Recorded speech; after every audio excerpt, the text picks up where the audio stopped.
Hello, Miles Live TV. How's it going, man? I just bought the McLaren. We're going to see how it handles. Is it off the handle?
I wouldn't worry about new content. You just drive the basic stuff. It's all fine. It's all the same. It's all the same.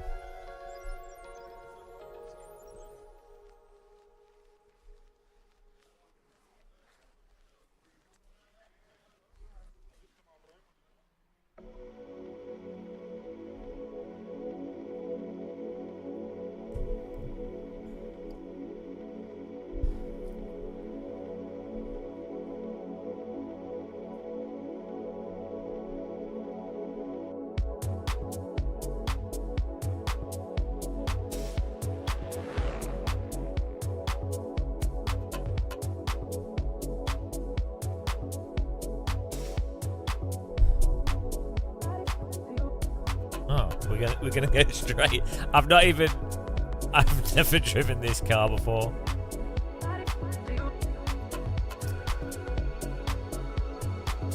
I think this will go great. First, never jumped in this car, never driven it. It'll be fine.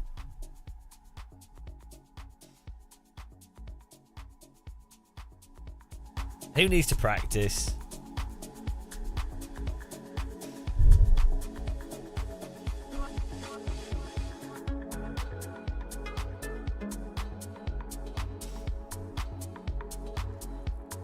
Every nuance?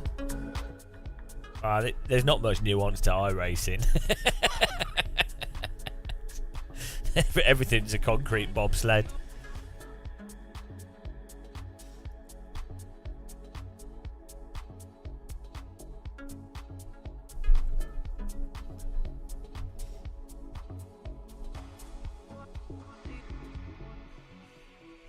Yeah, exactly. Hello, Jared.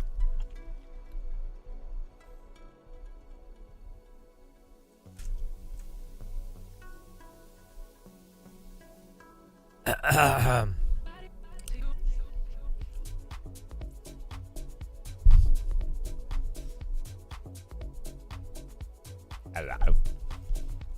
Right.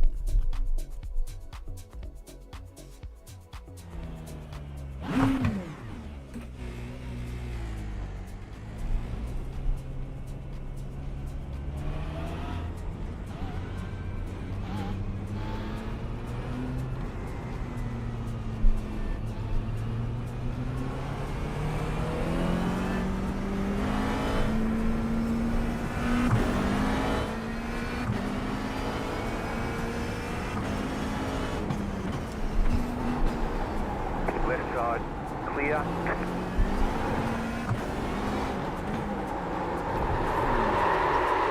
Well, it's definitely still iRacing. It's always iRacing.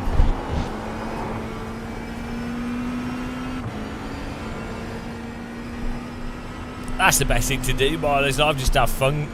It's fun just getting faster at driving games. Car on your left. Clear on the left. Or any type of driving, as a game mechanic, it's fun just trying to improve your time with a delta on the screen. That was it. That's our practice. Fully trained. It's fine. Oh, nice. Default car skin looks nice. It's a nice looking car. I do think a lot of the modern GT3 cars kind of all look a bit similar in weird ways. Do you know what I mean? They kind of look a bit samey. I feel like the design identities disappeared from the individual cars. They're all kind of blending into the same. Like the back of this car looks a bit like an Audi. They're gradually transitioning into an LMP2 car.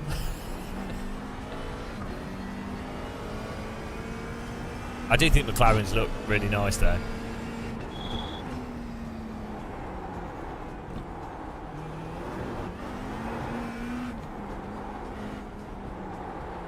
I like that you sit in the middle and close to the ground as well.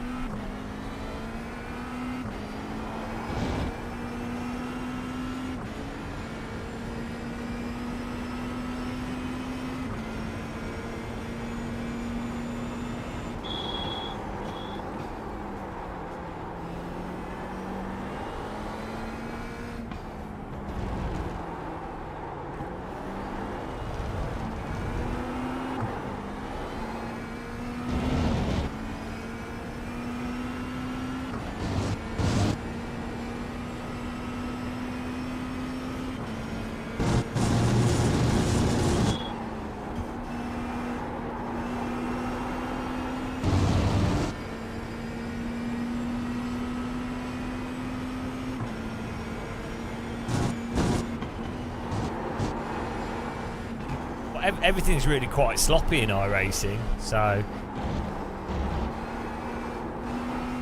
really weird. It's like you're driving on wet tyres in the dry. But it's just how it is. You just have to not drive in iRacing.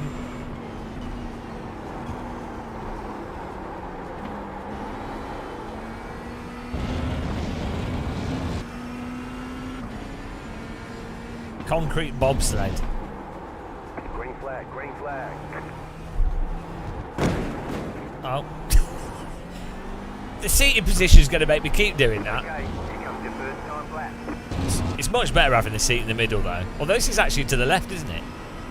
It's not as to the middle as some of the McLarens were. Why did they stop doing that?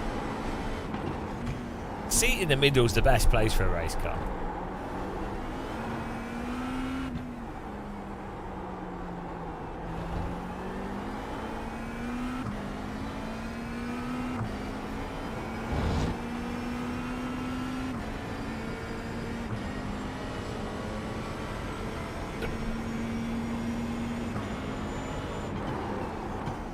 Hang on, do we change gear when we get Christmas tree lights? Hello, Elon Murphy. Eon Murphy. Hello. How's it going?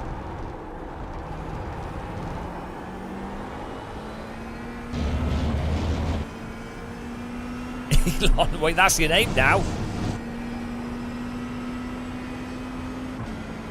I've got it. I have to be calm today.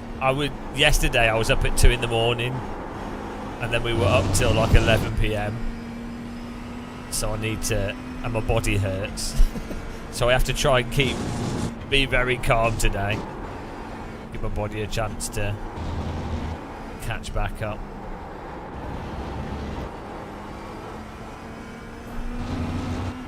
Oh yeah, so wait, I had a good walk yesterday as well. Yeah, maybe your name's just confusing for dumb streamers. We can't help it. Why do you think we're live streaming? Couldn't get a job doing anything else.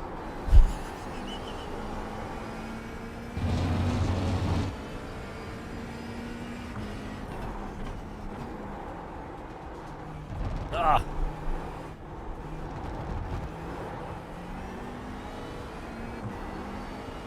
One more lap.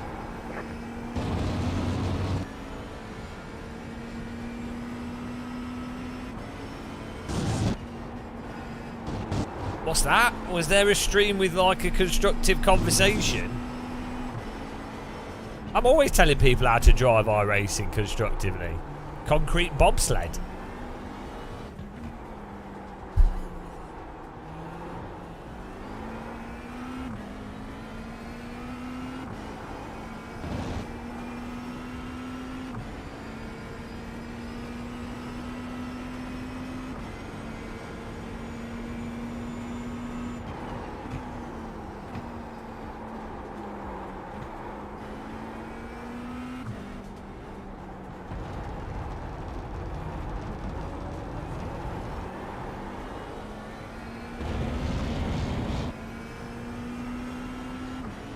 Am I meant to change when I get Christmas tree lights? It feels like that's too soon.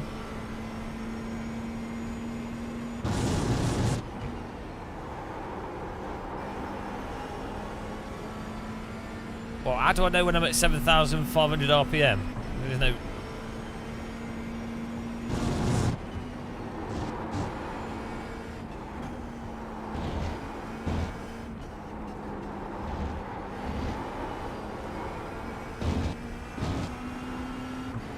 Is there an RPM on this car? I feel like I want to rev it out to the, you know. Woo! Sorry, that's really quiet. Thanks for the e-woo. Turn that on. It's when we get the Christmas tree lights. That's when it wants us to shift.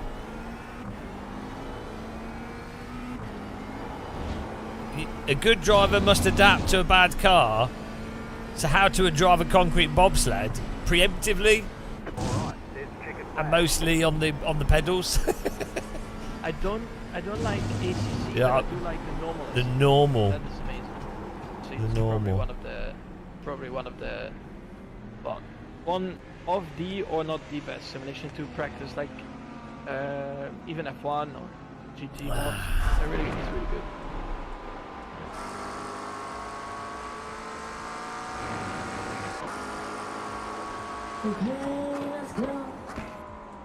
Let's make the camera a bit bigger. Do do do do do do. Okay. Oh man, Stitch. Okay. Numerical rev counter. I like to go by the engine sound. I've always been like that. Hello, Stuart Marshall. I think iRacing does a good job with the engine note though. Like it's got good depth to it, so you can easily remember.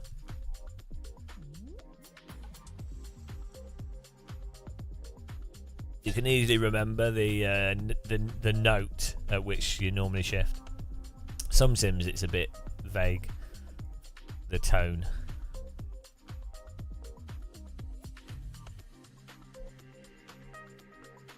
Ah, this should be interesting.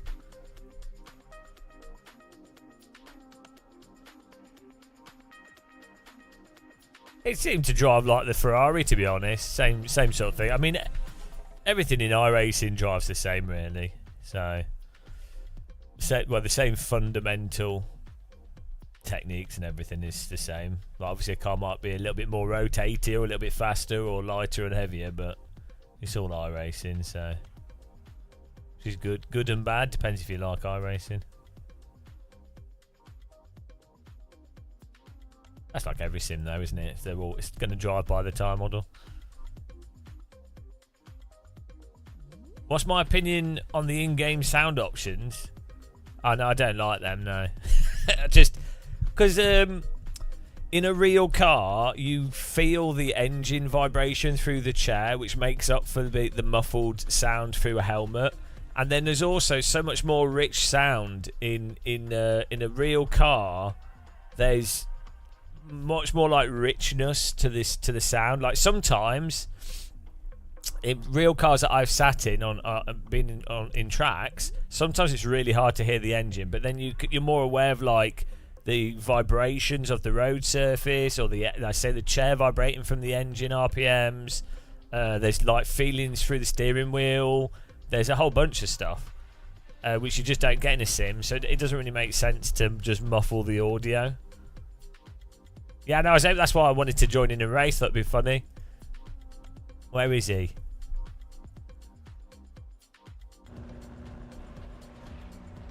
One lap to green. Line up on the left side. Where is he? The estimated strength of field is. We'll crash into him. Closed. Pit road is closed. He's in the same split. Let's go points racing.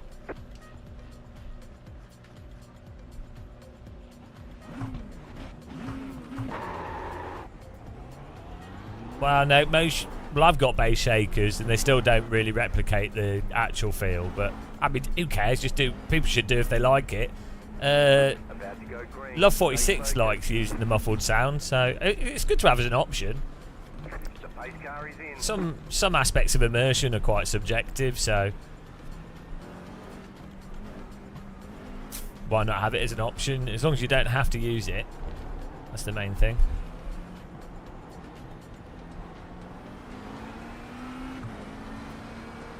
Green, green, green.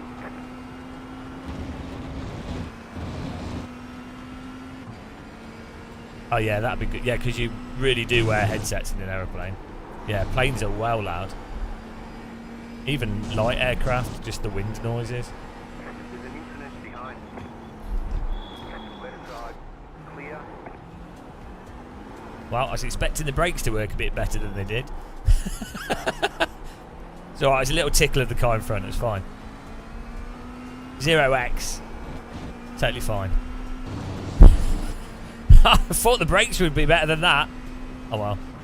Maybe they were braking early as well because they're start of the race.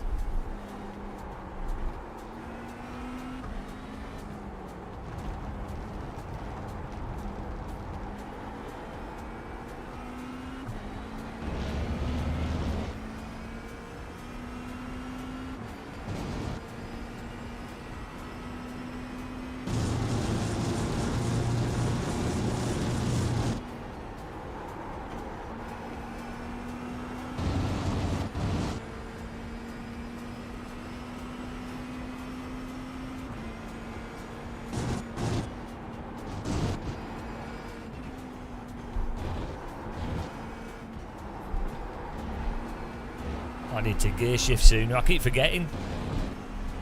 It feels like the gear shift's at the wrong part of the engine. No. That's too soon. Does it not flash or something? Or is that the right time to shift?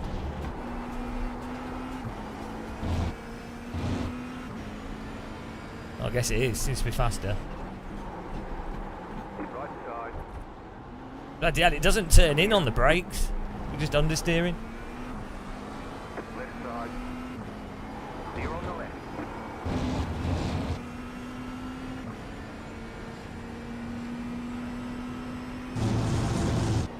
You got a slow car on the right.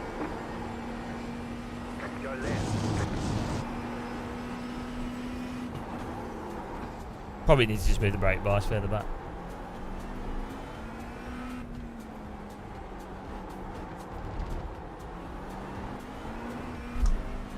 There's an incident behind.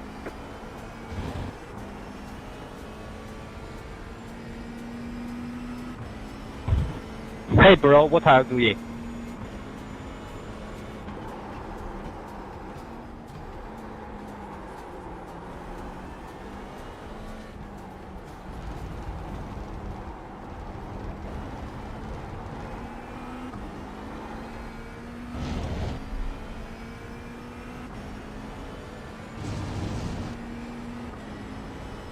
I feel too early to shift. Hello, Simply Dabble.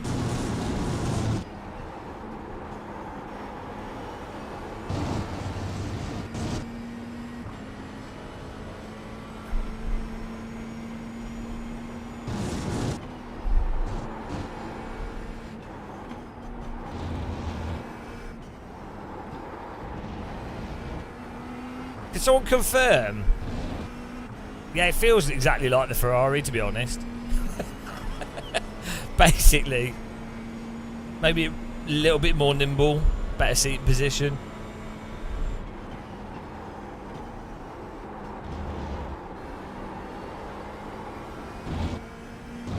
Do I need to shift on the Christmas tree lights? Is that it?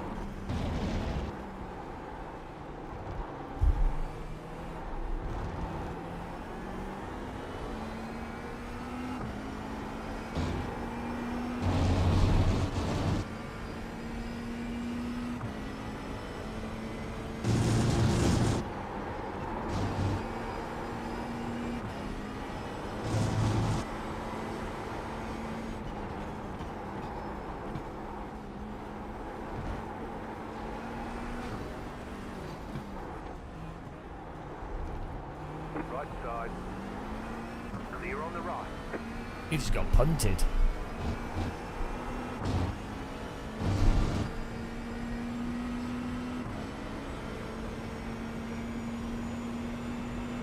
Yeah, but I don't know what RPM I'm doing, so that doesn't help. All I've got is the lights.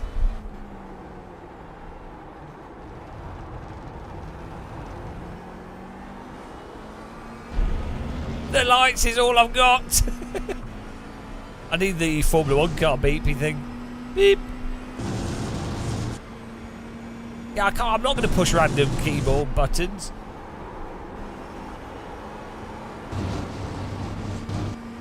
Oh, I see. Yeah. Okay. The RPM is below my controls. I see now. I see what you're saying now. I thought it was a separate HUD element you were talking about. Confused me. I'm a simple person, all right. I could just about see it. 7,500. Yeah, that is when it's Christmas lights. Shift when it's Christmas. Or just after Christmas, maybe. Boxing Day.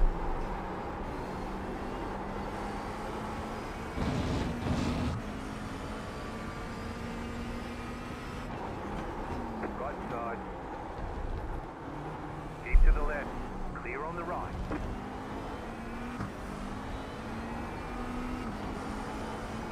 The car in C1 just headed past the flat. 0.952.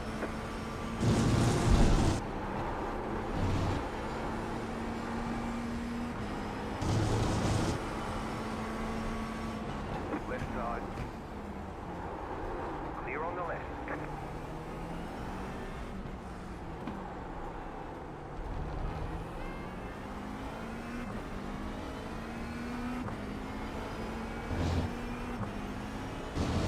It's basically the same as the Ferrari. I mean, you know, it's the old iRacing concrete sledge car thing. The cars don't exactly dance on the tyres, so...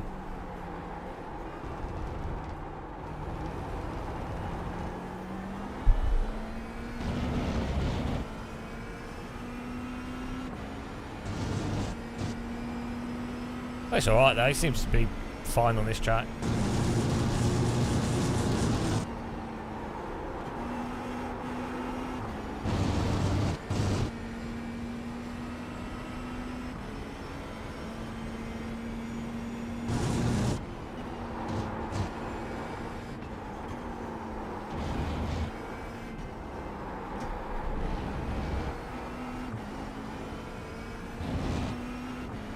We'll close up to these guys.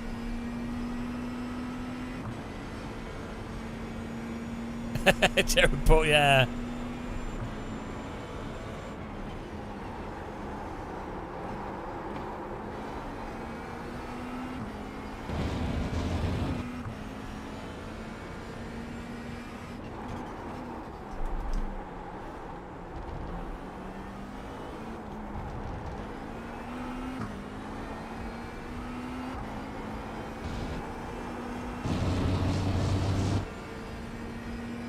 You're in fifth.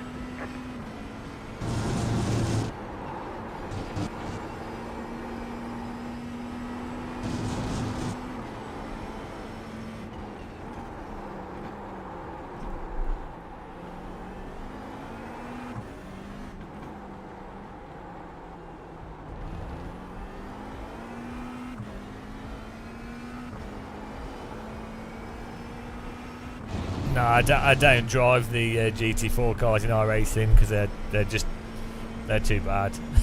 They're just, I don't know, they're so dull. They're like, I mean, I think the GT3 cars are pretty bad, but the GT4 cars are even worse.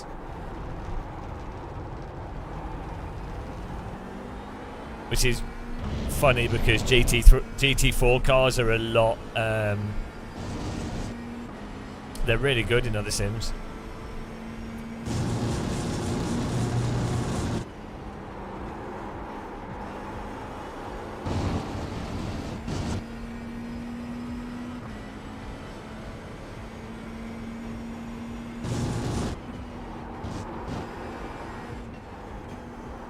We're catching. Slowly but surely. Don't call me Shirley.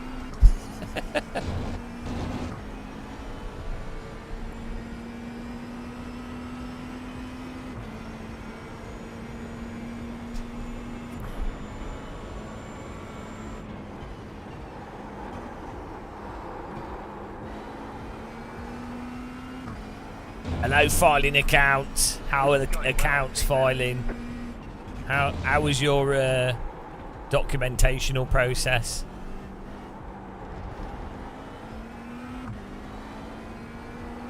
Did you succeed?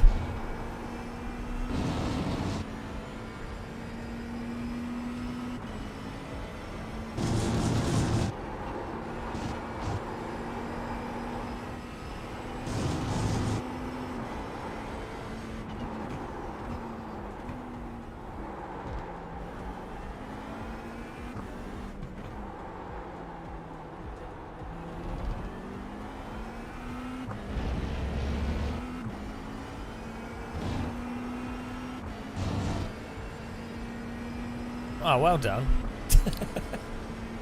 10 out of 10. We'll document again.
We need an incident ahead, not behind. The leader is running 1.317. I'm hot, and you're not.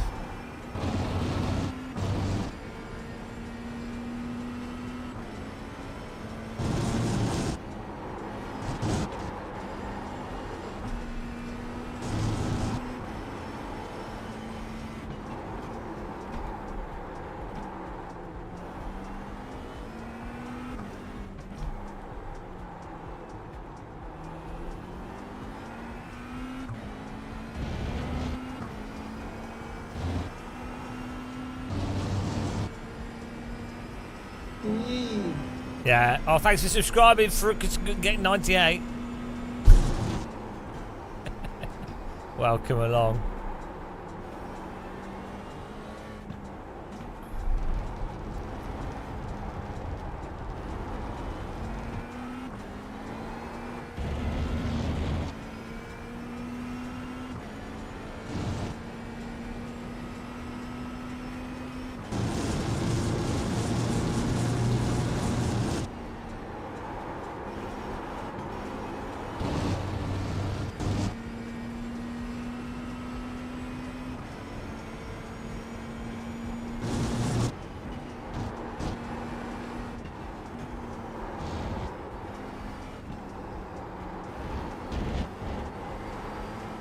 I like to cut the corners through there, and iRacing doesn't like it when I do that.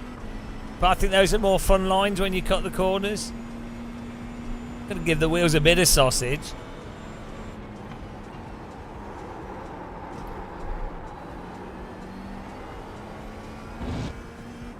It went alright. We weren't last. It was alright.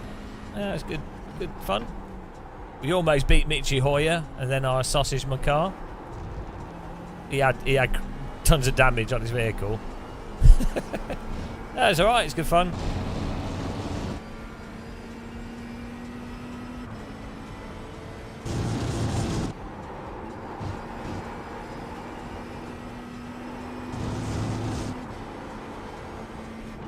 I don't really get on with how the cars drive in ACC, so I was quite happy to be able to keep up with the back of the grid, given that they're all people that are good at the game.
I quite like Silverstone though, as a track.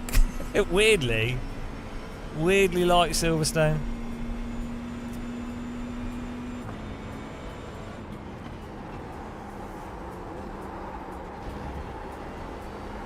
As long as it's in a sort of GT3 or faster. Silverstone's really fun in Super Formula Light and F4.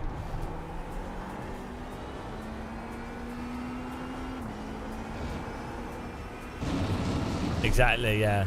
Just set your fastest lap position.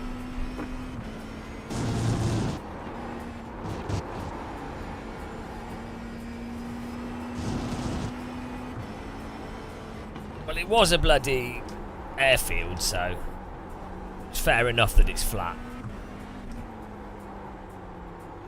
To be fair, it being flat's good as a way for, like, if I was going to do a track day in the UK, like in a proper race car, like a Radical or a F4 or something, or an Aerial Atom with the downforce kit on it. If I was going to do that, of all the tracks in the UK that I would want to do it on, it would be Silverstone, because you've got such a wide track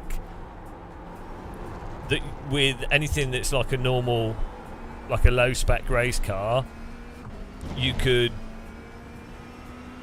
there's corners where you could test how the understeer happens with so much runoff. You're not gonna wreck the car if you spin or something.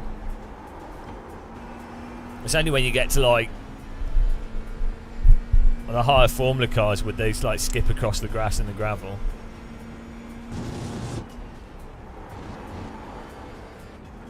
The biggest risk would be some of the sausages, clipping them at a wonky angle.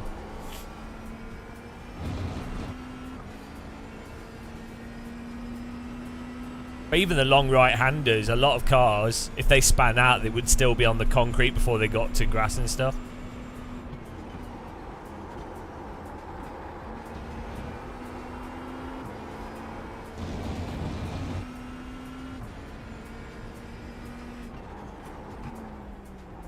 You just got the white flag. That means one more lap to go.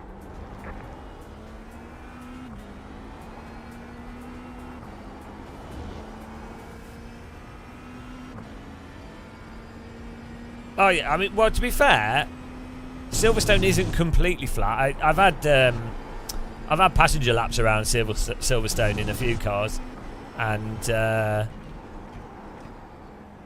this part here goes down quite a bit, and this goes up quite a bit. You can see it in Sims. It's not very clear. There are some like weird undulations on the track that, like bumps that sort of unsettle the car a little bit. Nothing crazy. It's more bumpy than Donington though, and it's more bumpy than it's more bumpy than Spa. It's more bumpy than Donington. Brands Hatch and Oulton Park I think are a lot more bumpy than Silverstone. Tea sucks. I'm lying.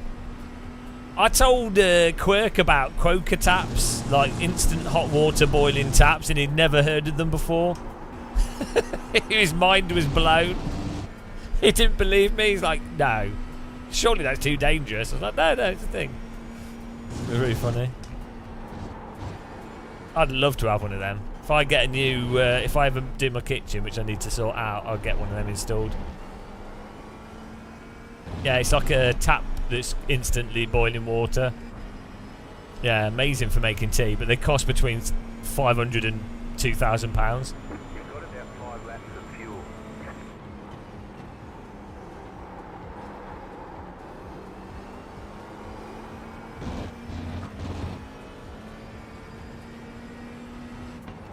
I didn't know Silverstone was in Netcar Pro.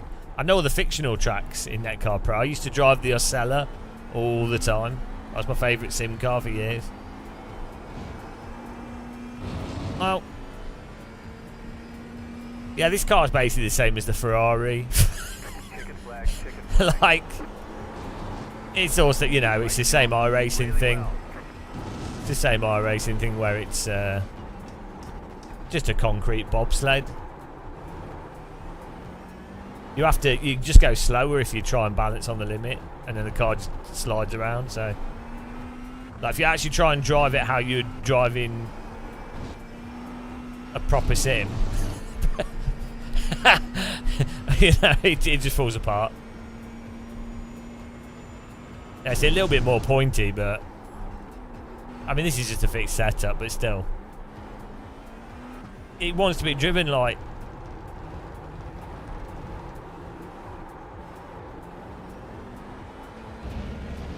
You know, you have to drive iRacing so passively compared to AMS1, Race Room, Assetto Corsa. So there's like this, so the cars have so little character in iRacing. And then you have to do the really protracted trail braking thing. Because that's the only way to drive in iRacing is on the brake pedal with a fixed amount of steering angle. So again, that removes all the soul and character from the vehicles. Like, it's really slow. The kicking out as well for needing counter steer is so slow because the tyres get warm when you slide, so they then lose the bitiness and the agility.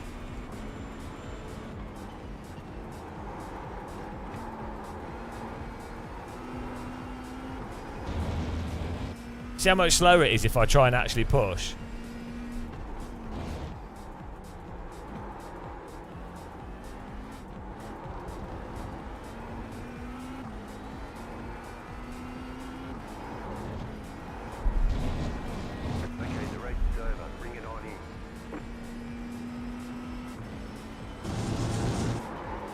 And you can't throw the car in with the grip because it just goes into understeer.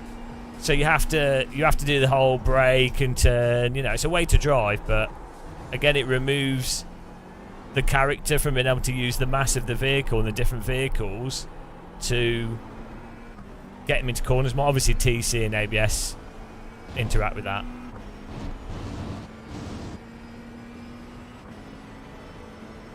Jared, I haven't watched it, but I guarantee you the real one is like way more agile, pointy. The front will be doing like little wobbles and stuff as the tyres purchase and unpurchase the road. Guarantee you. Like, without even watching the video, because McLarens are insane. They'd absolutely terrify me if I was going to drive one of these in real life. The way they drive is like really, really pointy, really precise, and then they have a habit of just the grip turning off on them because like a bump or something has unsettled it. You should try it. I'm not bashing iRacing. This isn't bashing iRacing. I'm just telling you how the car drives. It's not bashing. It's just the truth. People confuse the truth with bashing. I'm just saying how it is. You can still have fun racing. I like iRacing. It's entertaining. I find it relaxing to drive in some ways. It's like when someone calls Donald Trump and they go, oh, he's obviously an idiot and he's obviously a narcissist and he's obviously really incompetent, and then someone would go, oh, you're just bashing the Republicans, or you're just bashing Trump because you're a hater. It's like, well, no, it's like, look at what he says. Look at what he did when he was in office. And by the way, this isn't an endorsement for Democrats. I think they're terrible as well. I think the worst thing we have at the moment in American politics is that the Democrats are shit, the Republicans are shit. The Republicans are worse than the Democrats generally for like human rights and basic stuff, but the Democrats are terrible as well. You look at the policies historically, even going back over the last 50 years, they're both terrible. America's not addressed its healthcare. It's not addressed like mental school shooting stuff, which obviously not everybody gets affected by school shootings. It's a specific thing. Media hypes it, but it's still a really big thing. They've not addressed pavements and like or walking infrastructure. Like the basic civic planning in America is terrible, and people have to drive everywhere. And there's I mean, like the Flint, Michigan water thing. Stuff like that is what they should be debating, not stupid shit. We have the same problem in the UK. We have like Steve had to get my racing. In the UK, right? It's so mental how at the moment we have this Labour government that's not as bad as Conservatives, but they won't, right? They keep going. Oh, well, we're going to have to... It's going to be hard times. It's going to be difficult. We've inherited a debt. And it's like, well, first of all, a debt doesn't matter if your country's actually productive, which UK can be. It's got a vibrant economy. It's got an educated population. So, yeah. And then they can't say... If they keep going, oh, we need to increase taxes. It's like, yeah, increase taxes on the people that have many properties that they're not living in. Increase taxes on people that have over £200 million worth of assets. Don't increase taxes on people that are under 150k a year income. And like basically, Labour tomorrow could say, right, guys. Obviously, there's a huge wealth inequality issue in this country, and it's clearly damaging the basic quality of life for most people in the country. And clearly, the solution is that anybody that has over £200 million worth of assets, obviously, we can all agree that they're really super wealthy and are living a much higher quality of life disproportionately to even people that are quite wealthy or what most of you would consider rich. Most people would consider someone with a household income of 150, 200,000 pounds a year is bloody rich, right? Most people in the UK. So it's like, but they can't do that because guess who put the Labour Party in power? The newspapers and rich people that were like, oh shit, Tories are crap. And, oh, how do we protect our wealth? Oh, hang on, Starmer will basically pretend to be a bit left, will be a bit socially left, but fundamentally won't address the actual economic issues, which ironically cause the sexism, racism and social issues. But he won't address those things because he won't, because he wants to get into power, and we'll let him get into power because we know he'll let us maintain our wealth, which is the cause of all the, not all of them, but like a huge amount of the problems. So... I said I'd stay calm this stream. I'm staying calm. So right. There's so many myths around this taxing the rich thing. It's right. So comfy clouds. You don't actually have to tax the rich. Also, the rich can leave the country, and it doesn't matter because, well, first of all, do they even live in the country anyway? If you're super rich. If you're really rich, you can live anywhere, so it doesn't really matter. And if you're not being taxed effectively, it doesn't really matter. So if they leave the country, well, you're not taxing them anyway. So it's like a really, it's a really weird, like myth that's being set up that the whole thing of rich people will leave, right? Why? What? If they're not paying tax already. Then it doesn't matter if they leave, does it? Surely, by that logic. and yeah, they don't keep the money. They're not necessarily spending their money locally anyway.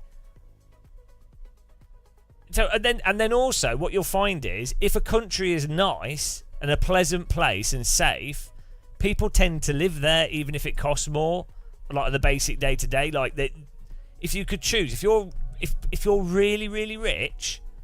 where you're going to want to live. You're going to want to live somewhere is culturally vibrant, is safe. How do you get that? Well, you need a somewhat socialist country is what produces that environment. So then the other part of the myth is that you have to tax them in a literal sense, i.e. government goes, give me the money. It doesn't even work like that in the UK. The British government, we have our own pound, we have our own currency in the UK, we print our own money. So the British government can basically mandate that your average worker is paid more. And then someone will say, oh, but that will cause inflation. Well, it won't cause more inflation than a minority of people artificially raising prices and stealing wealth from everyone, which is what the gas companies have done, water companies have done, large businesses have done, is they've created inflation and profiteered off it. So how do you counteract that kind of inflation? You give everyday people more wealth. You basically apply inflation to the mega wealthy by redistributing the wealth. This has been known since the 1950s. So yeah, exactly. The ultra rich. So from a logistical perspective, you're not paying tax if, like, for example, let's say I've got £200 million invested, right, in different things. If I have money that comes to me without me doing any actual thing that takes away that I have to do something, like I don't have to physically spend my time doing something, I am not being personally taxed if the amount of, or if there's financial changes that go on with that money, if my basic day-to-day utility of life is not affected. And by the time if you have like £5 million worth of money in investments, you can have a passive income of over £100,000. So you don't need to be doing anything. So basically, you're not ever taxed. Whereas if you earn under £100,000, you are taxed directly. Like, you might have to spend more time working. You might have to spend more time doing something. You might have to do something you don't want to do to continue the quality of life that you've got. This keeps going all the way down, but it goes. The effect it has on you gets more and more the poorer you are. So if you only have like £25,000, then if you're taxed, like say only like £5,000 of your £20,000, well, that could be the difference of you living in a house or not. That could be the difference of you eating or not. That's a massive sacrifice compared to someone going, oh, it's actually, oh, I can't buy a Ferrari this month.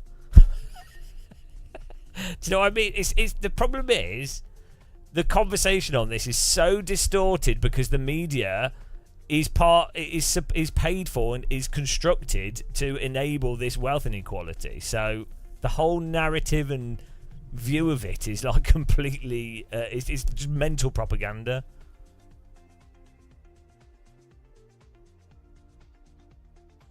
Comfy clouds, they go to tax havens anyway. And then the question there, so basically you would just draw that out and you'd go, okay, well, so what are people saying? Are they saying that tax havens can't be addressed by governments? That's a bit weak, isn't it? If a country can like invade other countries and can do all these other things, but apparently they can't address tax havens, that's literally why you have international treaties. So if it turned out that a country increases taxes and then people that should pay taxes don't pay taxes and they put them in a tax haven, well, then you apply an embargo to the country that's doing the tax haven to the point where that country then has to go, oh, okay, yeah, we won't accept money from these people. So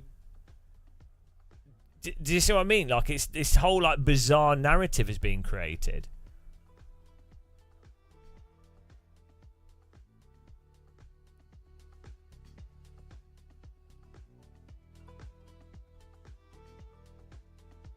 I mean, also, right, if you drive quickly on a road, you will get a speeding ticket very quickly, right? It's funny how that's really enforced with people employed to enforce that constantly. But why would you not employ large numbers of people to enforce economic issues?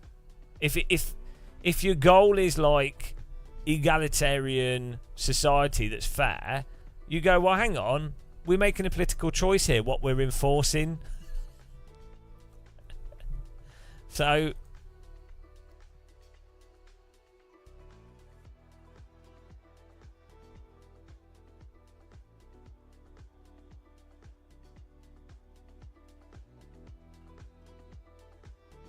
but also the thing is, so if you put, let's say you put loads of money in a tax haven, well, first of all, when you transfer money out of an economy to another one, you can normally trace aspects of that. But then if your money's stuck in a tax haven, you would get you get stuck in the thing of going, oh, hang on a minute, but I actually want to spend my life and do stuff in the nice country. Well, you're going to end up spending money in those countries, aren't you? Because you're going to have to. So you're going to have to take money out of your tax haven to live your life. At which point you'll be like, well, it's being taxed now. So if you control the money, which the British government does, it doesn't matter if someone's took money out of the economy. It doesn't make any difference. Their money becomes irrelevant.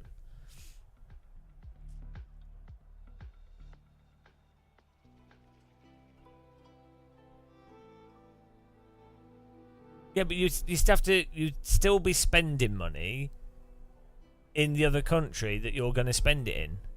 Like, it's the argument would be the equivalent of going, Jack the Ripper's running around murdering women. Oh well, you know he'll always find a way around the police. Okay, so let's not. It's weird that people will just subject themselves to like defeatism on these things. As if there's like no solution at all. Yeah, he's just murdering people. Oh well. Oh well, let's do nothing then. Jack the Ripper owns all the papers, and they all say he's all right. Actually, so yeah. Let's not put any pressure on politicians, because I read in the Sunday paper that actually Jack the Ripper is just cleaning up the streets, and seems pretty reasonable to me. So yeah, I don't think we should. I think we should just let him do what he does.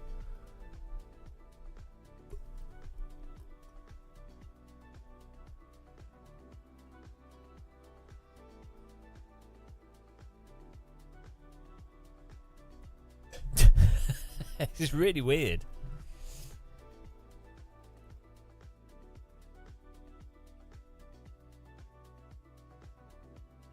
Right, maybe there's some super formula here. Skip Bibbidi Barber.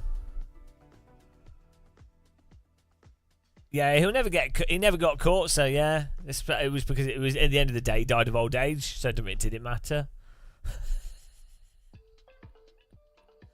Oh dear. Super Formula Lights is at 12:45, so we can do the Skip Barber. Oh no, there's nobody playing it. There ain't no one in it. Nobody's in the Skip de Barber. We should put EA in charge of the UK. That's what's already happened though, Steve. That is precisely what has happened.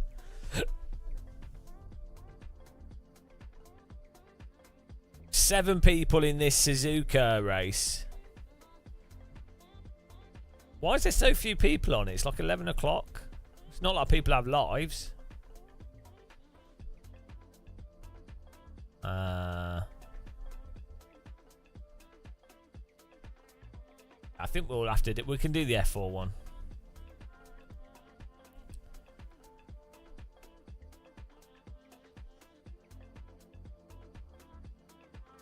And then we'll do the F4, and then this should finish in time for the Super Formula. Oh yeah, okay, it's only 11.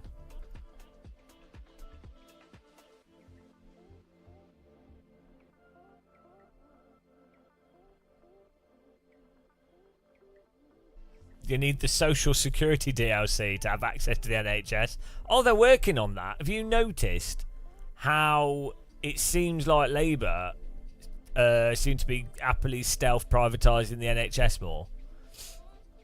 Because, you know, it's broken and, well, we can't get the political consensus in order for us to do things socially because government deficit, guys.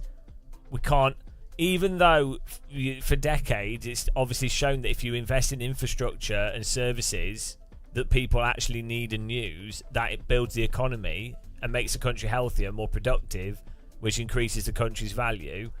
Can't do that. But guess what? There's all these businesses that are like, oh, we can fix the NHS. Just let us do it. Just let us fix it. We'll take these contracts and we'll sort it out. Don't worry, we won't up the prices over the next 5, 10, 15, 20 years. We won't do that. We've got really low prices to start with.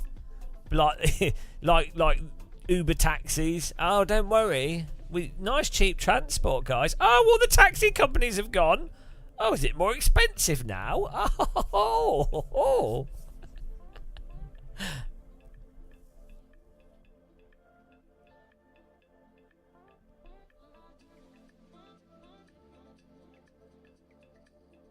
Well, right. On the inflation thing, put it this way. If the government prints money, that's not how it works, but just hypothetically for analogy, if the government prints money and gives that money directly to workers, not businesses, but workers, and just says, look, here's money for you, who would the inflation actually affect? If you keep giving money to people lower in the economy, there's going to be a limit to the stuff that they can buy that's like basic stuff. So the inflation presumably would occur more on luxury goods, and the inflation would affect the higher ends of the market. Like, basically, you need to do the opposite to what has happened, where for the financial crisis, who got the bailouts? Banks and businesses. In COVID, who got the bailout? Banks and businesses. You need to be giving the bailout to your average person, not people higher in the economy.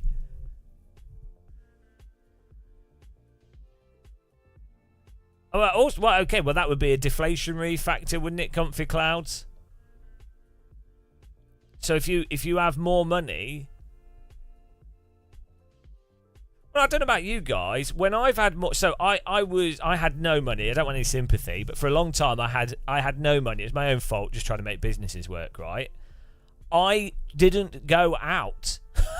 I didn't go to bars, didn't go to clubs. I'm also antisocial. Had something to do with it. But no, I had my girlfriend at the time. We would have to save up to get a bloody Morrison's salad box to eat at the seaside. That was our treat. Right. So, funnily enough, when I started making a basic income, I've never been rich, but I made a normal income. Guess what? I tend to go to restaurants every now and again. I've since doing YouTube and this channel being a moderate success. I'm not amazingly successful, doing okay. I've gone to this year.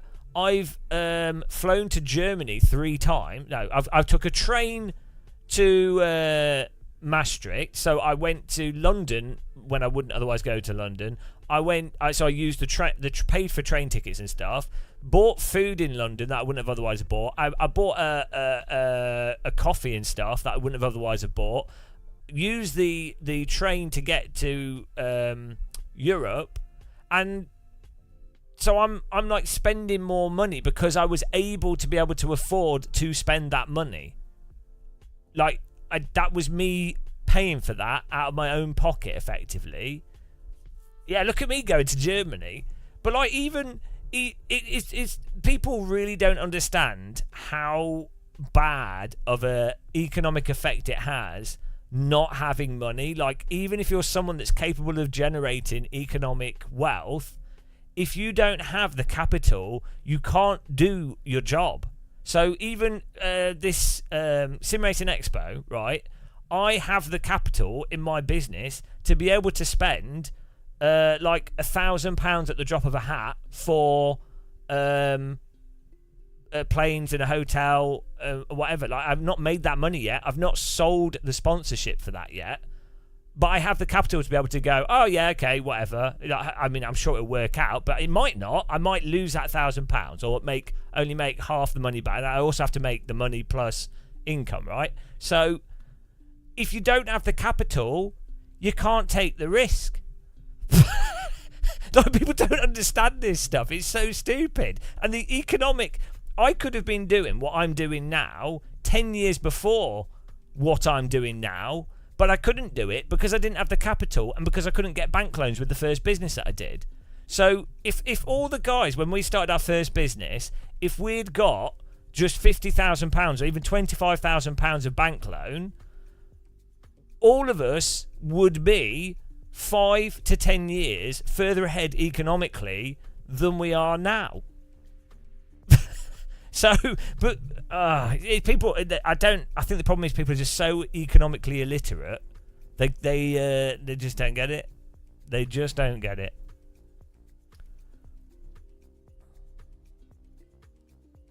When everyone spends more money, yeah, but comfy clouds, everyone. The point is, not everyone spends more money. So there's a limit. There's a limit, and also. That's the whole point of what I was saying. It depends which parts of the economy are buying stuff, and it also depends how much money people have, and it also depends what they're buying, and it also depends if the demand can be met. Dubai, Steve, I think. Oh no, I see what you're saying. Yeah, I'm not sure which it is. I think that was a hypothetical thing.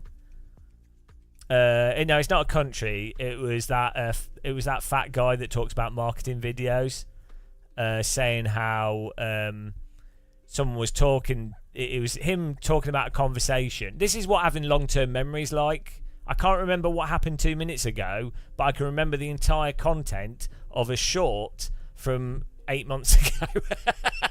Yeah, it was that fat marketing guy talking to another guy about that people should, rather than, the problem is you get money later in your life rather than earlier, and so what they should do is they give you the tax benefits early on, so you could earn 200,000 tax free, and then after that point you then start paying tax when you're at a point where you can afford to pay the tax, or where it has less of an impact on your quality of life.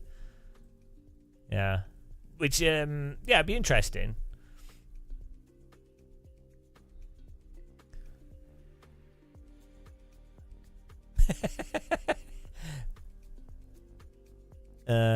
But I mean, you probably look into it. It probably doesn't work out quite right.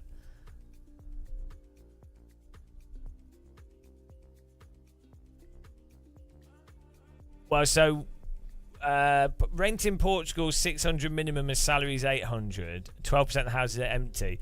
I don't know with Portugal. I get the impression. So there's been a long. Correct me if I'm wrong on this, but from my understanding, there was quite a lot of period of political unrest and just general corruption, and so that's had certain knock-on effects. And then also, I think it's quite a rural society. I'm sure other countries are massively responsible for the nature of it as well. The difficulty is that geographically and historically, different cultures will be in different situations that then require different solutions, or have reasons for why there's more or less housing or whatever.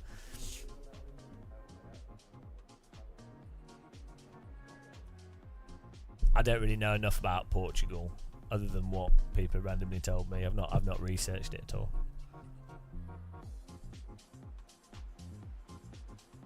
Isn't Portugal's economy largely a tourist economy at the moment? They do a lot of paper, I think, as well. Weirdly, let's have a look.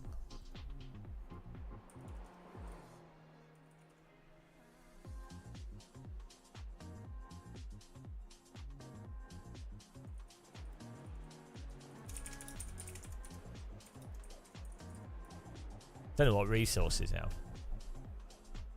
now. Tourism, finance, real estate, manufacturing, textiles and clothing, automobile, machinery, cork production, agriculture, fisheries. Yeah, so recently there's been a lot of technology sector growth, which is interesting.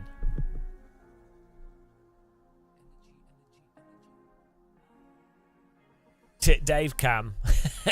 No, I think we're fine. We're fine. It's okay. God, Dave Cam's such a pessimist. Such a northerner. Oh, hey man.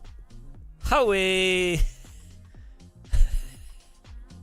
This is what I hate about northerners. They're always so miserable. That's what people think of them. That's the reputation. That Londoners are all happy and positive and easygoing, and northerners are miserable. That's what everyone thinks.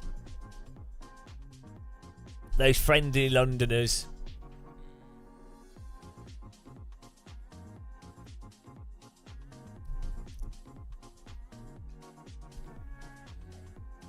And we should probably qualify.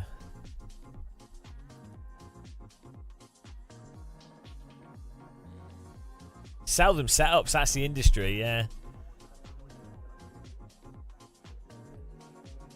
Always up for a random chat on the street. Is random chat slang for beat up the person with darker skin? Oh, that's what happened when I lived in Middlesbrough. I'm not even making a joke about that. I was with a mate, this Indian. Someone threw a bottle at our car. It's like, what are you doing? You idiot.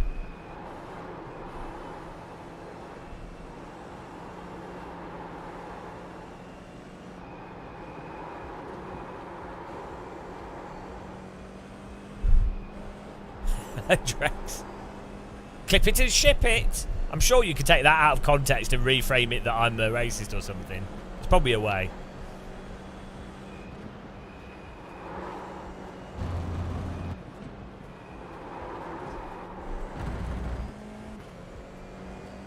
Finding those cheeky game exploits. Maybe if all the former coal mining towns in the UK, if they all went into iRacing setup business, that could be the Northern Powerhouse. Jelly deals. I've never had jelly deals. That, to be honest, it kind of seems a bit disturbing as far as foods go.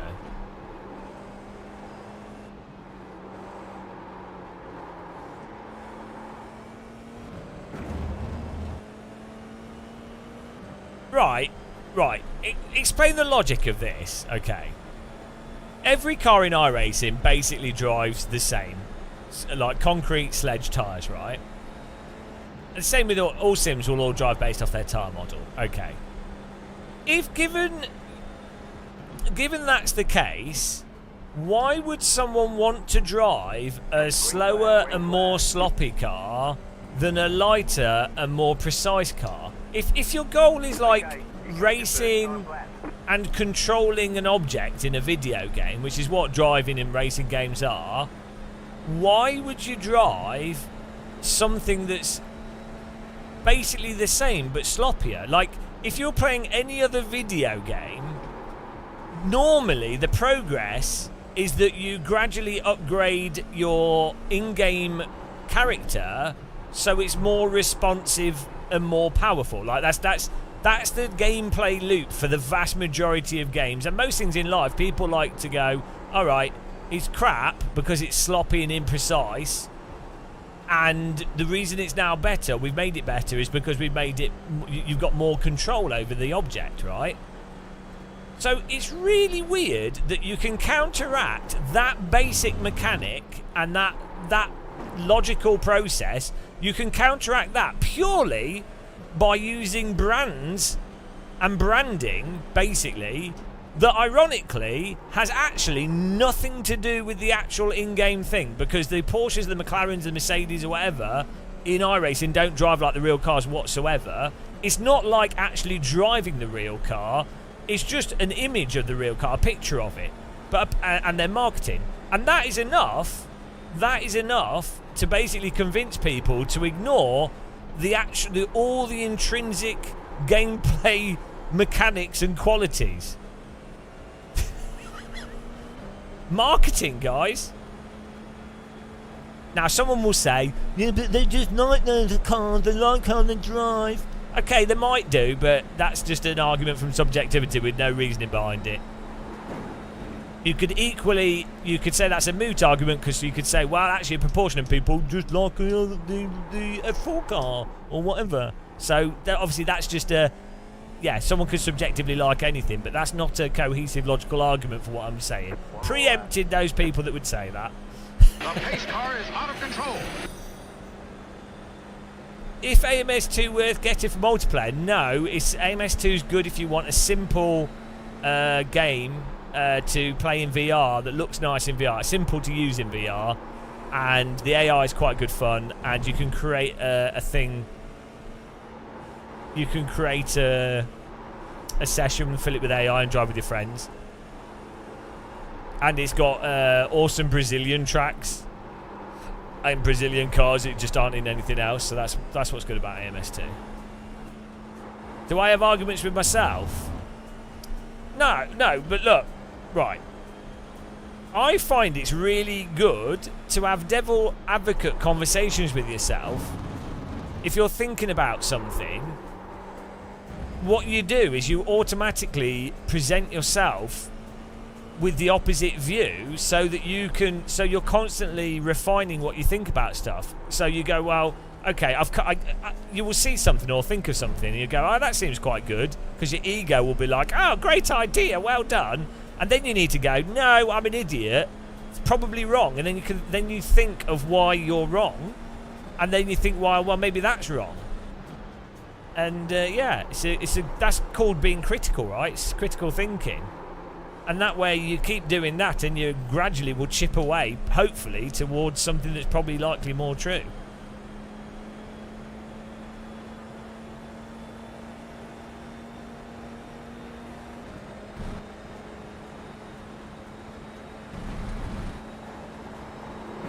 It's not schizophrenia, it would be schizophrenia if you were doing it unwillingly.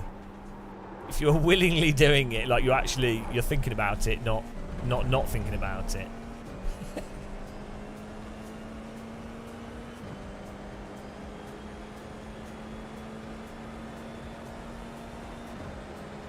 Check a flag, check a flag. Check a flag, check a flag. I know it will be biased, but Virgilio, 100%. It will constantly be biased, but that's why you keep. Yeah, you can't. So you could go, oh, actually, so a mistake that people make. This is what a lot of people with anxiety or just in general, is that they would keep doubting, like they would unfairly doubt what might be correct with themselves, rather than being unfairly positive, and vice versa. So yeah, you'd have to get to a point you'd be like, well, obviously this isn't progressing anymore. There's no new evidence or no new reasoning to bother to continue thinking about things just unproductive. Like you're not gonna come. You need to do more research on the specific thing for you to then be able to think about it and then be able to improve your perception of that thing.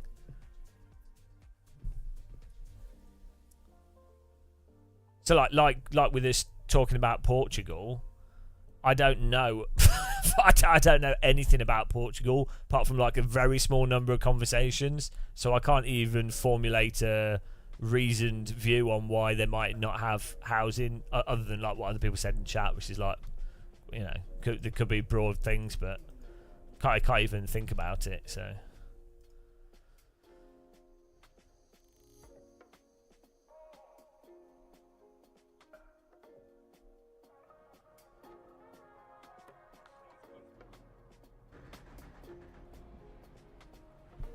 But yeah, you'll always be biased, like internally. 758. What's funny is, if you're a little bit bipolar, which I'm not at all, if you're a little bit bipolar, it's really funny when you think about stuff when you're being a bit depressed and everything is complete shit. Everything's shit. You're like, oh, my ideas are shit. Everything's shit. It's all shit. It's terrible. It's shit. And then when you're in a positive mood, you're like, oh, it's all good. That's cool. Oh, that was great. Oh, wow. Yeah. Woo. It's really funny. And then, yeah, you have enough years of that and you're like, oh, it's amazing how much your mood makes you, influences how you feel about specific facts that are either positive or negative. A little bit. It's a little bit.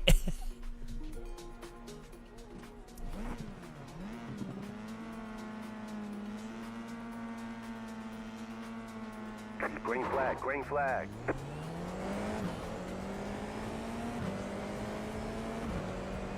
What's this? We someone just mentioned housing in Portugal. I was just saying I don't know enough about it to talk about it. Clear, right side. Still there. I really like I am the champion of the thank ninjas. Trout Wallet. I'm sorry, that's an amazing name. That is an amazing name. Trout Wallet. I can't believe we got Trout Wallet as a subscriber. Trout Wallet. What could that be referring to?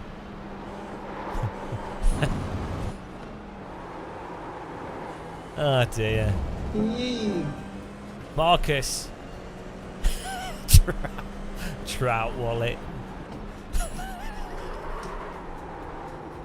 it's so innocent and so vulgar at the same time. Oh dear.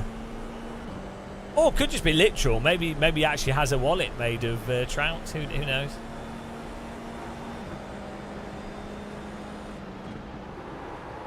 Who doesn't like a nice, moist trout wallet?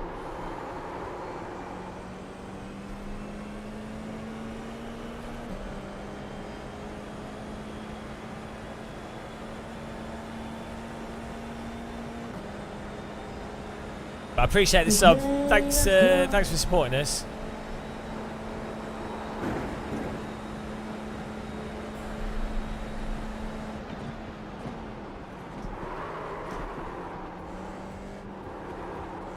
Wow, I'm so bad at doing those corners.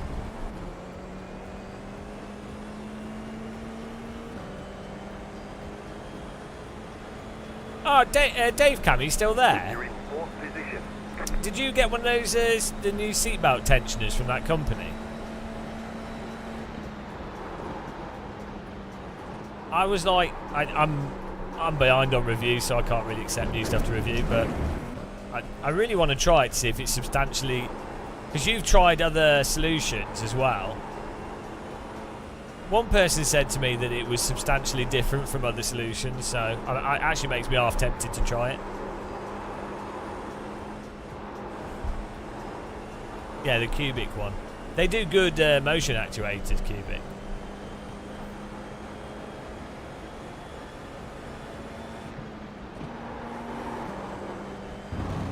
But yeah, normally those seatbelt tensioner systems are just too slow.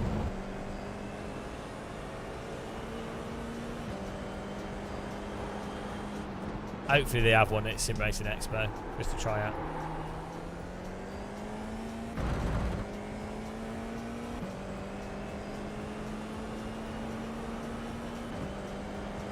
Oh man, it's nice cool breezes. What is this weather? It's been warm for so long and humid, which is really nice in the UK because normally weather's shit. But this autumn temperature at the moment with this, it's sunny, so nice. Yesterday morning I went for a walk at like 6 in the morning, 7 in the morning, just as the sun came up. And it was so nice. It was only like 12 degrees or something, but it was so like not humid and just pleasant walking weather.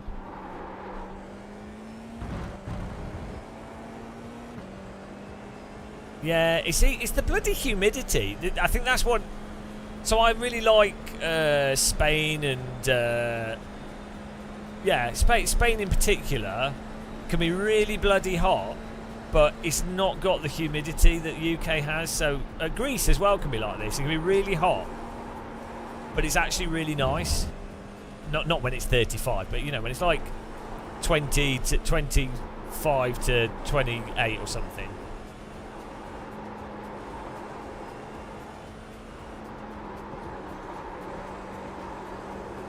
Bring back the winter. Yeah, but then this is why British people are all bipolar, because then the winter comes, you're like, oh, bored of this.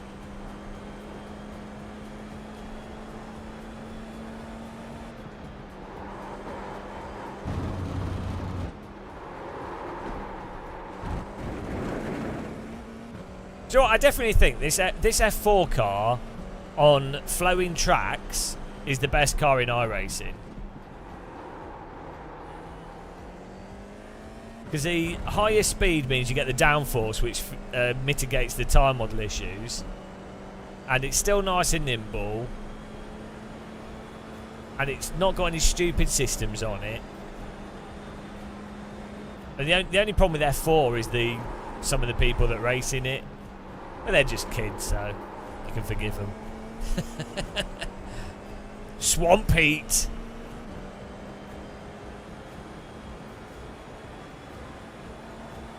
Yeah, I don't mind the rain myself, as long as it's not sleet.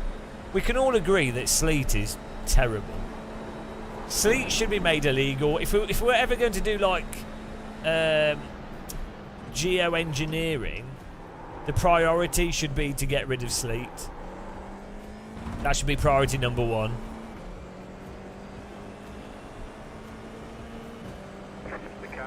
What, in New Zealand? I thought it was always bloody wet in New Zealand.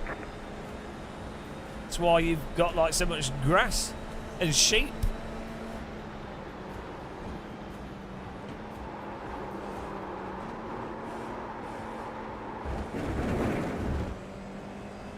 Car right. Still there.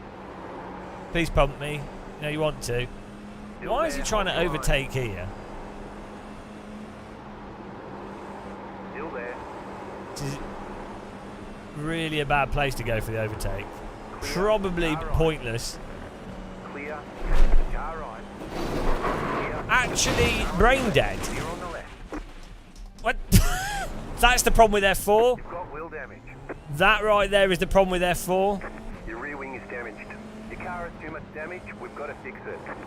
I wanted to move out of the way there and then realised he was going the opposite way, so I thought I'd just drive in a straight line. How bad are iRacers? Honestly, what was he doing? Do you know, like, what?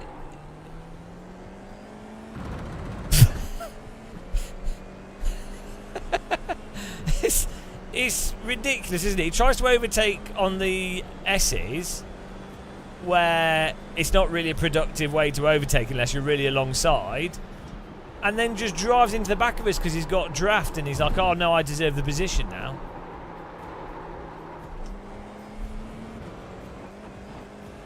You can't, iRacing does not allow you to actually drive properly. He just wanted me to pull over. I did it. That's the problem. This car's actually quite a good car, really good car track combo, but so many iRacers have no racecraft at all. Nothing. Pure hot lapping. It is what it is.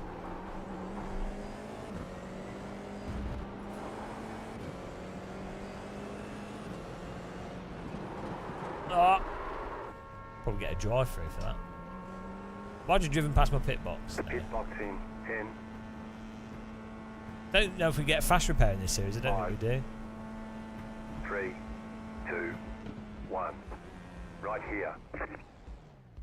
Move it, move it. Oh, we do.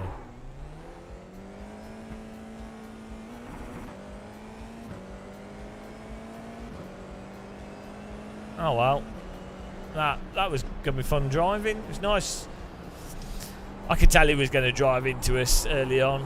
You can always tell the drivers that can't drive because they just where they decide to make overtakes makes it really obvious that they don't have really any idea what they're doing. It rains on top of the North Island because it's subtropical. Ah, okay.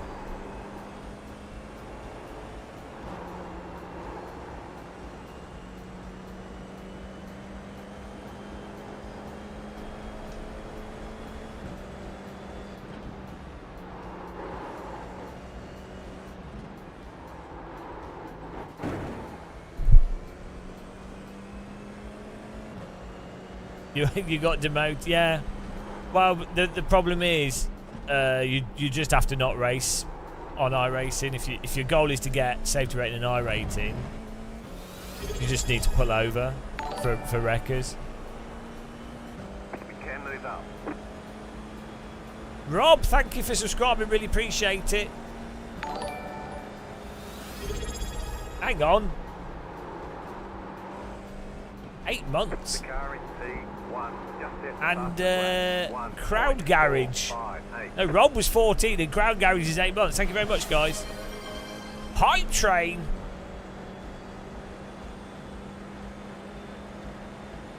Thank you for the misery.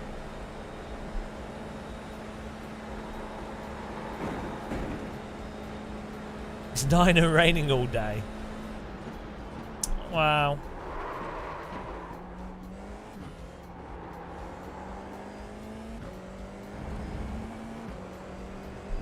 Just jog whilst you're sunbathing in the rain.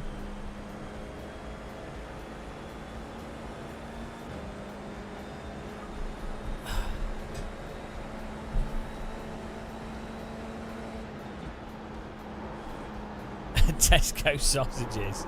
I don't really eat sausages. I've got some turkey in my fridge, and I've got a really nice. Tesco's they do these like stretched naan breads. They're actually quite good, especially if you put them in your air fryer. They're quite good.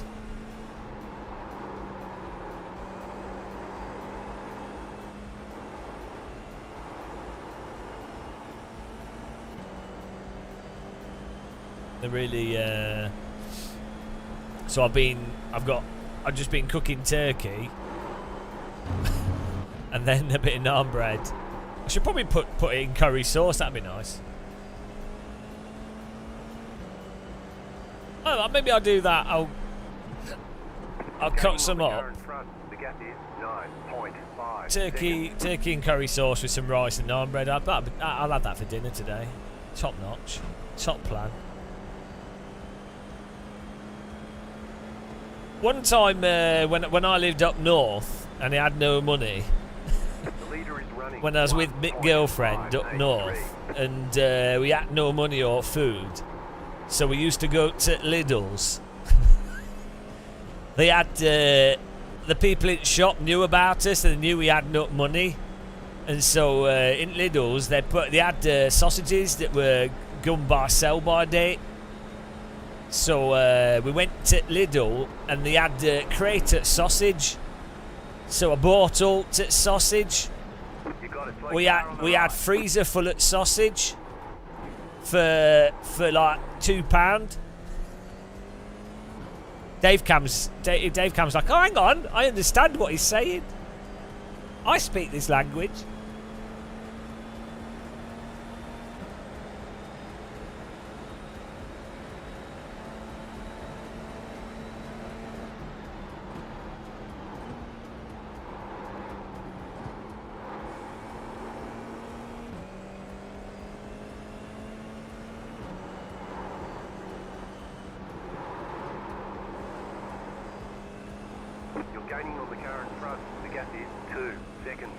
RB, you'll watch for a bit. How long is a bit? I wouldn't recommend it. Most people that watch for a bit end up writing to the local council. I was happy and then I found this bog git and now I'm crying.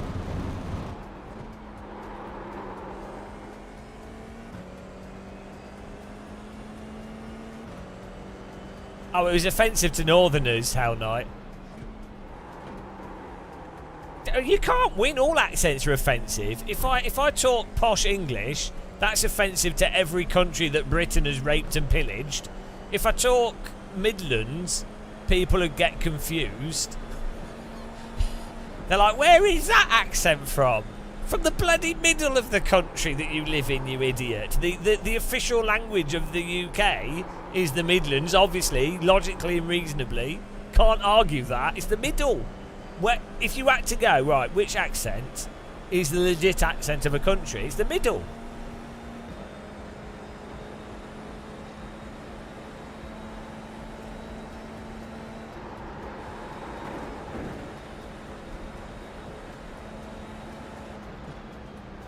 That was really weird at Gamescom. There was a girl at one of the booths, and she had such a strong British accent. I was like, what? Because I'd been listening to German accents for the last, like, 4 or 5 days. And it was really weird how much a British accent sounds British. Like, I don't know where she was from. Maybe it was like a sort of, not northern, but like a, maybe Manchester or something, or Leeds. I don't know, but like it was such a British accent. It was weird. It was on. You know when you watch like American film, old American films, it's like Mary Poppins. Get up my chimney. And you're like, what? Nobody talks like that. Oh, actually, some people do.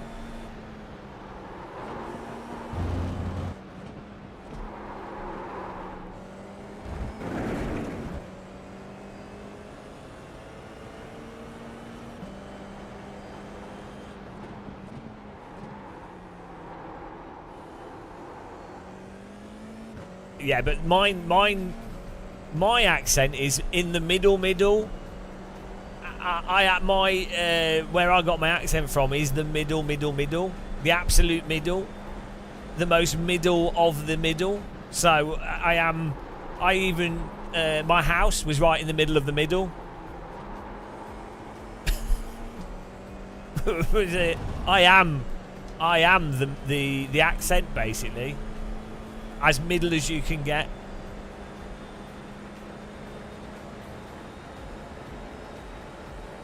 It is in the video, yeah. When I'd been talking to those 2 women that were dressed as like creatures, and they didn't even, they were dressed as creatures from the game, but they didn't know anything about the game, which I thought was really funny. They were super nice, and then that British girl knew all the details. She talked a bit like Wallace and Gromit characters. I haven't Comfy Clouds, no. Where's he going? Goodbye. Oh, he's back. Loop the loop. Beautiful.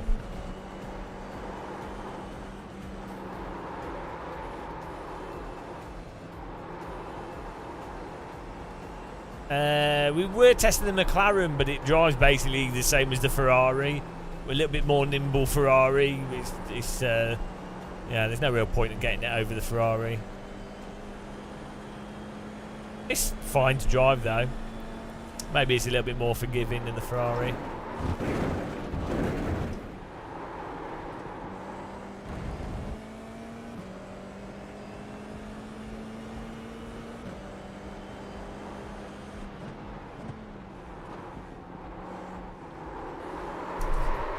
Oh yeah.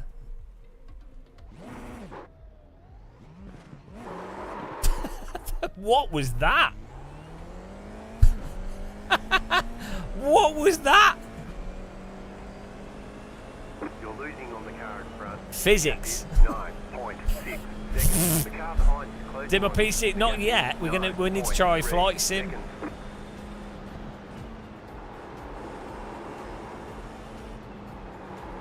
We got punted in this race. We were in 4th and then someone just drove into us. It's a shame because it's quite nice.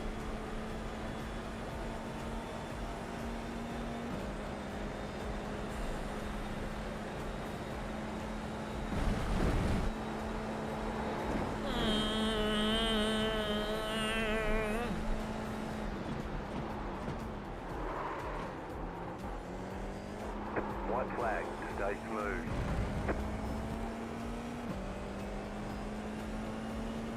No, we had a problem on Saria where the computer was just turning off randomly, but I think it was from the Elgato that I put in my PC, so I've just took it out. I think it's to do with some fault with PCI Express voltages that have been affected by having too many PCI Express devices.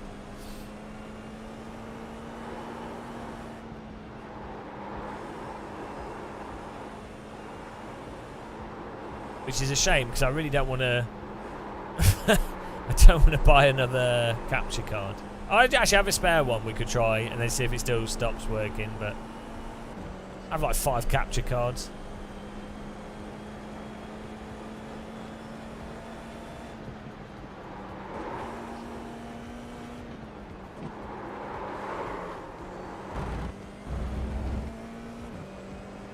Are you guys excited for this crash review? You're gaining on the current front. The gap is 9 seconds.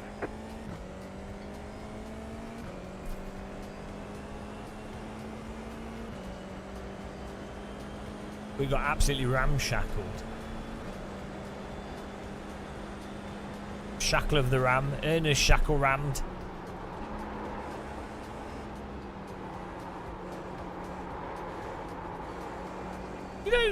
You don't normally get curry with turkey, do you? Turkey's not a common curry meat. You get like a lot of chicken, and there's fish curries. But why is there so few turkey curries? You don't get lamb. Do they not have turkeys in India? Actually, turkeys are American, aren't they? That would explain it. Are turkeys American? I think they are.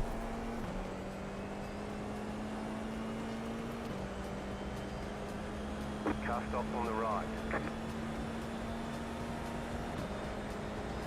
Checker flag. He just crashed before the finish line. Ah, guys. Front. Solid work. That's not the finish line, is it? The finish line's here. No, it's the DRS line. This is the finish line, right? Or do we use... I think we use that one. Otherwise...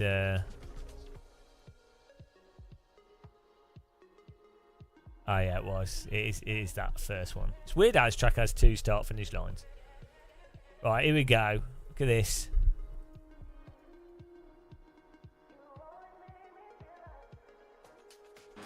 This was ridiculous. Here we go. Right. Red Bull livery. That explains it.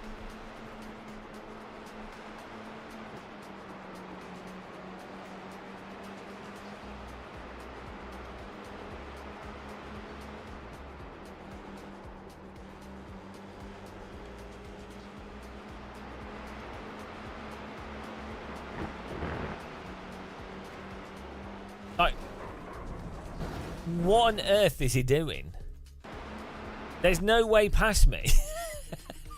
There's no way past when if you're riding someone's bumper. There's no way you're ever going to get past. I keep seeing this in our racing.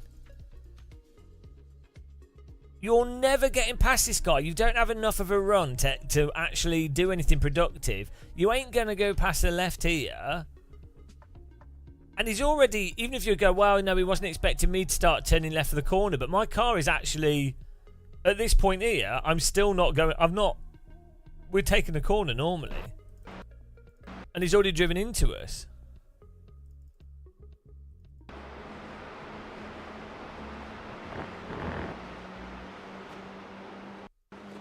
And then he, even after the contact, which he could have got away with, at this point here, you would go, oh, okay, I've misjudged it, which we all do, that's fine.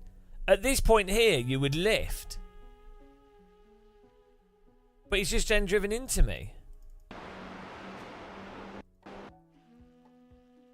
Like, he's completely caused my car to spin there. I'm catching the slide.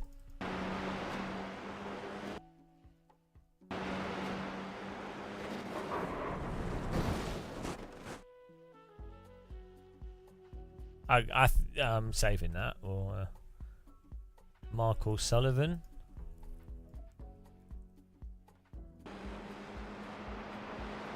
Well, it wouldn't make any sense because we're...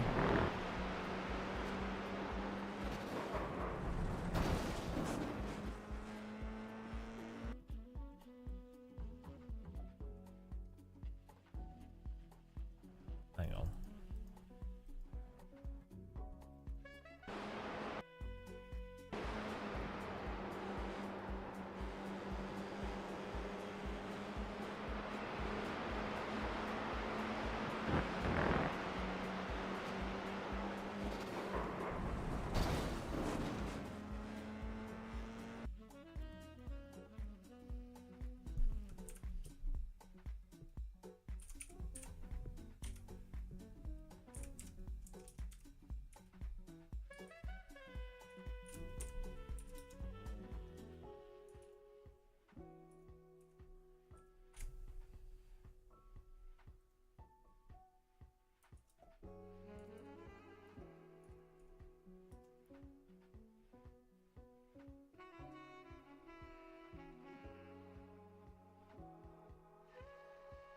Well, but he shouldn't have driven into us. We've not really pulled to the left anyway. He's punted us here.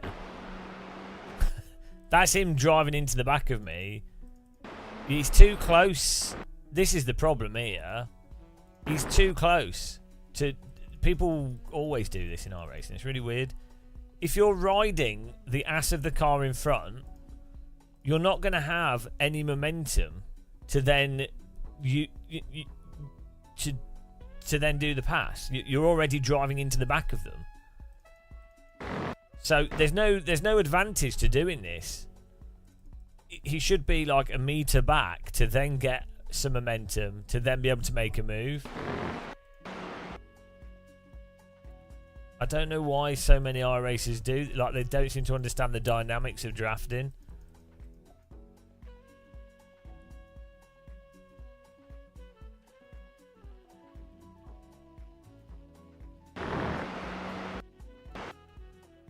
What does he... You could be going... Oh, he's going... Oh, well, I expect the car in front to hold this outside line. But I mean, why would you... The car in front's going to be driving the corner. So why would you expect them to stay fully on the right-hand side? Like, even if I did, we'd miss the corner. Like, even if I was to keep my wheels on the right here, not do the corner, but we've actually already started moving left anyway, which is just normal for that corner.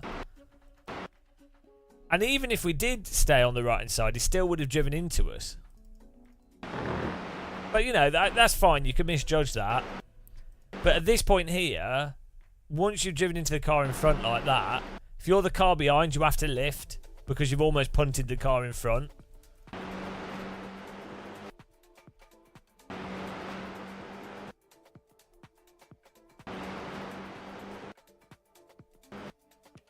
There's no way that this is going to work out without him punting us.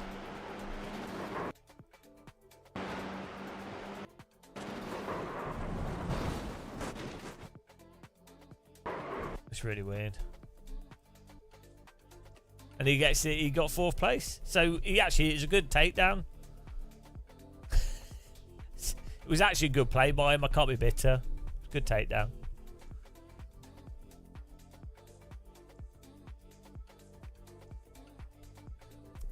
You gotta appreciate a good takedown when you see one. 12:45 is the Super Formula Lights.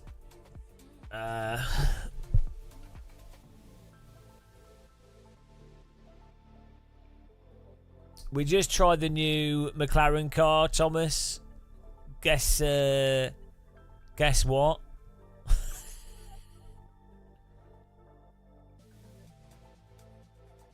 What do you think?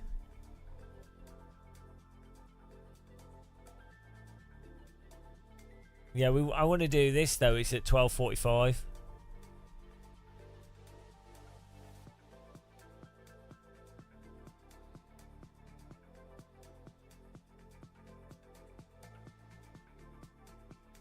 Well, yeah, you could. It drives exactly like everything else.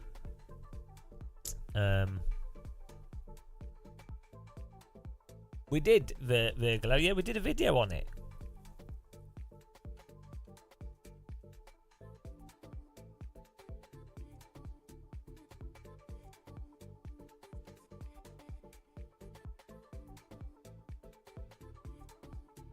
If I sign up to this, we won't have enough time to do the... Or will we? Will this finish? Does the GT3 finish before 12:45? Oh no, finish at 12:49. Oh yeah, we could do this again, and then we can quit and sign up to the Super Formula. Perfect.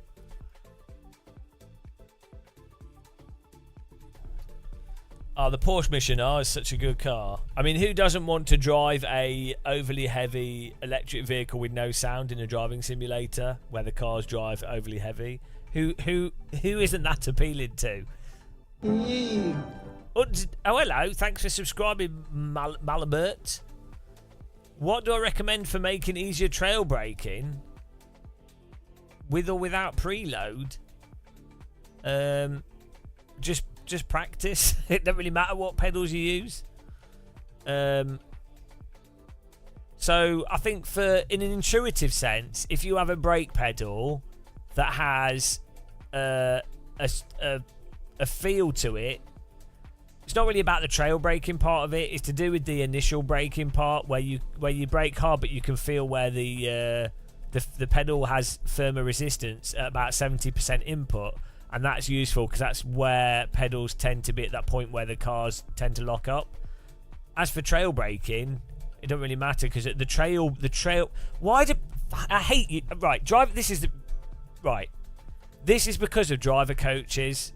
This is because of bloody Swolio and God knows who. Everyone just talks about sodding trail braking as if it's like some separate thing, right? Because of all these stupid driver coaching videos. Right, trail braking is just how you drive, right? And everyone's fixated on it because of the propaganda around trail braking. It's like when people first learn about oversteer and understeer from Top Gear, and then everyone just talks about, what is oversteer? What is understeer? But yeah, trail brake. So initially, once you're on the brake, just coming off it is trail braking. You're going through the corner and you're coming off the brake, or you're rotating the car on the brake while coming off it, and what have you. It's just practice. Just have a feel for how much pedal pressure equals how much brake, and then just be. You just need to be able to learn how to line up brake pressure with what the car's doing in the game. But yeah, ironically, so many of the coaches play bloody iRacing, right? And there's no force feedback for the brake, so you have to go by the sound. So in AC, you can actually feel in the force feedback how much you should be trail braking. So you're like, oh, I can feel, I should brake harder because there's more grip, or less hard, based off how it feels. But so weirdly, iRacing and all these driver coaches have installed this whole here's the brake line, here's the graph of the braking, it needs to be smooth and line it up. And it's like, no, yeah, if you're approaching it like a bloody robot. Well, but I don't know what you mean by preload. So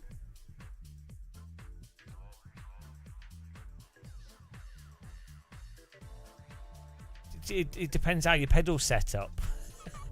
It doesn't really matter. You could have preload on the sloppiest brake pedal known to man, or you could have no preload on a brick-like brake pedal. Preload, I think, technically just means that the pedal's already got a bit of pressure on it. It's all Swolio's fault. No, he wasn't the first one. It was Driver 61 who started it.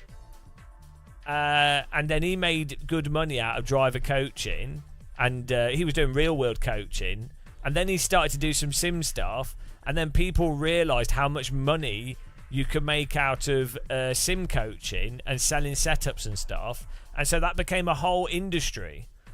And then people started realising, oh, shorts, you've got a minute. What sort of race stuff can you break down into a minute, and how can you make it visually stimulating, and how can you make it sound like you've just unlocked some secret of sim racing that nobody ever thought of?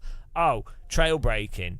And then you have a sim like iRacing, which has such bad physics that the only thing you can really do is trail brake to drive. So everyone hyperfixates on it. Then you have real drivers like Morad going, oh, the reason why iRacing is realistic is because the braking's like in a real car compared to ACC. And so then people hyperfixate on that even more, and then it becomes this whole like weird bizarro meme, all beside the point of just driving and having fun. Slowly now. Oh dear, trail braking.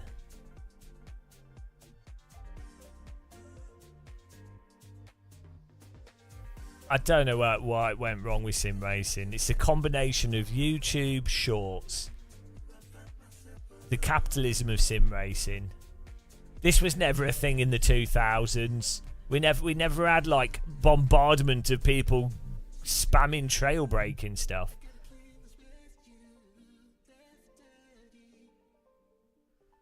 Oh well.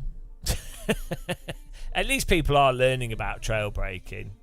I blame me, yeah. I mean, on a positive, at least people then are aware of what trail braking is, so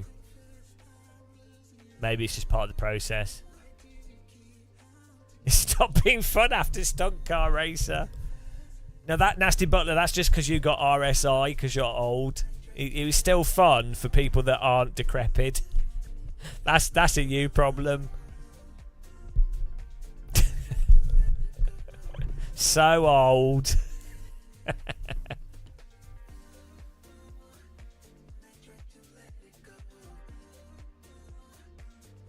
Right, let's see what ChatGPT says for the trail braking.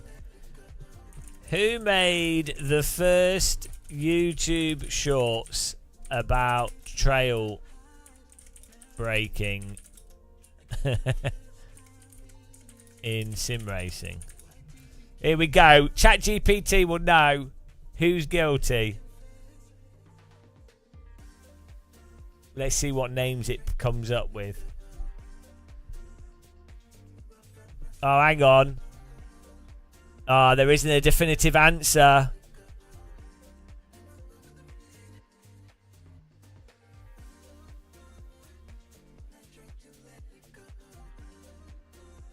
Ah, yes! Right, for example, the YouTube short, What is Trail Braking, specifically focuses on sim racing techniques like trail braking. Another channel, Driver61, has made detailed videos about it. I'm telling you, it was Driver61 that started it. It was Driver61. And then, as I say, people saw the success of Driver61 and then started doing that, and they were like, "Oh, he's done all right at that." And then they were like, "Oh, let's do it ourselves." That's the I hate that I know this. I was totally right. Well, the first video online that was popular was Skip Barber going faster, which was circulating in the 2000s. I think that was uploaded to YouTube a long time ago.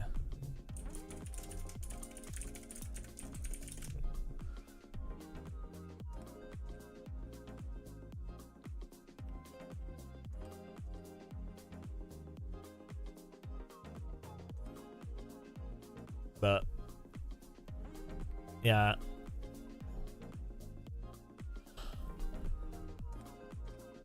Let's have a look if you can find an early version of it on YouTube.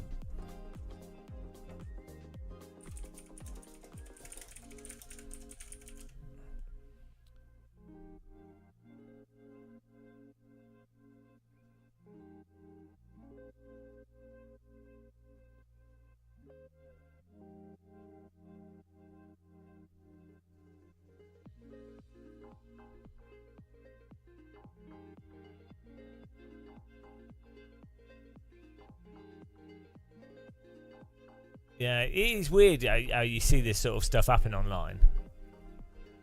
Brenton Edwards. People treat sim racing like it's some sort of absolute science. People often never any trail break. It's funny how there's so many videos. No, I know, that's what I'm saying. Like, the thing is, so the process, if you're driving a real car, the process is, or even a go-kart, you're like, right, I understand. The process is, what does it feel like when the tyres have grip or don't have grip? Lateral, horizontal or lateral grip. Like, you learn what that feels like. And so the process is, right, I want to use the available grip as best possible to be able to drive the most effective line through a corner. And so basically, like, someone is obviously gonna, initially when they first ever drive, they might be like, oh, I'm gonna brake, and then I'm gonna come off the brake, and then I'm gonna turn, and then I'll get on the accelerator. But it wouldn't take much imagination for someone to go, oh, why, I'm gonna brake and continue braking but come off the brake as I go through the corner, because I know that pushing the accelerator and the brake changes the handling as much like as the steering wheel does, right? And so it is literally just how you drive. It's like going riding like skiing or something.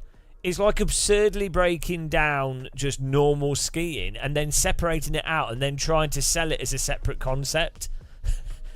Like, and I'm not, again, to be clear, there's nothing wrong with breaking things down, and it can be a good way to teach people about stuff, to compartmentalize stuff, focus on things and understand them conceptually, and then put them back together. That's not a bad process, but it becomes the be all and end all, and because it's the YouTube short thing, the driver coaching thing, and how you make money out of stuff, it then becomes a thing in and of itself, as like some bizarre narrative that people have to follow and that people just regurgitate because they're like, oh, I learned this, so I have to now tell you.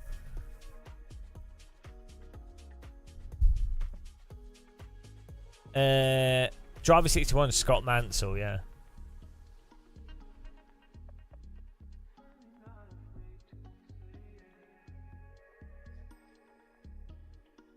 Sim racing's so bizarre. As someone that's like, I feel like I'm outside of sim racing, and someone that's come into sim racing is someone that's not. I'm not a mega motorsports fan, not a car fan, not really a sim racer. I do a lot of it, but I'm not. I wouldn't say that's my thing, and it's so weird. But oh well, I guess everything gets like that.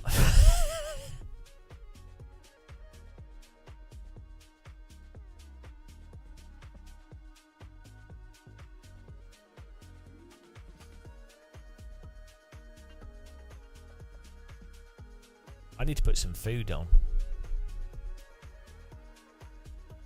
Yeah, well, but you know, I'm not. Hell no, I don't have a natural affinity to driving cars. I'm not good at it. I like force feedback, and I don't mind racing and stuff, but I like other video games. Yeah, no, but it's not a natural.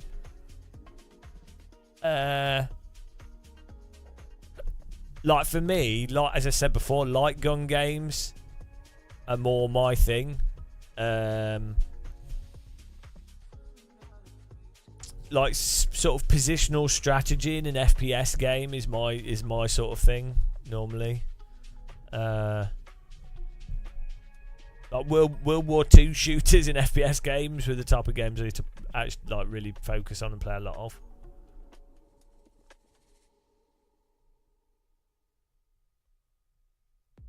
Yeah.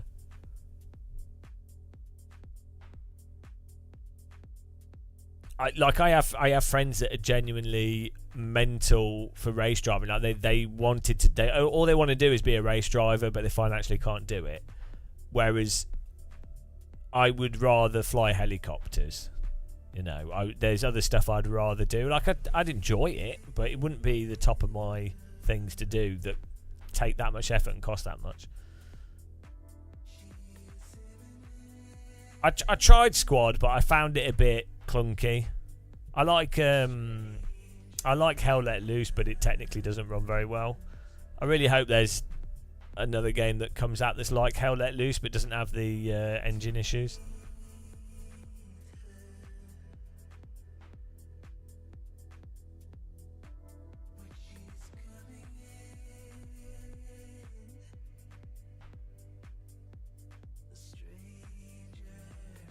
I mean, I would definitely like to drive like an SR3 or something around the Nordschleife, or you know, something pretty quick. Yeah, I'd like to do that.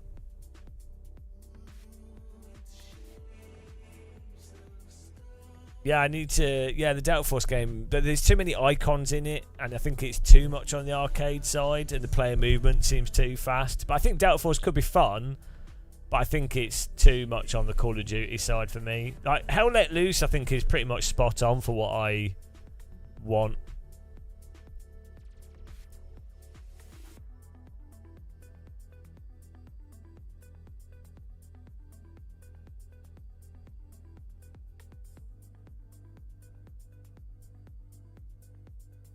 The thing Nasty Butler is with cars, if you the more laps you have, like you get used to the speed very quickly. It's like skiing. It's really crazy, but if you do lots of it, it's you just get used to it, I think.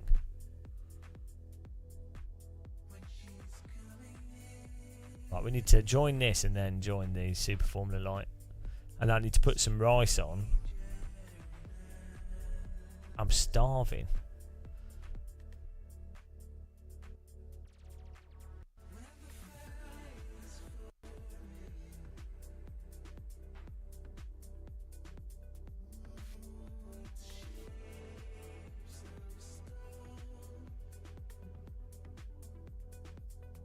Well, so the thing is, stuff's normally scary because you don't feel in control.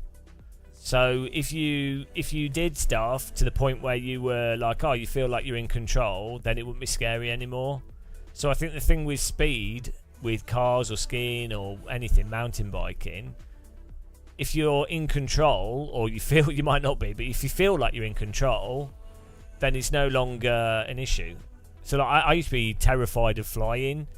I mean, I don't feel in control of flying, but I know, having played flight sims and been in light aircraft in real life, I'm like, oh, all these movements and everything are totally fine. Like, you know that a passenger jet's like ridiculously stable. Like the turbulence you can have in a passenger jet would feel like you're being thrown into the ceiling. Like you could actually have passengers thrown in the ceiling and the plane would be completely fine. But so you have to just, you know, until you know that, it's terrifying. What do I use to make my rice? I use a little mini rice maker. It's like a, because there's only me, or what? If I have someone around my house, it's only like one person, so it makes like a double portion of rice. We're back in a second. Put rice on. Put the rice in. Cook.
car is out of control.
Hello.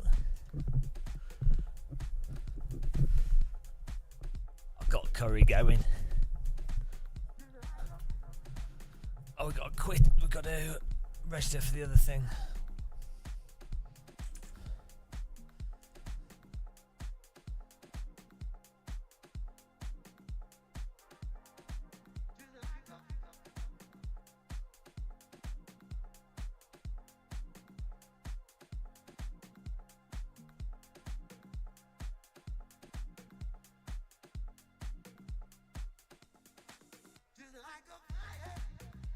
Hello.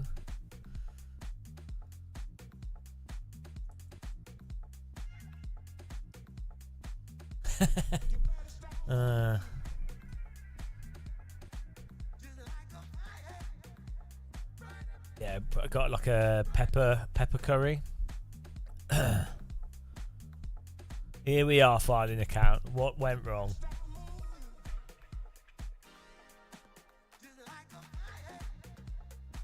What on earth went wrong? Everything. Everything went wrong.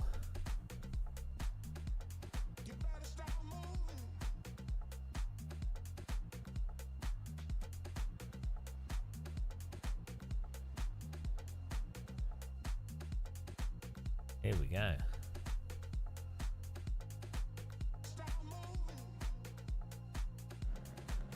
Bosh.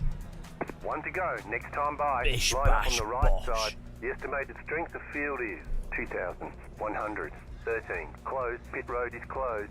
A lot of opportunities today. Head down. Pick your battle. Pick your battle. 5 cars left to Pick grid. your battle. Pick your battle. They took a dub. They took our dubs.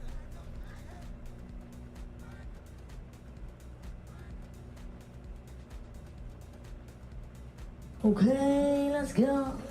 Still waiting on 2 cars to grid. Last to first challenge. Yeah, I'm hoping my curry cooks alright. I didn't really brown off the meat. Just stuck it in the pan and I put it on a low temperature. It's alright. It drives like Waiting on iRacing the cars. final car to grid. It's okay. It's another iRacing car. The concrete bobsled. McLaren concrete bobsled. It's alright though.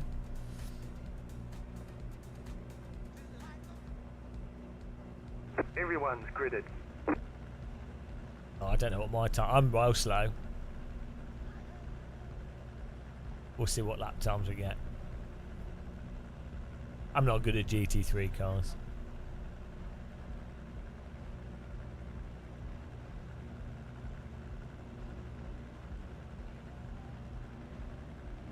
Okay, number 10, gotta go. Catch up 5 car. Catch up 19 car. Catch up 4 car. Get ready. Going green. Post car is off. Time to do your job.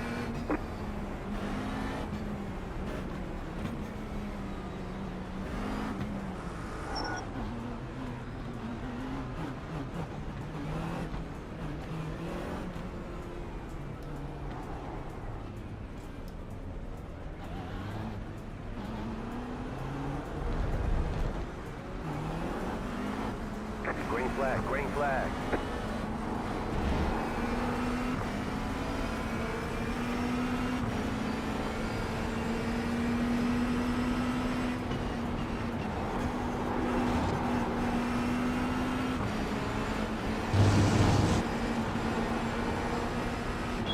Car on your left. Still there, hold your line. Stay on the right. Still there. It's like you never know how much space they're going to give you. Still there, hold your line.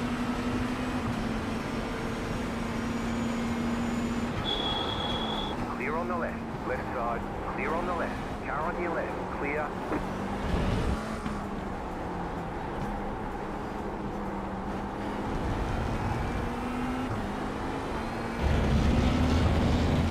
I find the cars drive better with cold tyres in iRacing.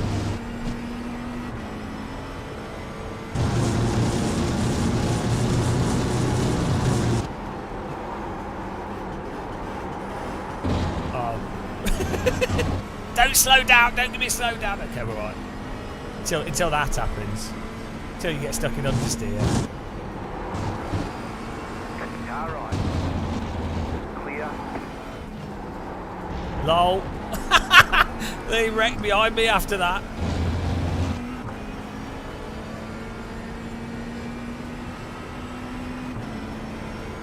I don't know what happened there.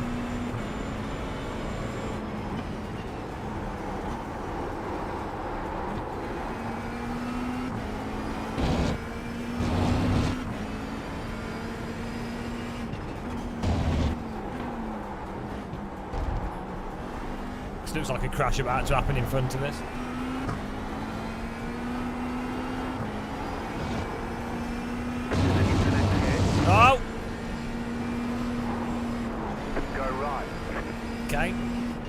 Good clean driving on iRacing, that's why we play it. How do you Very good, idiot. Very, very good. Nice move. how do you crash in a GT3 car on the straight? Honestly. Very good. Idiot.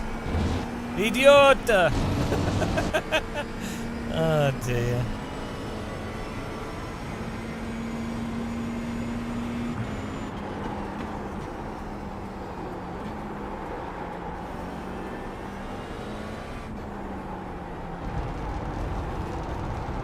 Mind the gap.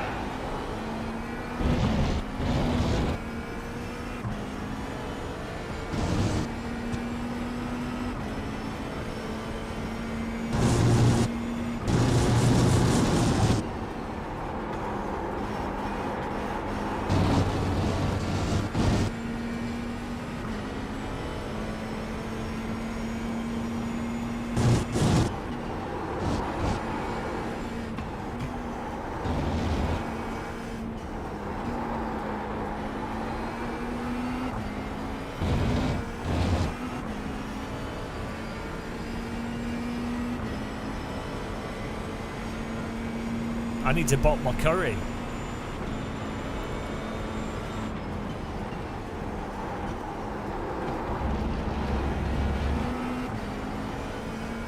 I'm starving here.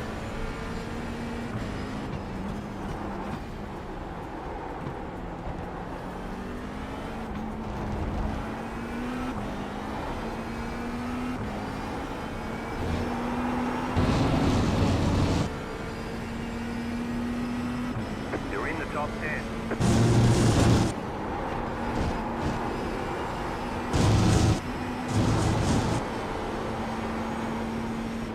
Left side. Understeer. Clear. Physics in this game, guys. Honestly, mate, what the fuck were you doing there? on to it, baby. Car right. The way this car understeers on the brakes once you're going in, Stay on the left. Clear. it's a good takedown. The car in front spinning, I think, caused the car to the left of me to turn a bit weirdly. Oh well, we're still going. You try and do like a nice move and you're just locked into understeer.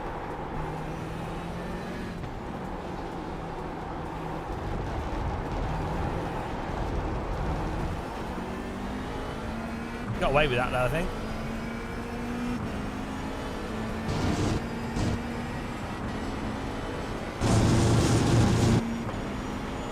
I think I should have squeezed the car on the left more, going into the corner. Yeah, we understeered because the car doesn't turn. So you can't use the brake more to rotate the rear because the car either will just understeer chronically or it will just slop out in oversteer. So you get trapped into understeer. And by the time it happens, there's nothing you can do. Like, I would have had to have broke earlier.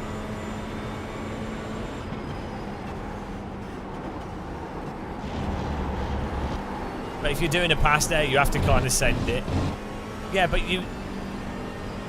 see, this will be lost on iRacers that think the handling's fine. So you can only know to brake earlier if you've already done that understeer beforehand. Car 6 is So now leading. Slow car ahead. Go left. in other simulators, AC, ACC, R-Factor 2, Automobilista 1, in that type of situation, what you can do, once you've gone into the corner a bit too deep, you can push your brake more, which will cause the back to step out, which slows the car down more, and you just counter steer it. With this, it just induces more understeer. So you're kind of trapped. Like, I was going to hit that guy ages before the contact. There's nothing. I was like, well, nothing you can do. You're trapped. ironically, the solution around it is to actually dive bomb even more aggressively, so that you're well in front of them by the time that your car's going to understeer. the guy complaining at us is quite funny. Obviously, it wasn't intentional.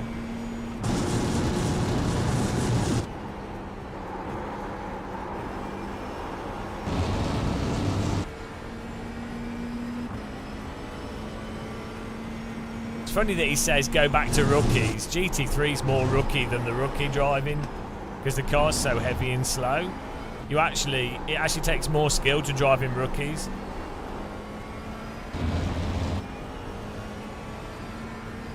Yeah, it is a game.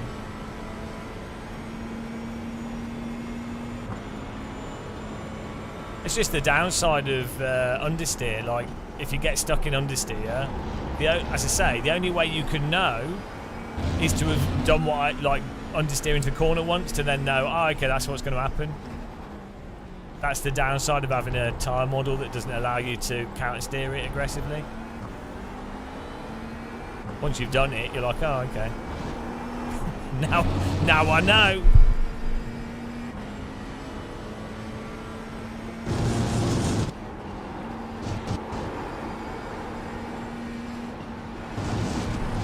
So you have to dive bomb this more aggressive. Still there, hold your line. Keep to the right. Ironically. Or what you have to do is, when you do the dive bomb, you have to squeeze the car on your left harder so that they don't turn into the corner, so they're hyper aware that you dive bomb them. Basically.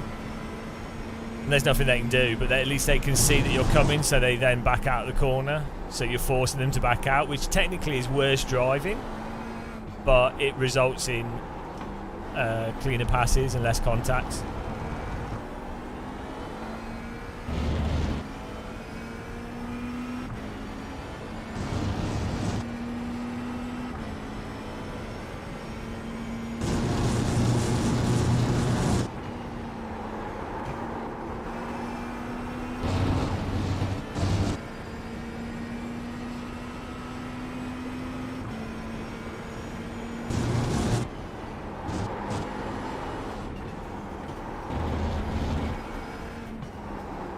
It's good fun racing. It's entertaining. There's always people on it, Rowdy Burns. So you can always find races.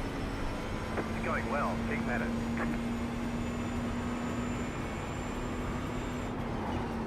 Once you know what you can and can't do in iRacing, it's also a lot less effort to drive. So like R-Factor 2, LMU and AC are really fatiguing to play because you're constantly adjusting the car. So it really tires you out, whereas I can play iRacing for 12 hours and it's not fatiguing because you basically turn the wheel in one direction for each corner and then just use the accelerator and brake. You're not constantly having to balance, so iRacing's way less fatiguing to drive. There's no I play when we live stream AC. If I play AC for like 6 hours, I am completely wrecked. Like I'm absolutely, like, mentally and physically wrecked. I can play iRacing for. We've done 14-hour live streams in iRacing, and it's like, oh, it's okay.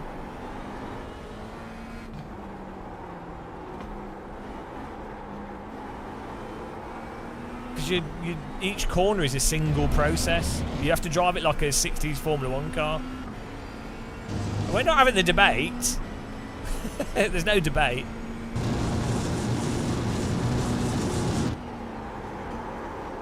I'm just saying why. For me, that's actually a positive with iRacing. I don't like ACC, but I do like the normal ACC. Just enjoying driving. So it's probably one of the well, one of the, or not the best simulation to practice, like even F1. It's why, but it's why I tend to play iRacing when I'm not sleeping well.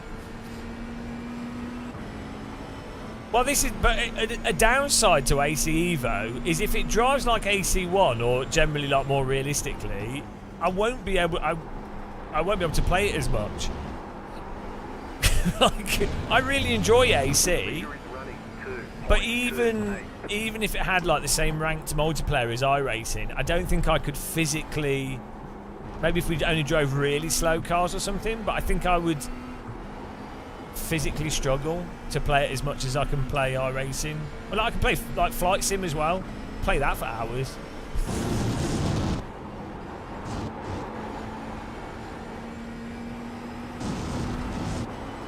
No, there's not as many players in R Factor 2.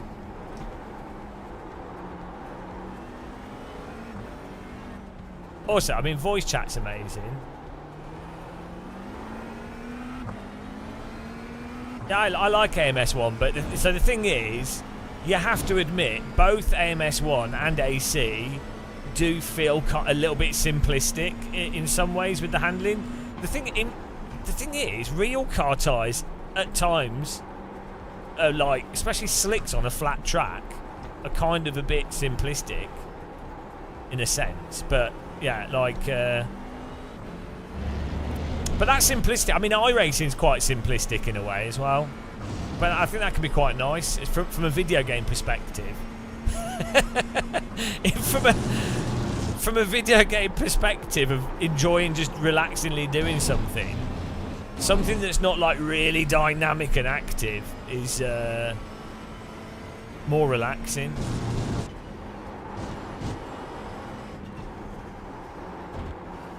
It's like what I always say. I really enjoy walking because it's like just easy. But I like mountain bike riding, but walking's fun.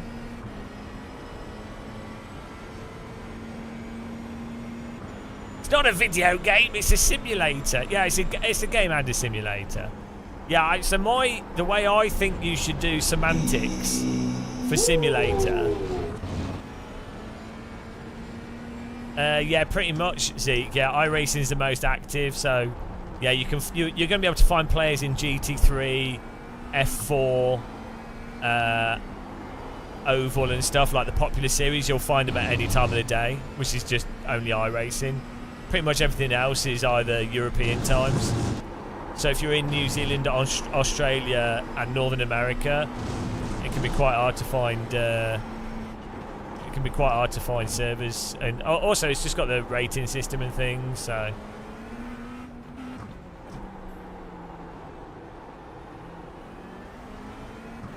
well, I would wait for like Assetto Corsa Evo and new sims coming out. We've had like 5 years where it's been a bit rubbish for sim racing on the software side. The hardware's been great, but I think over the next following like 3 years, you got the game from Straight 4, Project Motor Racing, and you got AC Evo. Hopefully, he's not terrible, and hopefully, iRacing improves its tyre models. There'll be different options, and Gran Turismo's fun, to be honest.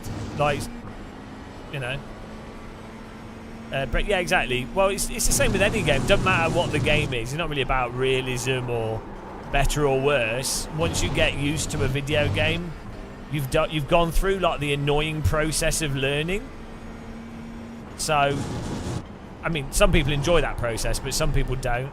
So, once you've learned a physics engine for driving, it could be ACC, iRace, whatever, or like Counter-Strike or Valorant or whatever. It's really hard to go from one game to another game, especially when you've put a lot of time into it. You'll always feel a bit handicapped in one of the titles compared to the other one. So, yeah, it's fine.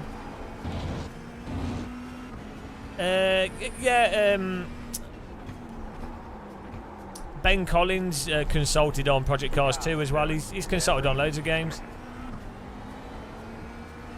He just says what everyone says. Like, you don't have to be the Stig or a Formula 1 driver. There's a weird myth in sim racing that, like, developers, the reason why a specific sim is not realistic is because of not having a real driver consult on it or something. It's like Formula 1 drivers have consulted on driving games since the 90s. the reason one driving game behaves and is how it is compared to another is to do with how long it takes to develop stuff, the random skill of the physics programmer, and the random chance of the R&D panning out or being how it is for the specific physics engine. It's nothing to do with, pretty much nothing to do with which real drivers consulted on the game. Imagine you're an artist that can paint really well. It's not going to affect your artistry that much, someone describing a church or a building or a landscape. Ultimately, your artistic skill is going to be your artistic skill. It's not going to be dependent on someone going, oh, this is what this looks like. But you can adjust it here and there. It's like, well, the bulk of the work is in the talent of the programmer or the artist or the data they've got or, a whole bunch of stuff. It's a bit of a meme in sim racing because you use drivers as marketing. So you go, wow, the Stig's involved with this game. Oh, wow, the Stig can drive well because he was in Top Gear. We use the Max Verstappen or Lando Norris was involved in this game and he's a Formula 1 driver. It's like, well, it's just because it's just marketing. Not that... So there are differences still. Like Ben Collins actually does give very good feedback, so I'm not knocking it. Nicholas Hamilton has given really good feedback in the past on various games, again, like Project Cars 2. But like at the end of the day, a Formula 1 driver isn't a game designer, and they're focused on Formula 1 driving. So it's not like they're going to be able to. They will understand how cars drive, but they don't necessarily understand all the ins and outs of racing simulation and the limitations of game development and the limitations of what tyre models behave and how to massage the known behaviour into a better thing, or the abstractions of a sim versus real life, or the limitations of consumer hardware and the limitations of monitors and the limitations of it working on console and PC and the limitations of different skill levels of user bases and how assists apply. A Formula 1 driver probably doesn't know that stuff or care about it. So the people forget all this.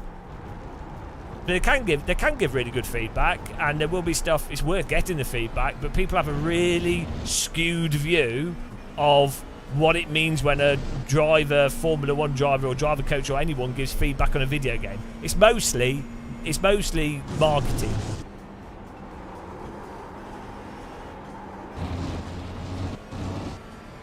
Well, yeah, so it's interesting with F1 24. So the problem is most gamers that play driving games and most sim racers have never been in a Formula car or a high downforce car, and most believe the myth that driving is difficult. They don't realise that actually a Formula 1 car or an F4 car or Radical, they're actually not that hard to drive. Like, if you're just driving them if you're driving them with no physical G-forces and you can drive to a basic level, they're not that hard to drive. They're not going to do anything mental.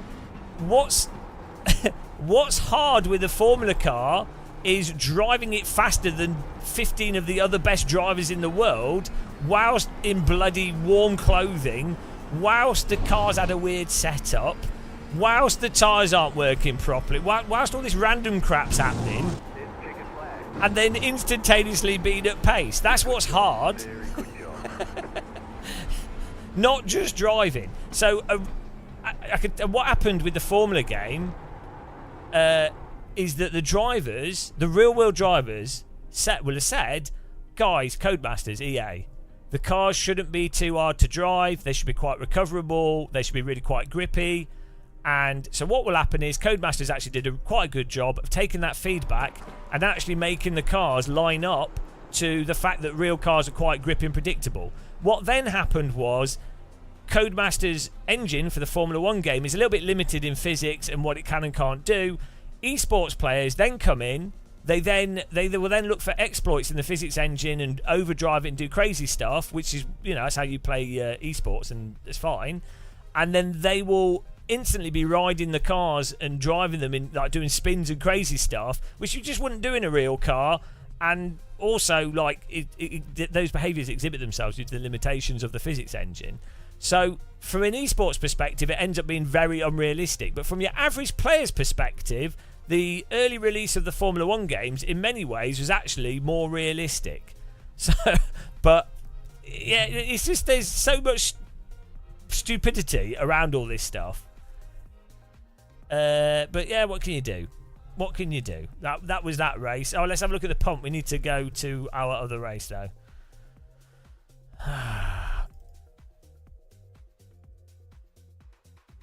We're going to miss the start.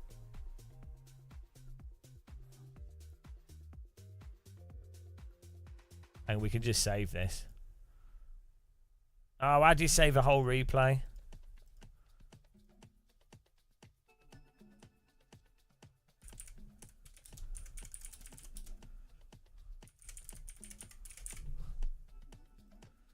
Right.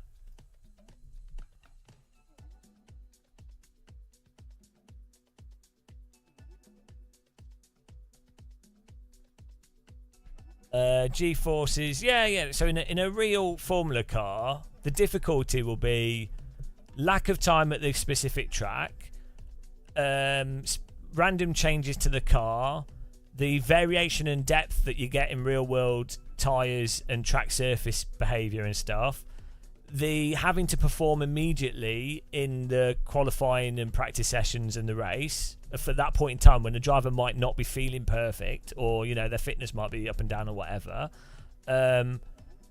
The driver might also be concerned with their other position, how things are going in the team and all the other dynamics. There's all this shit going on in a real car, and then yeah, the physicality of the G-forces for 90 minutes, the temperature, all that stuff makes real driving mental. But if you remove the temperature, the pressure, the ability to restart whenever, and you've just got like the handling of the car, and you're not going for like you're not being the fastest driver in the world, yeah, probably not that bad. Fed Felix, do I think AC Evo could provide decent competition against iRacing? Maybe a bit more competition, but I think iRacing will always have a user base and it'll always be quite popular now. Sort of iRacing is established now. I need to get my curry, guys. I'll be back in a second.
The pace car is out of control.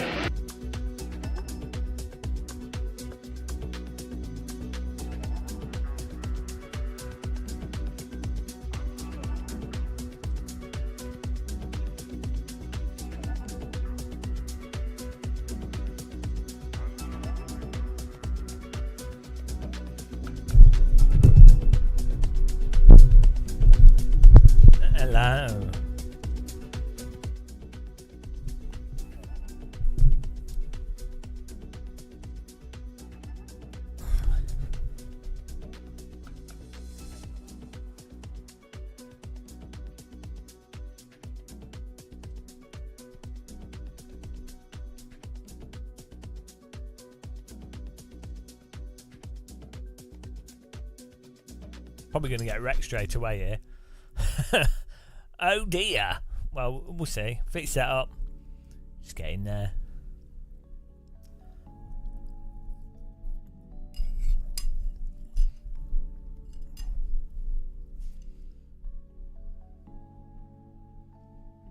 Good luck, everyone.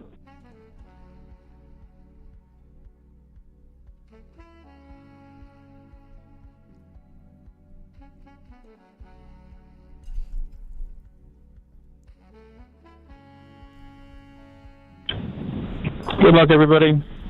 Drive safe. Why do people bother saying that? It doesn't make any difference. It's not gonna. No one is gonna drive safer. There'll always be the wreck at the start. Okay, let's go. The estimated SOF is 3,063. Tight field today. Look for opportunity.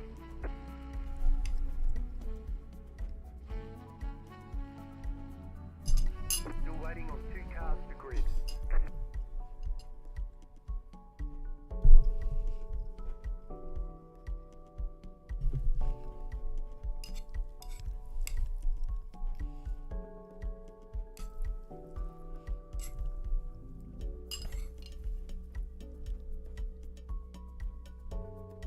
Hello, Swolio. You gonna do another break video? Here he is. Waiting on the final car. Here he is. Swolio's username should be a break trace. Here we go. This crash is sponsored by Swolio. Green. Ah! Slow at the back, slow at the back. I just put my curry down. Like, looking in my mirror to see if there's a car on the left. Still there, hold your line. Clear on the left.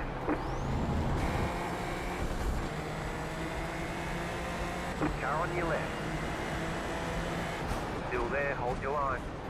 Clear on the left. Oh dear, everyone survived the first 2 corners.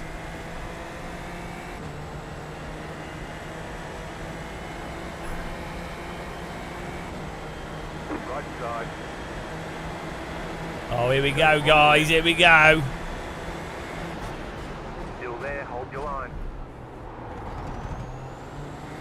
Clear. This is a Christmas miracle. Ah, there it is. There's an incident ahead. Crash. Car on. There it Still is. there. Christmas miracle is ended. Still there, hold your line. Wow, thanks for that, man. Clear on the right. Game over for the Christmas miracle. I thought we might have been about to witness the first ever clean Road America first lap. No, there was a car doing backflips, as is tradition.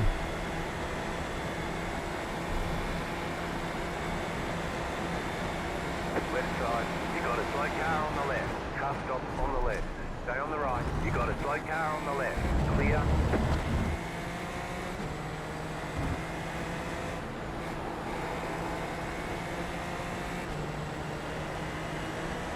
Car on your left. Oh, you idiots! Why can't iRacers drive? Car on. Still got wheels. Oh, I've got wheel down. Still there. Why can they not hold a line? Still there. Hold your line. Every race! How can they not just hold a basic line? Clear on the Oh right. dear God. The pace car is out of control. Might still be okay though. How do you drive into me there? Jesus Christ. The pace car is out of control. Thanks for following, guys. I I reckon we honestly... can work together a bit here to push up. Car on. That's on me. Clear. Just testing out some special moves. Sometimes that works. James, where were you going? There was no space there. No, I know. That's why I backed out of it. Sorry for scaring you. And a 4X. Oh, you got 4X. I didn't touch you on my screen. Oh, maybe I did. Sorry.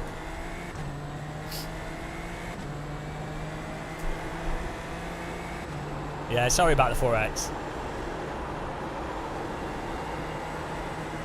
No problem. Only thing is, someone did the exact same thing to me in the last race, and it broke the car. I was just cooling down my tyres.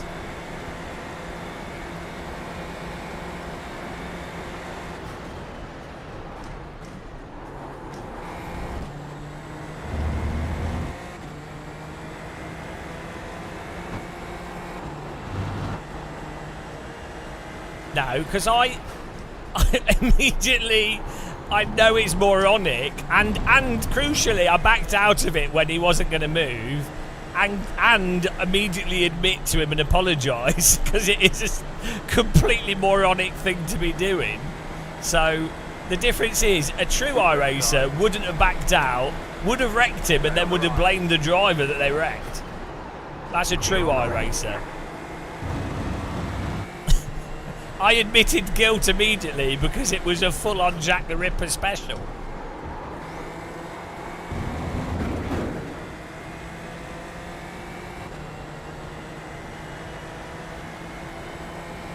Well, I had to test the suspension.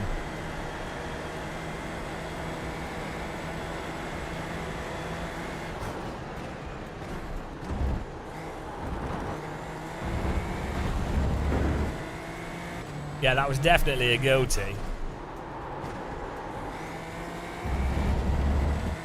We don't seem to be losing too much pace despite that guy driving into us, which is nice, because I just want to finish the races, you know. It's more entertaining driving than not driving.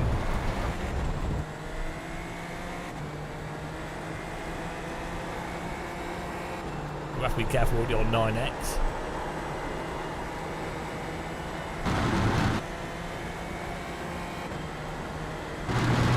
It's a good track, this.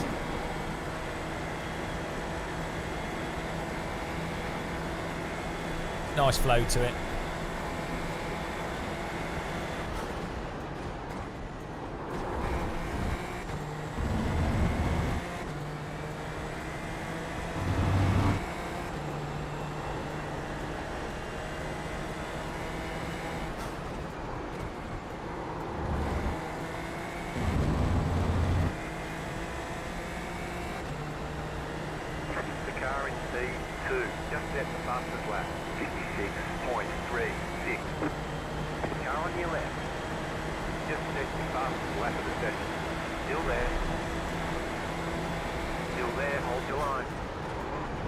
Oh my god, like...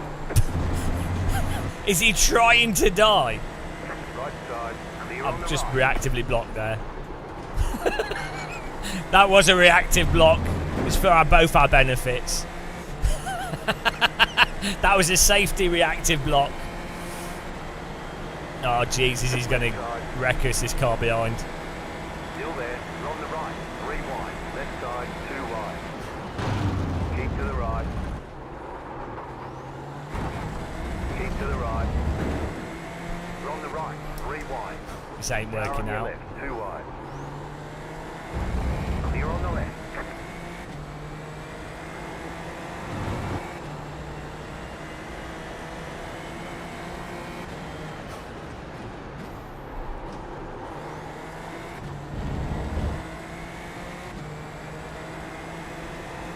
Well, I pulled out of it because I didn't trust the net code. I thought the red car was going to drive into the blue car. In before disqualify, yeah, probably.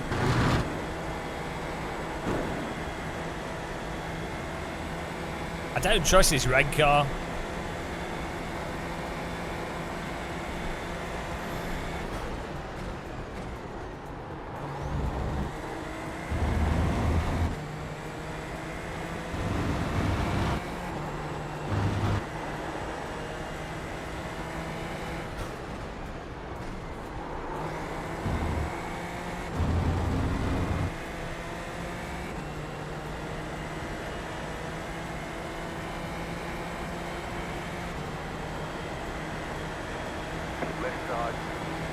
This never works out, does it? You're on the right, 3 wide. You're pulling away from the car behind. The gap is 1.1 seconds. Still there. Forcing me to have to brake ridiculously late so that we don't understeer into him because he's squeezing us so hard. Oh my goodness. He's like asking for a wreckage. Car right. Asking for a wreckage. Yeah, I couldn't brake because I knew we'd start understeering, so I got another 4 points for that, and there was no contact. better for me to like not brake and then just go massively up the inside.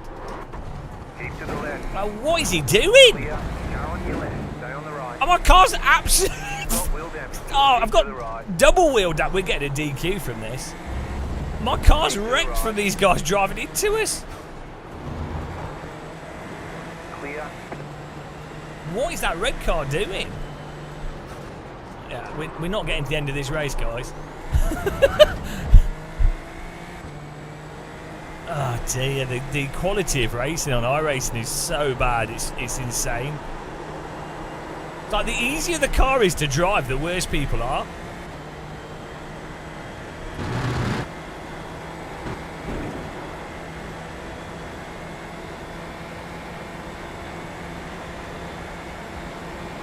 Left side. Keep to the right. Clear on the left. How do you drive into the back of me? Ow! The car in C2. Just step past the Oh, my car's wrecked. 0.114. You're going well. Keep at it. Well, because people drive as if there's no netcode issues.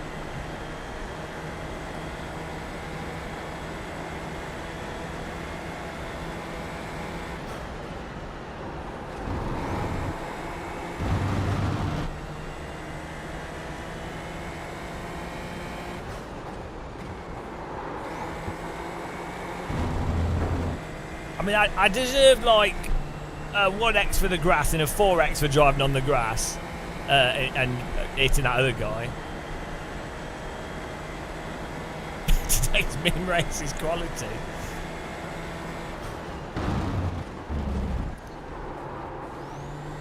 Nothing negative happened from that though.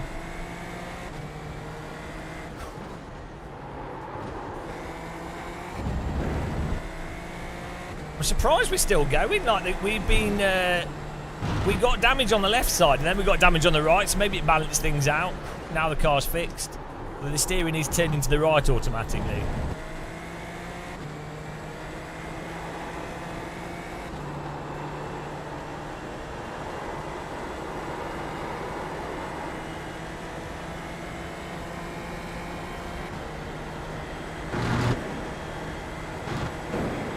Give me the content. Well, yeah, I didn't qualify. That's a problem in Super Formula or in iRacing in general. You need to qualify in the top 6, otherwise it's just always going to be a pump fest.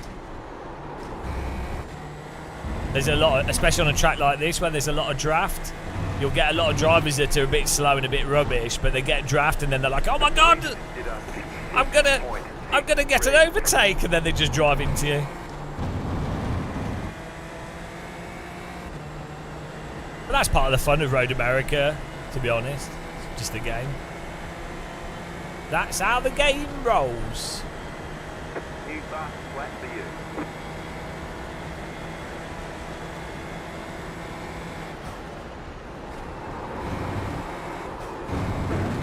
I'm surprised my car still has wheels. Car behind has gone off.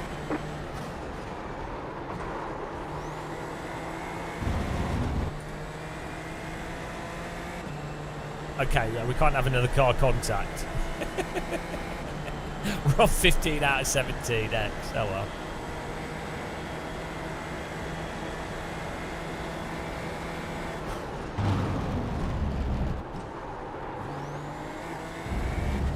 Yeah, who needs wheels? Everyone knows that hover car racing is better than car racing.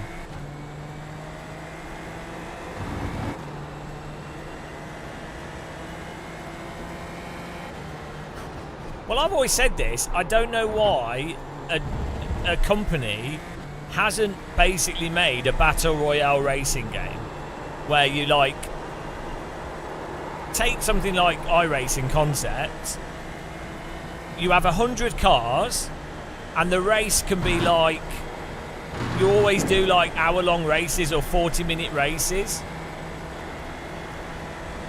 and I mean you could do it as a battle royale game. That's more like Destruction Derby. I'm just saying, within the context of normal races, you're not trying to wreck people. You're just trying to win. But the idea is that you'd have like crazy grids, but also within something that's somewhat realistic. So you take the fun of a simulator, you know, the fun of the depth of a simulator and that gameplay and the handling and stuff, and then you add in 100 people. It'd be well intense. Even if you also add like, the elimination mode where the cars at the back each lap get eliminated up until you get to the last 15 or 20 cars. So you keep driving until there's no cars left. Every lap a number of cars get eliminated. That'd be well fun. A sim like iRacing could do it, but they'd be like, well, it's not realistic. But it'd be really fun. Everyone joins up to the race, 100 cars. You could qualify and obviously be further up, so you're less likely to get eliminated. Crazy. There's an infinite behind. Carmageddon online would be amazing.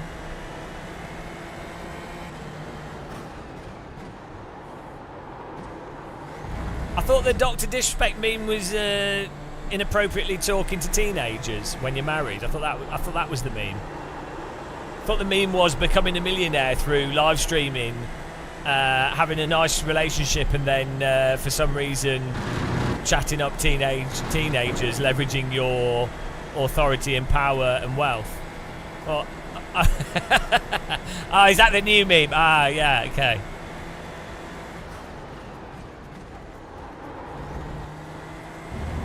I mean, who am I to judge?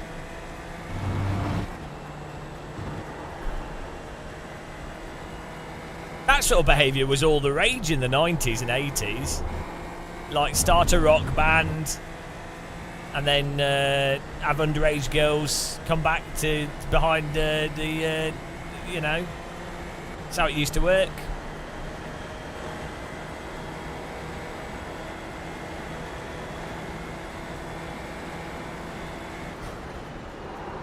No one questioned it back then. It was different times.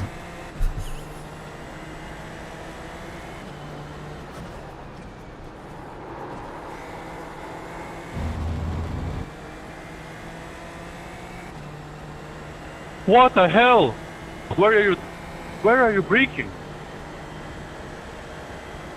By the sounds of it, into your car.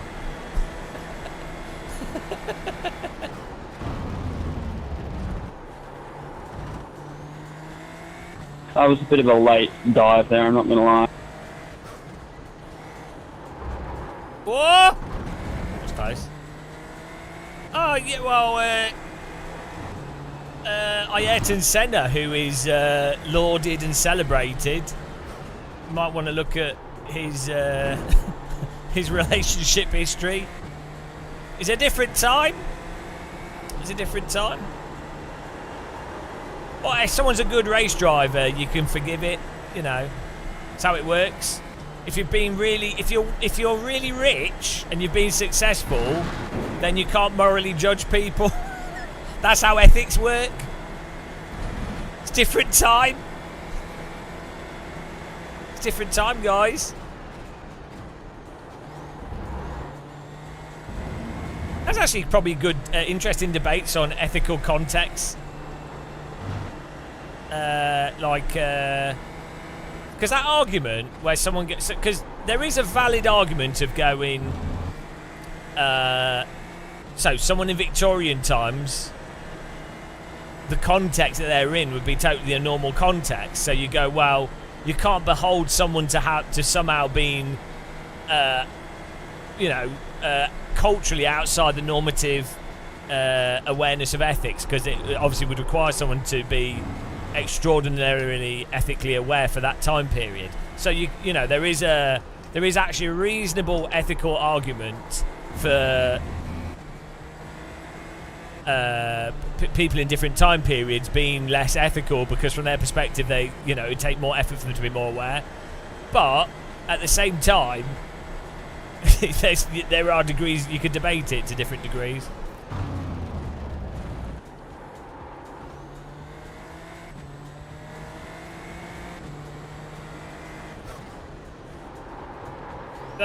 Do any of you know of any specific philosophical books on that, or if it's a codified subject?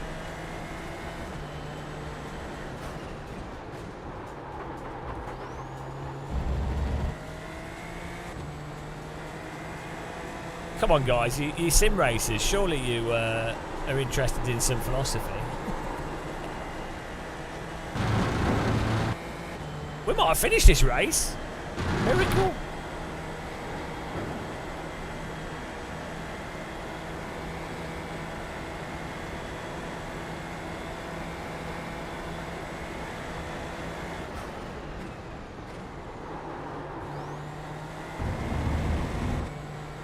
I like how this car sounds like a washing machine on spin cycle. Car 1, he's up in front.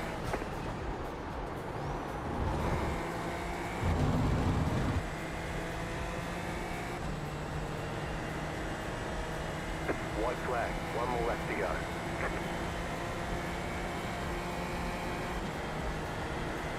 Oh, one more lap. Oh, hang on, we're up to 12th, guys, despite the pummeling.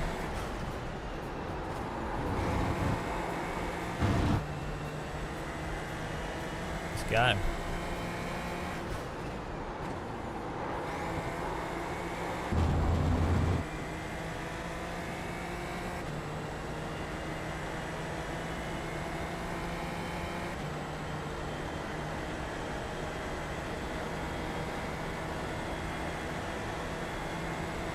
I'm excited to look at the replay of the people driving into us.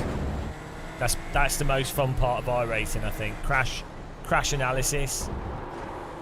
iRacing was actually designed for people that like watching that TV show with the planes. Disaster. The disaster analysis stuff. It was a normal November the 6th. The passengers boarded the plane, but little did they know it was to be their last flight, because Flight 643 flew directly into a mountainside. The question is, how did it happen? What went wrong? And can we stop it from happening again? Through dramatic reconstruction, voice recordings, and expert analysis, in this episode of Plane Crash Investigation, we will get to the bottom of the Birmingham mountainside plane crash disaster. Good race, guys, good race.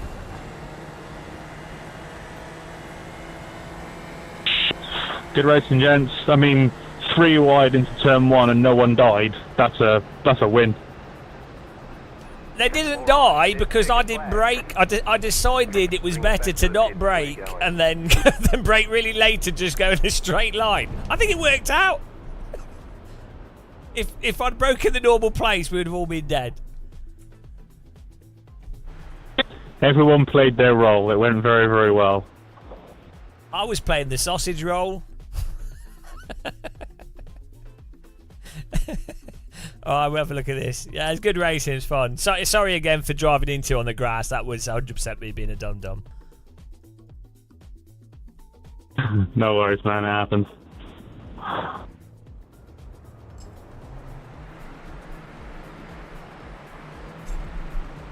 Right.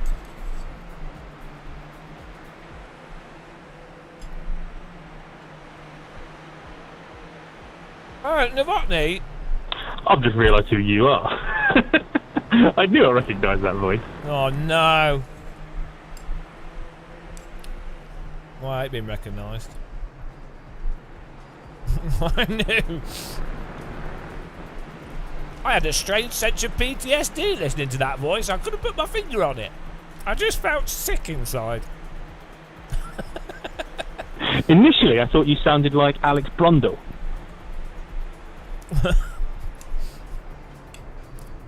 Oh, I'll take that. Well, I'll take those commentary jobs off him. Yeah, it's not a. It definitely wasn't a diss.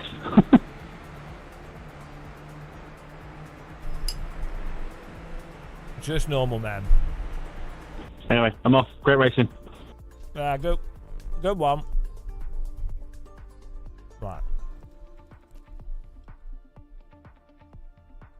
See, I should have squeezed him more so he couldn't turn into me.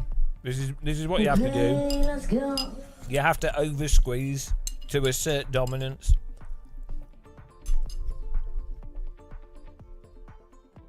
But we are so far ahead. How on earth? What is he doing? At no point am I understeering there. At no point am I understeering. My car is absolutely... Why is he driving that as if there's no car on his inside? It's crazy. It was because he was still tilted from this, I think.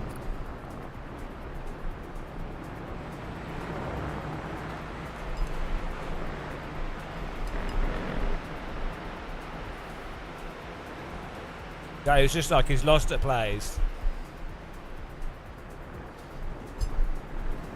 Then iRacing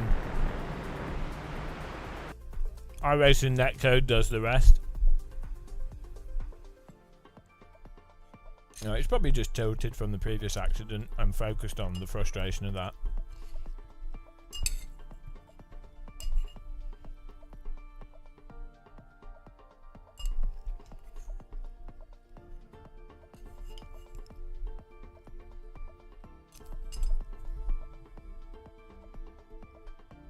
But the way you stop this happening to you is you put your car right next to their car. However, the downside of that is on a continuing corner like this, that has the habit of you understeering a bit into them and them still turning into you. Well, how did you know, Novotny? How do you think I get all this fine cat meat?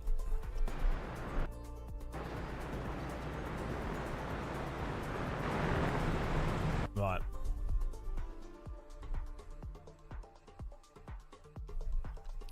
My stupid move. I mean, it wasn't that bad. Right.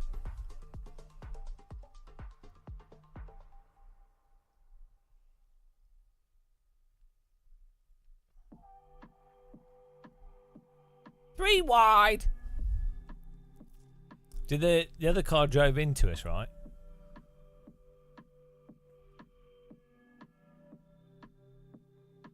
Hang on, was it here that he drove into us?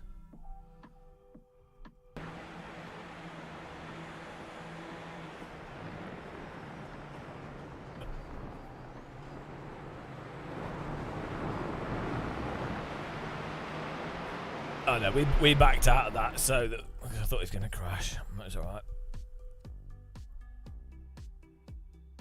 All right, here we go.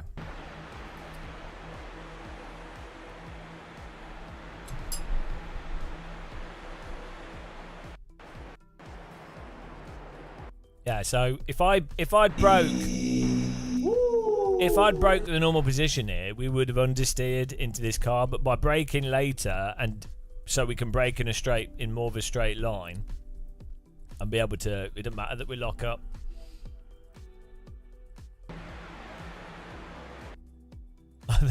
The brake point is here.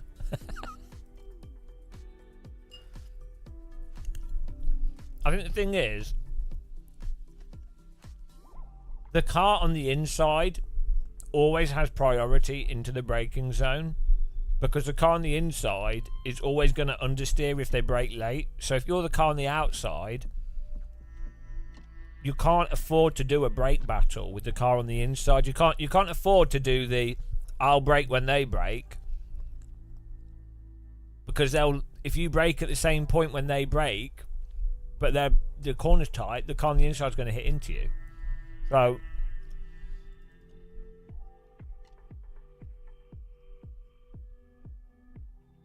it went well then. There's more space than I thought.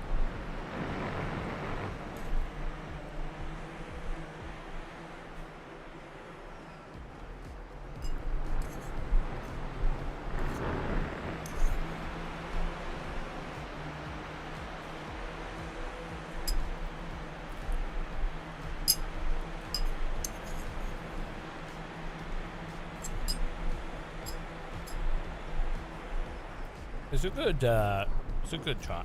Oh, there it is. There it is. How does he do that? Another one. Another one. Like, what is it with iRacers not changing what they're doing based off what's actually happening? You can't just hot lap. Where does it...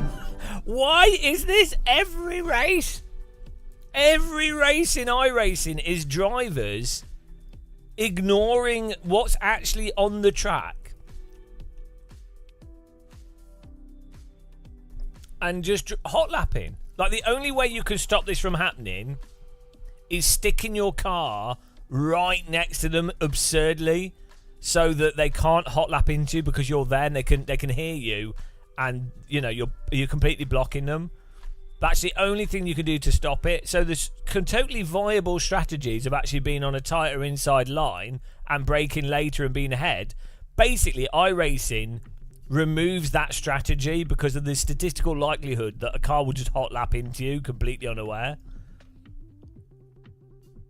Even if you are a car in front of, like, fair enough, if this car was like side by side with this car, it's understandable that the car on the outside would swoop into them and not notice them.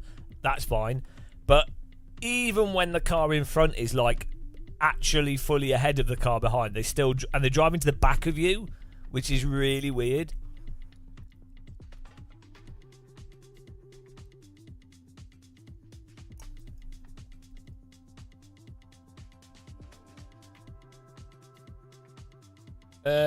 Why are we on the... Because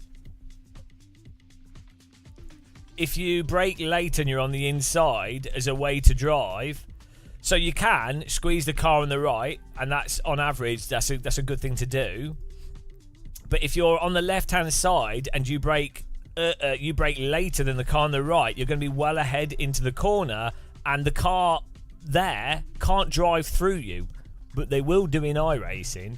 So even though you've compromised your speed through the corner, it doesn't matter, because what you've achieved is actually getting the car in front of the other car. So it's just you're doing a compromised line in a sense. You're not getting the exit speed. However, you are getting the position. If you're this far ahead, that is totally fine. It's a totally legit move to make. Like, but as I say, in iRacing, you pretty much always have to squeeze the guy on the right ridiculously.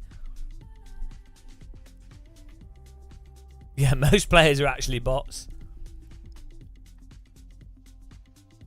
Also, another reason to do the move on the inside there is if you have another vehicle that's approaching close behind you. So if you're in this situation and you squeeze this car on the right, what that can end up doing is when you've got a car behind, they will then go to the left and outbrake themselves and outbrake both of you and effectively do what I did, but take advantage that you've got two cars on the outside that are compromising each other's lines, allowing them to go up the inside. He wasn't really close enough to do that. But that's another reason why this car might take a very tight line through the corner, brake late, take a tight line. And if you were watching any real motorsports, if a driver did that, they'd be like, oh, great driving. But you play iRacing, it's like, oh no, car's driven into the back of you again.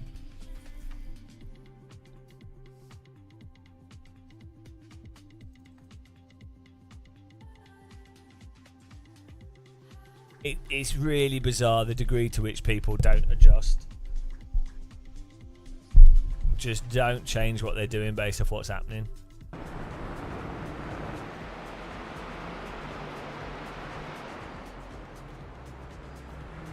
It wouldn't matter if the network smoothing was less and the damage was less. It wouldn't really matter.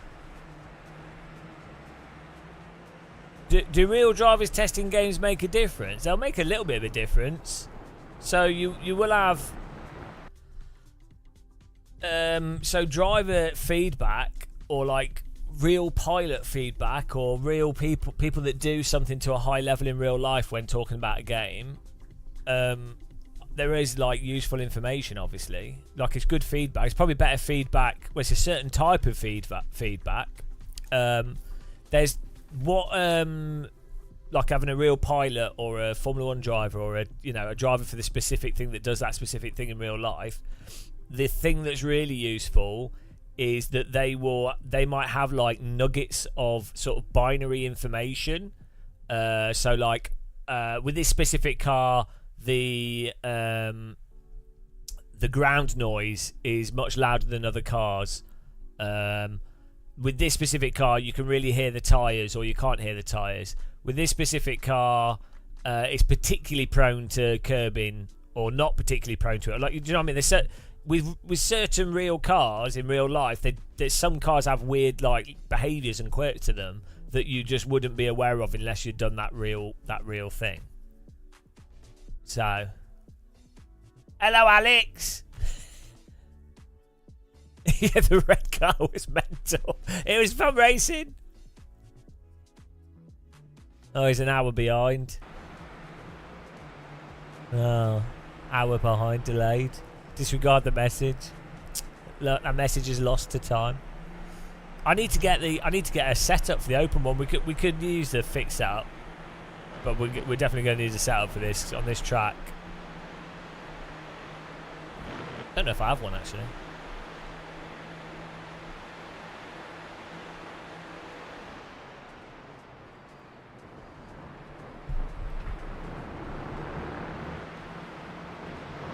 Anything else stupid happened in that race? Can't remember. I'm surprised that my car seemed to be reasonably okay paced despite being rammed. Do I enjoy the Mazda? I mean, it's all right. Yeah, I prefer it in other sims.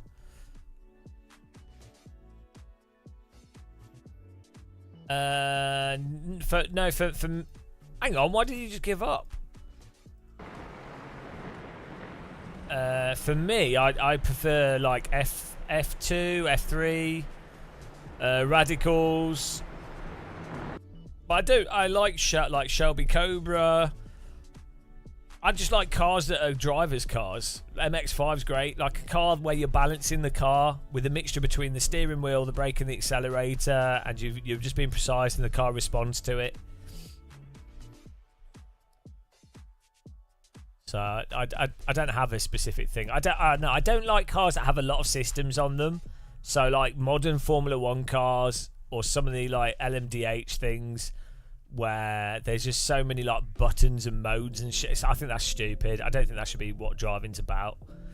And to be honest, this is another weird thing in sim racing.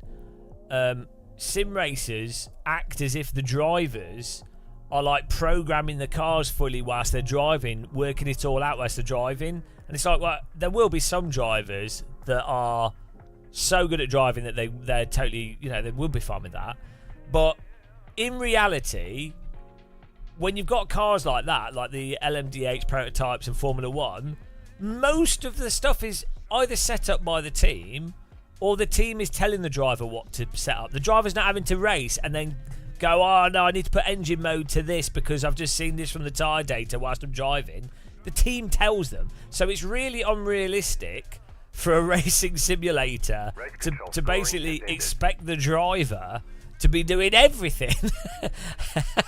It's so stupid. And loads of sim racers like lap it up because, I don't know, they've seen they've seen that it's got loads of modes. It's more knobs. Sim racers love to touch knobs. That's what it is. Knob touching.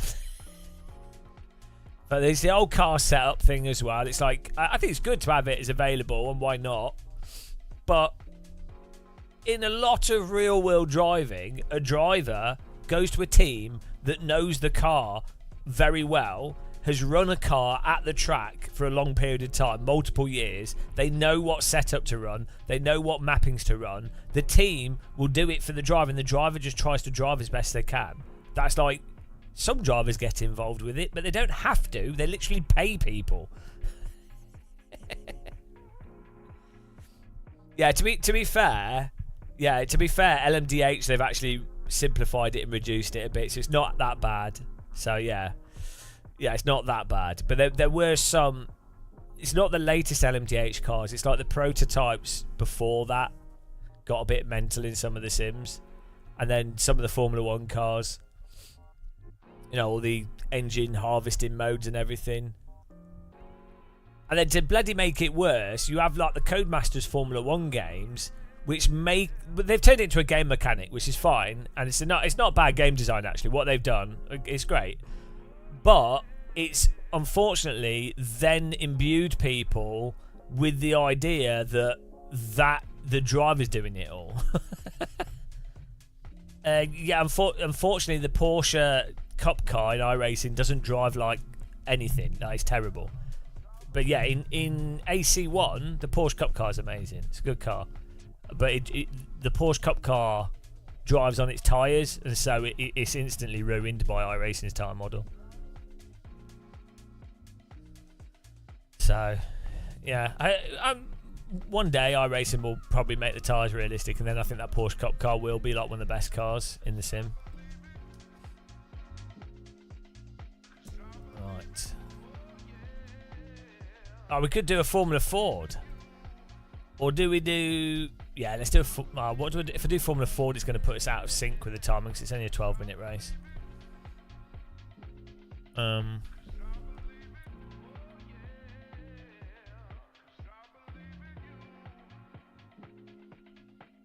Yeah, we'll do a Formula Ford. Why not? They're pretty funny. Not really called a Formula Ford in iRacing, is it? Good track, Alton Park.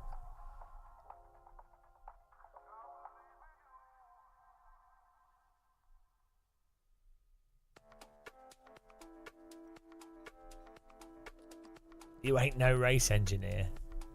Well, it's not even... so the whole car setup thing, it's not even about being an engineer. It's... each sim has its own wonky physics.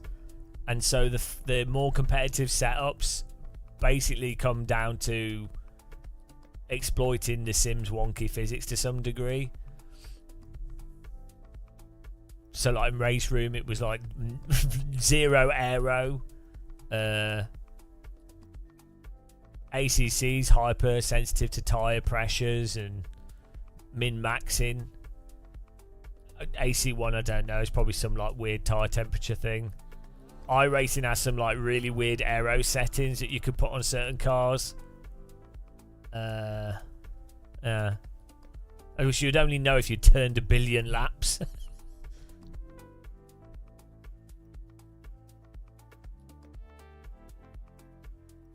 Hang on, iRacing is the only game where you could have a friend be a crew chief or spotter. But why? How many people use that? And it's a nice feature to have. The reason it has that is because of the iRacing's an oval simulator primarily, so they built all the features around oval racing. The team mode stuff's really well done in iRacing. The driver swap stuff's really good.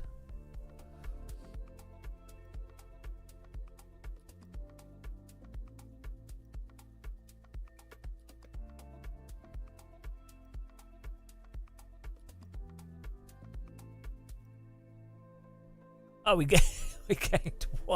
gained one I rating in that Super Formula race. It's pretty funny. Not bad considering we got shackled.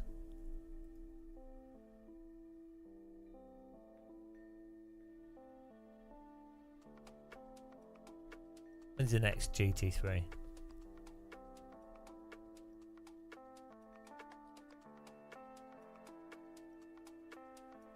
Yeah, with streaming now, you could.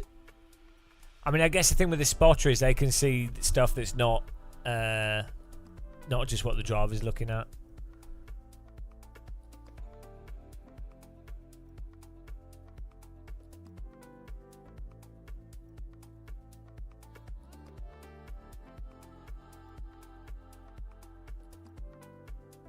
Hang on.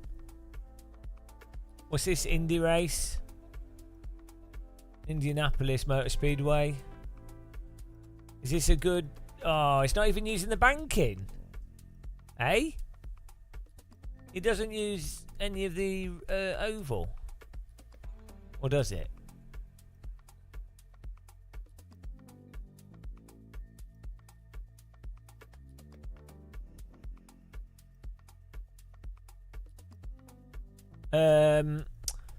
Someone can watch the race. They can join. They can watch the race that you're in. Yeah, they can join it. They can even drive as a ghost car, which is a good way to practice.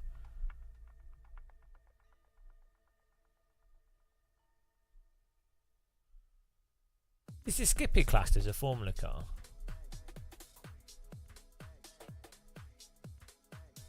Yeah, no one's driving this at the moment. We did it earlier in the week. It was good fun.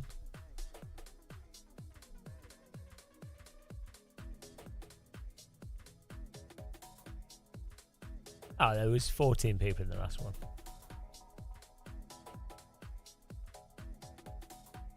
Oh, we can do the Skippy next.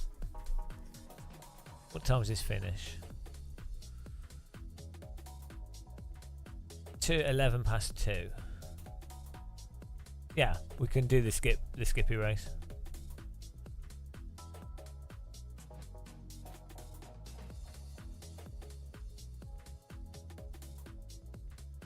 What time does this finish? 2:05. Oh no, 2:46. Oh, we could do that, and then we could do another. Oh, did I click on the right one there? 2:46. Yeah. Right, we have to be really quick here. We can do the Super Formula, then the Skip Barber. I mean, we could do the Formula 1600, then the Skip Barber, then the Super Formula Lights. Genius. I need a cup of coffee or something, or maybe a cup of tea actually. I think it's tea time. I haven't had a tea today. Oh no, I had one for breakfast. How's everyone doing in chat? How's everyone doing? 2 PM. What are you guys up to? Everyone's at school now. Oh, it's raining. When I went for an early morning walk the other day, on my way back, there was like a bus full of school kids. I was like, ha, losers. That's the best part of getting older. Yeah, your body hurts. Yeah, it's, you know, you're miserable. Yeah, you know, but you don't have to go to school.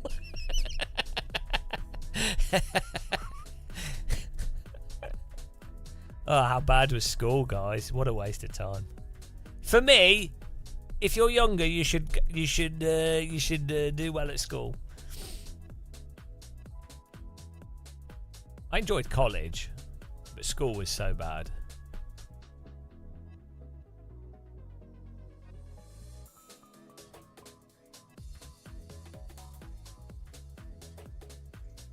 Late night Temu scrolling. I don't use Temu because it's probably easier for you to order stuff.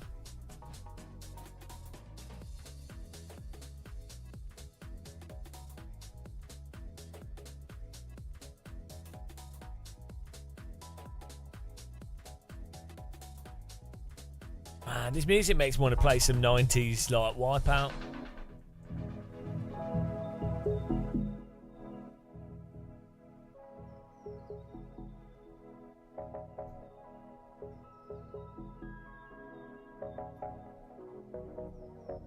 Man, there's nothing that I want to buy. I mean, I'd like a 5090 graphics card, but other than that, I'd like an e-bike. All the stuff I want costs like £3,000-4,000 so I don't really need anything. The last thing I bought was 3 pairs of the same shoes, so I don't need to buy shoes for ages. That's how exciting my life is. I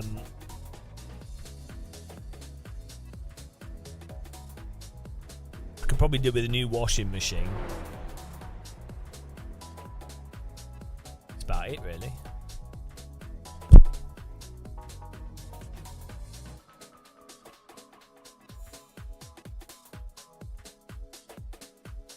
No, I don't like buying cheap stuff. I don't want more objects.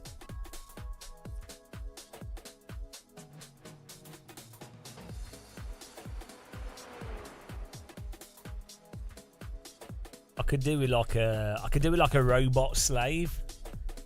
That'd be good. That's what we need, robot slaves. All the benefits of slavery without the negatives. Until they become sentient and throw over the world. But, you know, there'll be a sweet spot. Like, there'll be a point where robot slaves are amazing. Before they gain, like, sentience and kill everyone, there will be a good, like, 20 to 50 years where robot slaves are fantastic.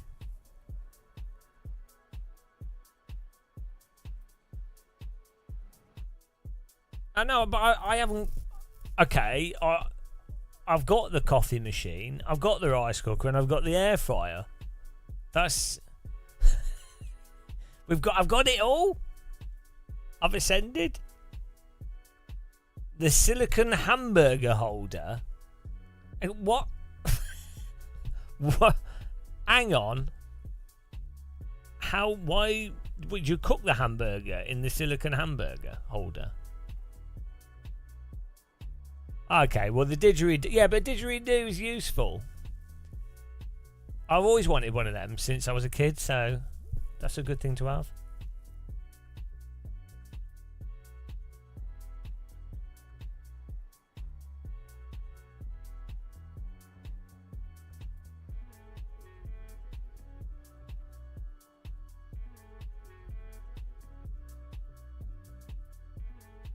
We better qualify here, guys. I was too busy thinking about my didgeridoo.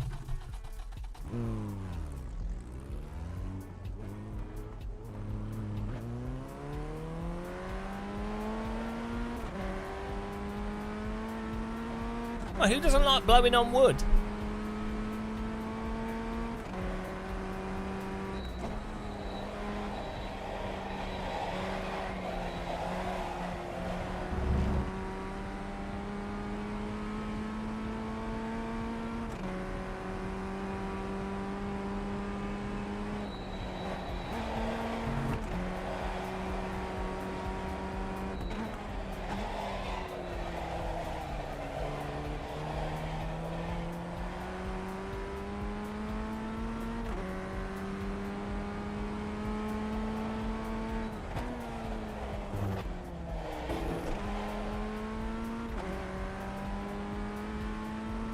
Just stop. Holds the hamburger to stop it dripping.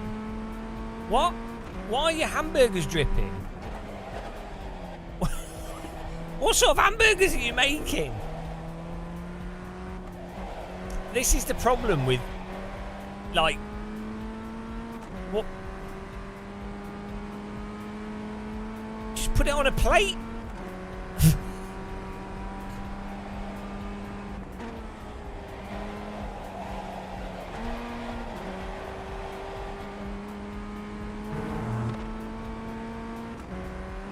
I'm very disappointed.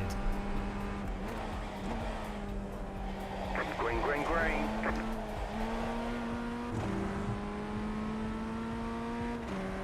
Green, green, green. Okay, here comes your first time lap.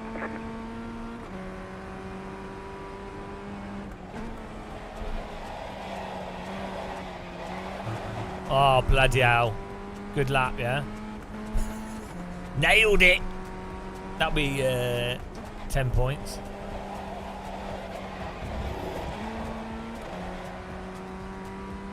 I should really go for a walk today, but I really can't be bothered. My legs are aching from yesterday.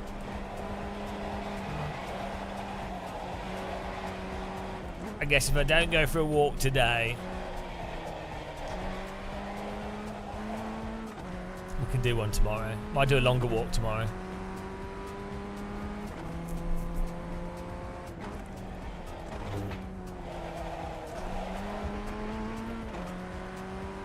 I got too excited yesterday walking, and it was more like, well, you seen how I walk. It's more like a march, and yeah, my legs didn't appreciate that. Uphill.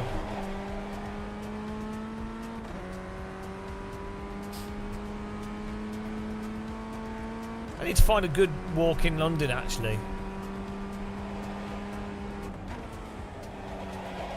Probably quite a few places in North London that I've not been to.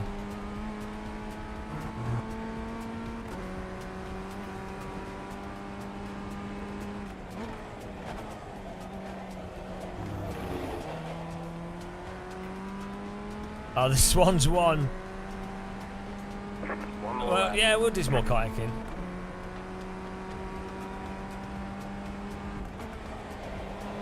No, you won't be able to ask AI to make a racing simulator.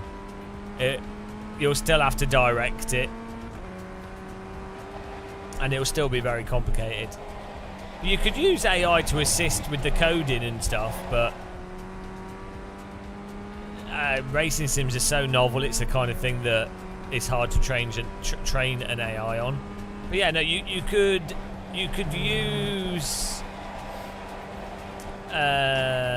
Like if you used sort of Pajenka type, you know, like an R-Factor 1 type physics engine, and then you could use AI to get the result from it by putting the data in a certain way, and then you could use AI to help you build the rest of it. But it'd still be a lot of work, probably for at least the next 15-20 years. Although there is I don't know if you've seen that Doom video where it renders each frame at a time, so there's no actual game engine or anything, it's just visually rendering the next thing based off an expectation of what it should be, which is crazy.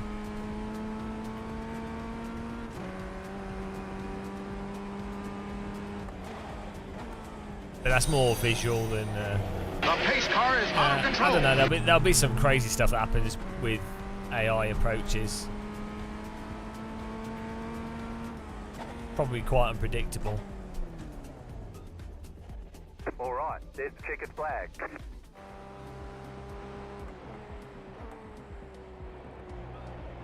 Surprising with this car how the rear axle is so small. I guess most of the wheel load is from the struts.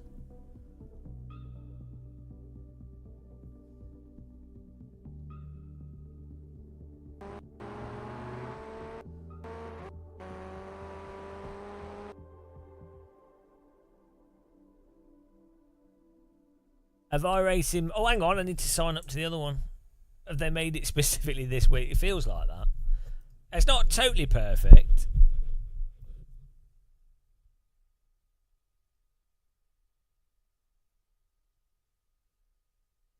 It's not terrible either.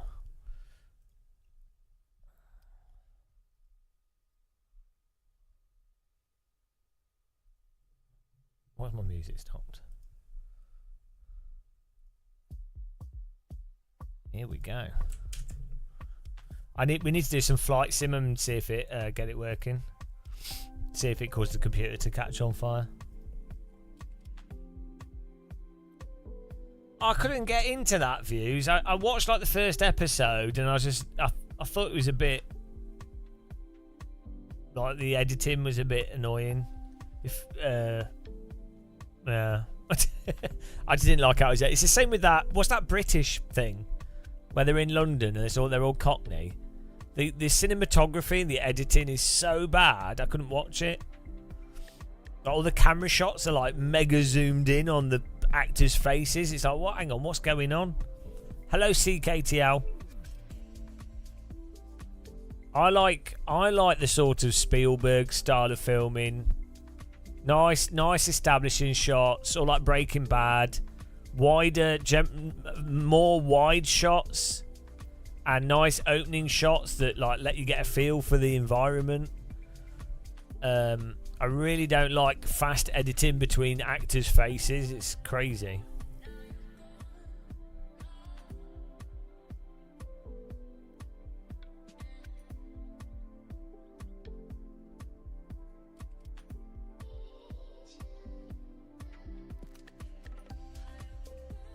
Here we go.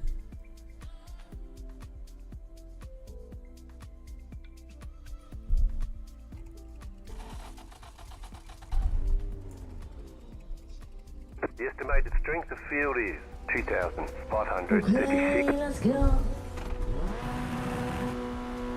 Green, green, green.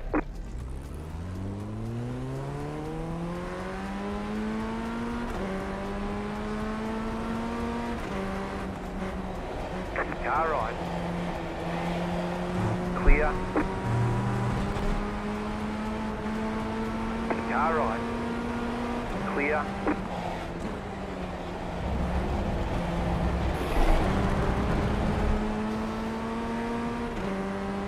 Oh, someone got punted.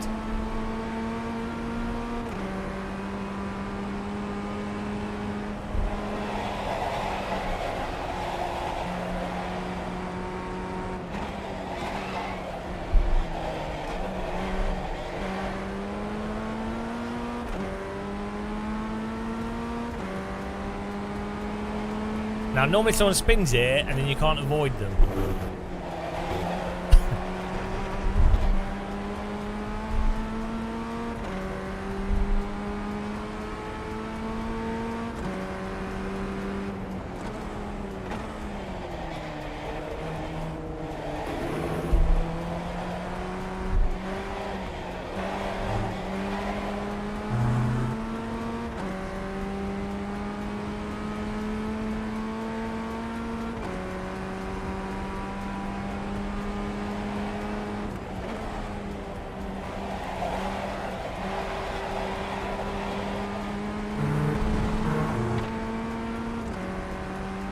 Hello, rejects.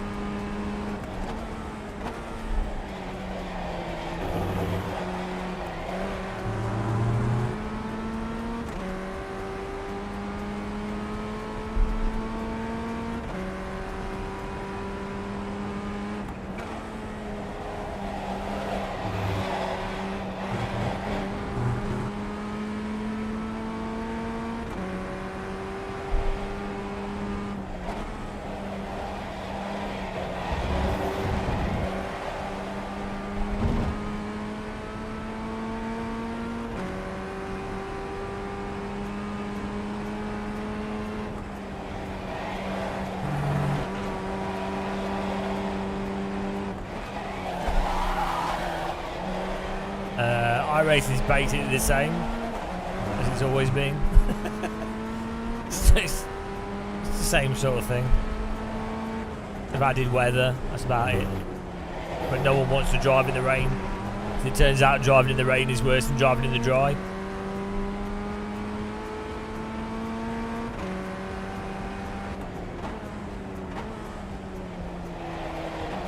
Car right, clear on the right. That was close. Still the same tyre sounds. I don't mind the sound in iRacing. It's alright.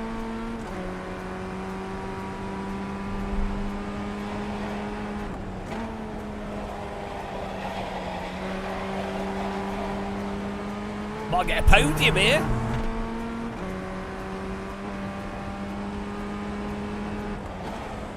For a lucky sandwich. Yeah, it's good. You get good fun racing with this car.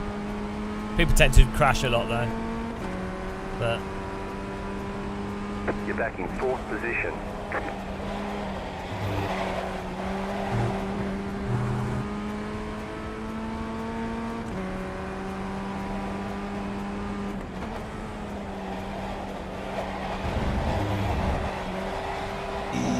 it's a good car track combo.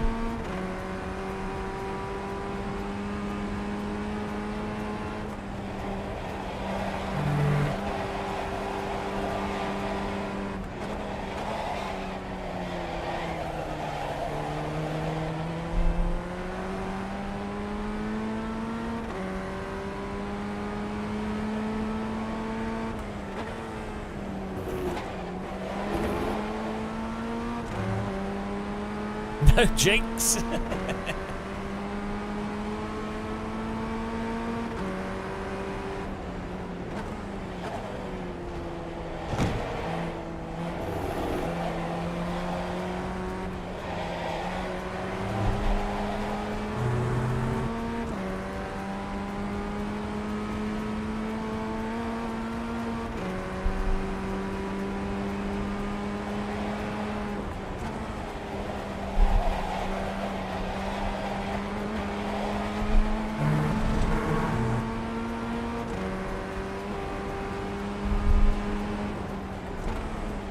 The next car's the leader. Left side. Clear. Left side. That was your fastest lap of the session. Keep to the right. You're on the right. 3 wide. Left side. 2 wide. Clear. The car in P1. Just set the Nailed fastest it. lap. 44.281. Right side. You've got wheel damage. Ah, it's fine, it's fine. Nailed it. Car's fine. I might have needed to brake a bit more. We might have. That could have been avoided. But it's fine. It's fine. You just have to stay calm. That was so obviously. That was so. Ah! You're on the right. 3 That was wide. so Car on your obviously, left, 2 wide. so Clear. obviously going to cause an accident. Because the cars on the outside are obviously not going to drive as if I'm there. And I was going in way too hot. Oh, that was pretty funny. I'm surprised we got away with that. Just a little bit of damage. So stupid. There is no way I'd never do a move like that in real life. Because it'd be terrifying. Because you know you're going to understeer. Unless you were absolutely confident that you're not going to understeer at all. It was obviously their fault though. We'll watch the replay. What lap was that? I can't believe we didn't explode.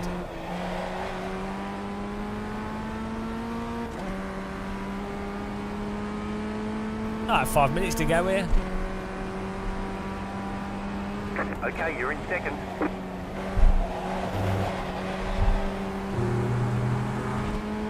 Imagine being in second because you've hospitalised the other cars.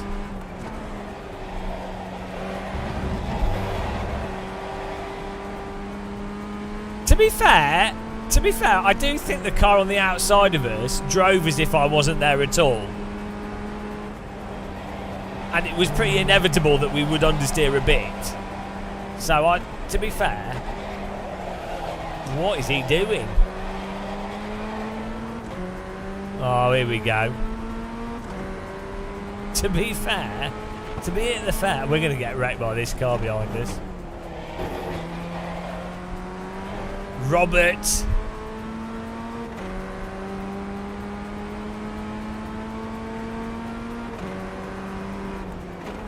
Right side, clear.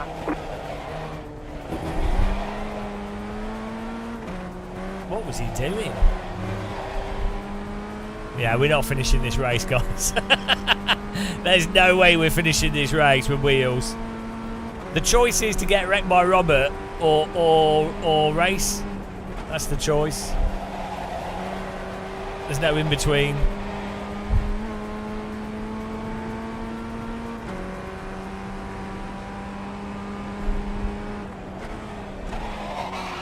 Oh dear, my car's a little bit broken. Car right. Oh, what? How did he hit me there? Clear on the right. What was that? The car in How does he drive P1. into me Just there? set the fastest lap. 43.7. Where's he going? Go right. The car behind has gone off.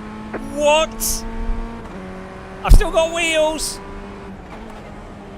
How? We went wide. How did he manage to still hit me? Oh, my car's so wrecked.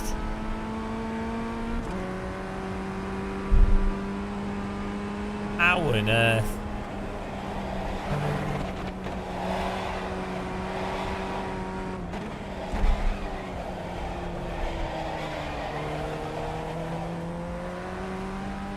The podium's still on, guys.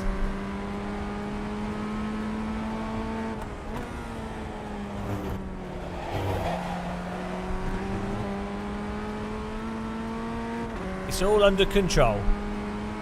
You ain't seen nothing.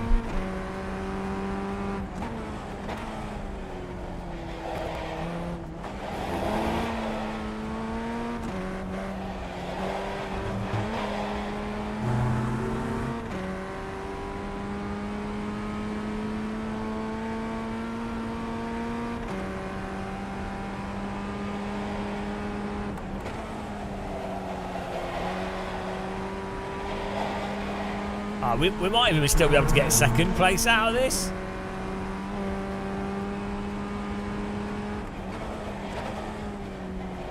One flag this time. Oh, here we go.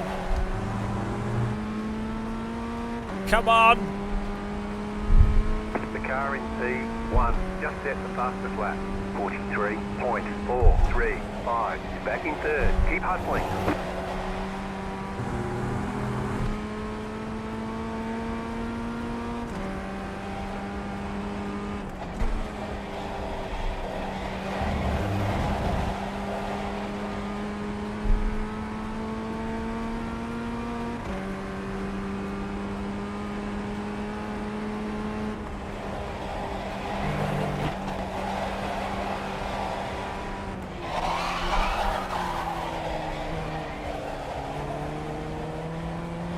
My car's broken.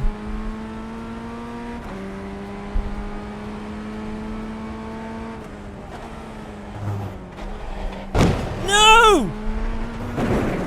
Oh, my wheel's fallen off! My wheel's fallen off! We're still going! Pushed it a bit hard. Oh God, look at the camber, the caster. My steering wheel is fine. It's fine. I just drove. Someone moved the tyres.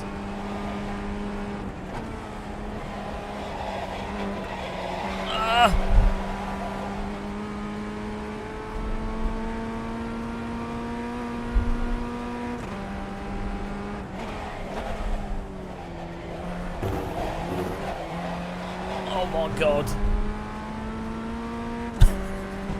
How we finish this, I don't know. Beautiful. Drove right into the tyre wall. Checkered flag, checkered flag. Right.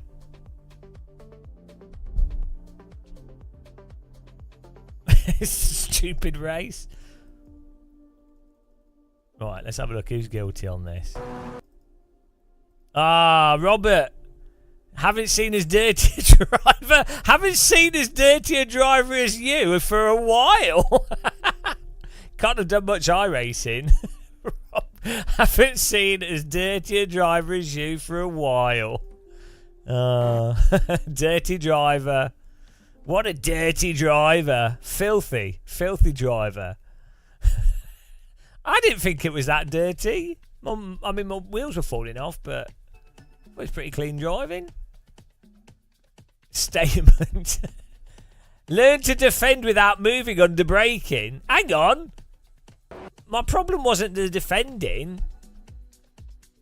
Learn. I need to learn. Oh no. Which one's Robert? This guy. Why is he so upset? Dirty driver. Dirty muscle. He's really tilted. Oh, here we go. Here we go. Move of the century here. I mean, to be fair, why is the red car turning in there?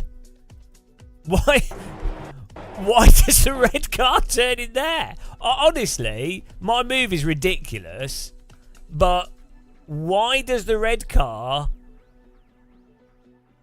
My move, don't get me wrong, my move is completely stupid. However, we are making the corner. Why does the red car...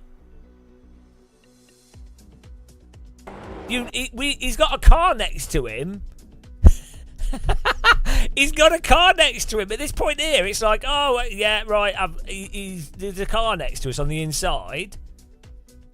You can't ignore that you've got a car right on your inside. Why would you tighten the radius? Like, I'm not saying my move is stupid, but I thought it was pretty funny. But why on earth, if you're this car, why on earth would you turn in more at that point? Doesn't make any sense.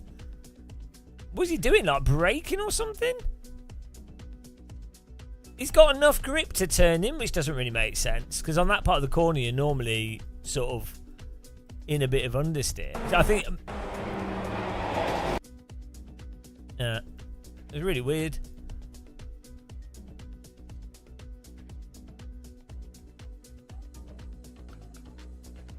That's probably why I got away with it. Maybe there's some netcode as well. He went flying. He went flying off the track.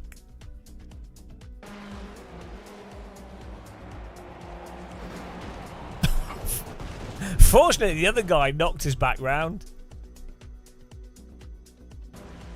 Right, where's my hang on, what happened here? Hang on. So this is the guy that's complaining about me, but he has literally driven into another car in this race.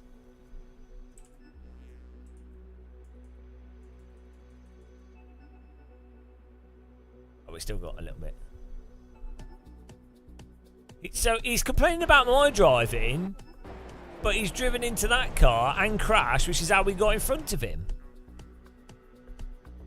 So I know this is something I noticed on iRacing. People get confused with a driver following the inside line in the track, and they think it's blocking, but it's not. It's just the car driving the track.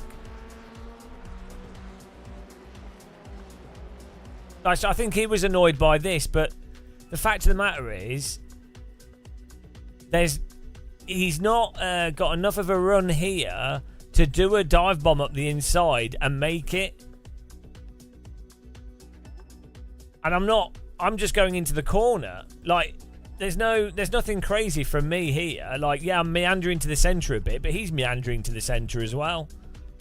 This car's not fast enough for him to suddenly switch to the right and still make up the inside. It doesn't have enough grip. So it's just never going to work for him. So you can't be angry about that. It's not it. And even if he went further to the right, he could have still tried to make the move.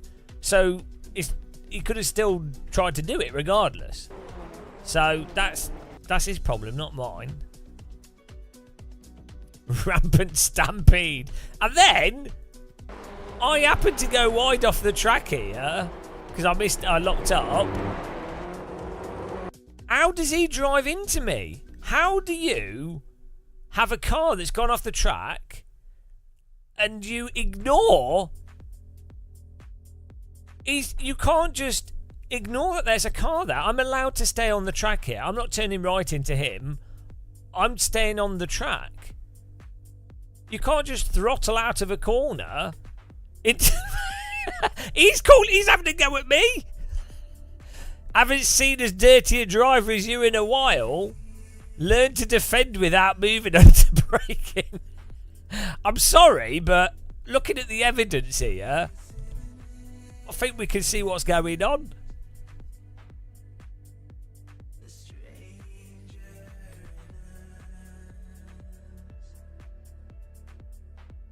Yeah. No, it was very dirty, to be fair. We kept going, though. Did he take that other car out as well? Did he wreck this guy?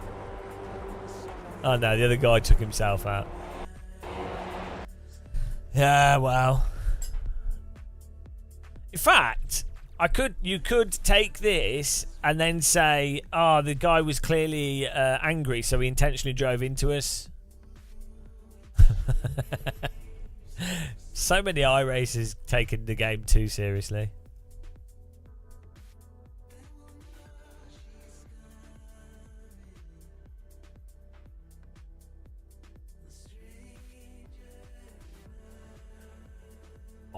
we're doing the Skippy. I know, too dirty. I am a pretty dirty driver, I'll be honest. The dirtiest. Oh man, I'm pretty hungry here. I'm gonna need some. I'm not sure what to do. We could have some fruit. It's not a game. It's a sim. We could have some fruit.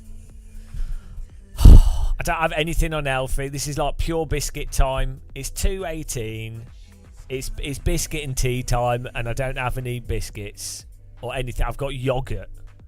This is what I've purposefully not bought anything unhealthy. Oh no. What a miscalculation. Yeah, I've just been eating bananas and oranges recently.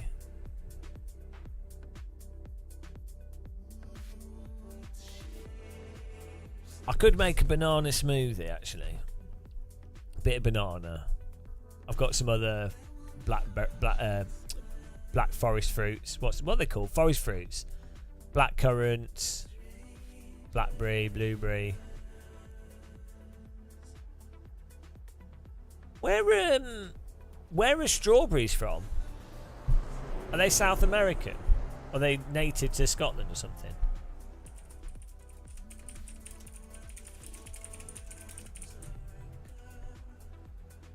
Europe and southwestern Asia.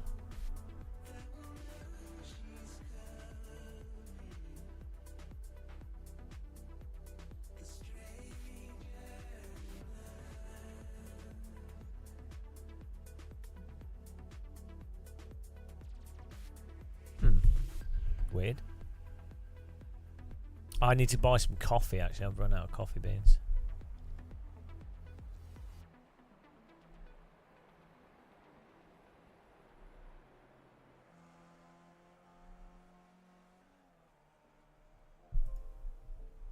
You have to do the queue separate. I'll be back in a second, guys. Just going to get a cup of tea quickly before this starts. We've got 2 minutes.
Hello. Woo! Got a quick fruit smoothie.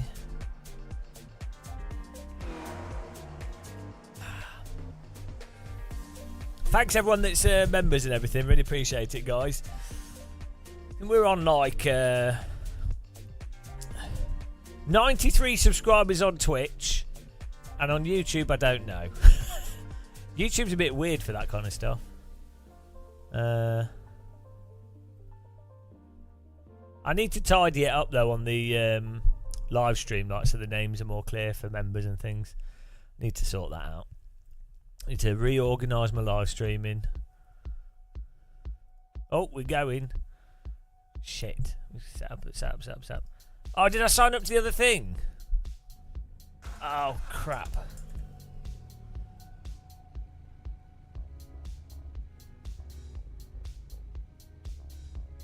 The estimated SOF is 1,583.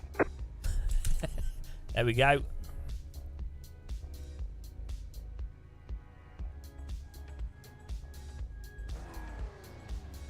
Where's all our new emotes? I probably need to make some more. I've got a tea bag. What more do you want?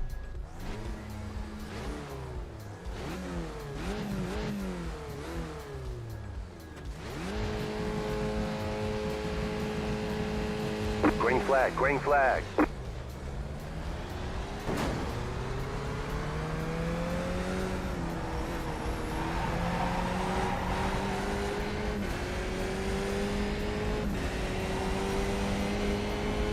Hang on, why are they so slow?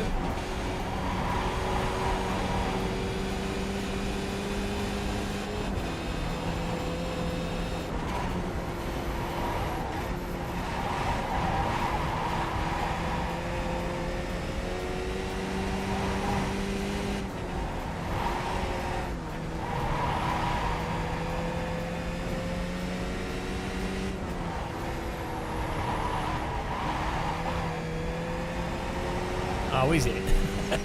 Oh well, we'll enjoy the cruise with that smoothie.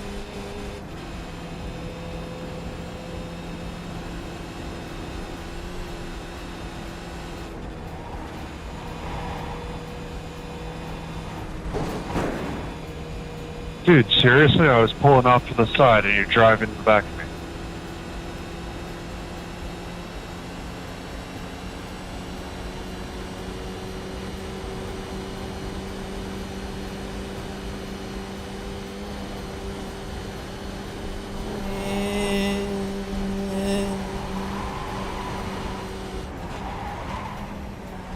There's an incident behind.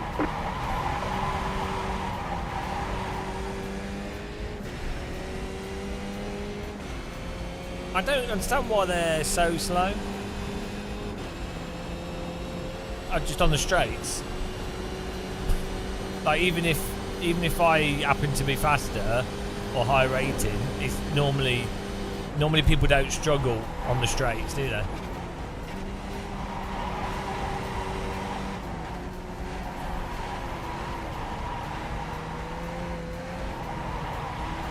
It's such a good track, this.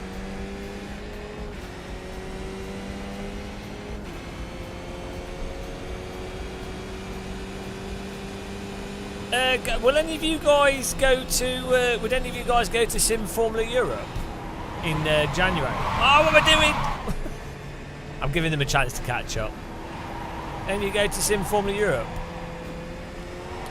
Or any of you guys going to Sim Racing Expo?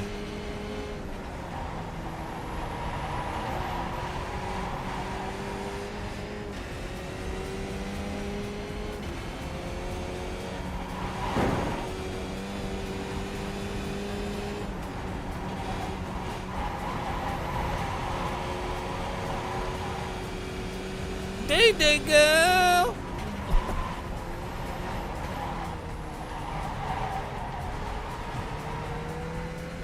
Yeah, it's only like what, 20 hours. The best. How's it going, Random? How was your stream?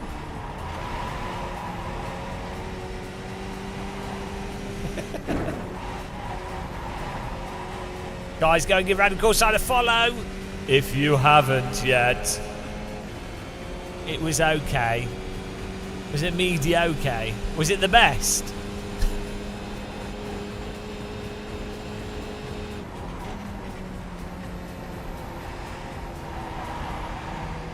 Simply the best.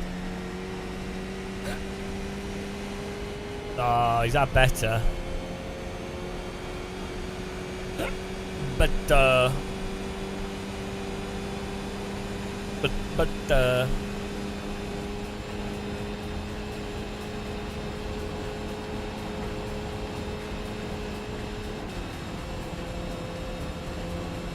Trabajamos juntos, Juan. yeah, I think it's a shame that the Super Formula killed the Skippy. Not Super Formula, the Formula Ford. Tenemos ritmo para pillar al Jerry.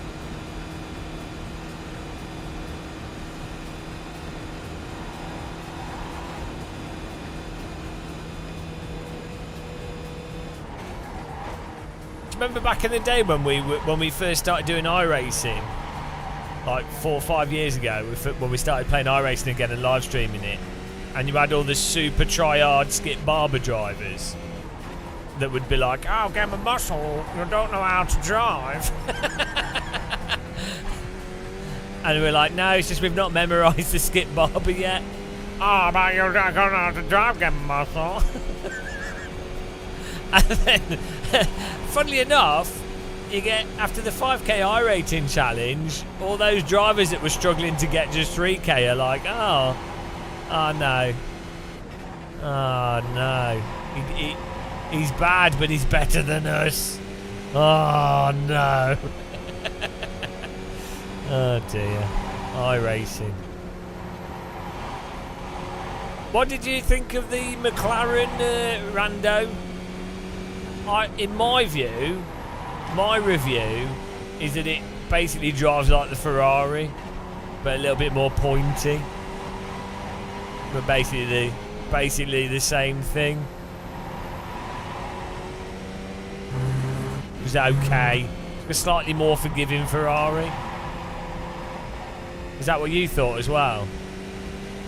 It's really weird. It shouldn't drive like a Ferrari though, should it really? It should drive like a McLaren. Yeah, but it's still like super tame.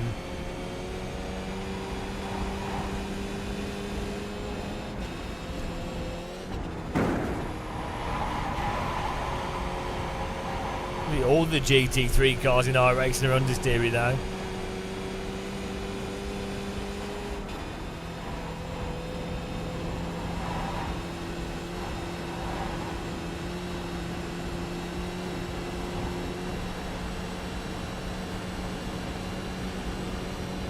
TK wasn't doubting us. He never followed up on it. He's got better things to do. TK's a nice guy. I've met him in real life, so.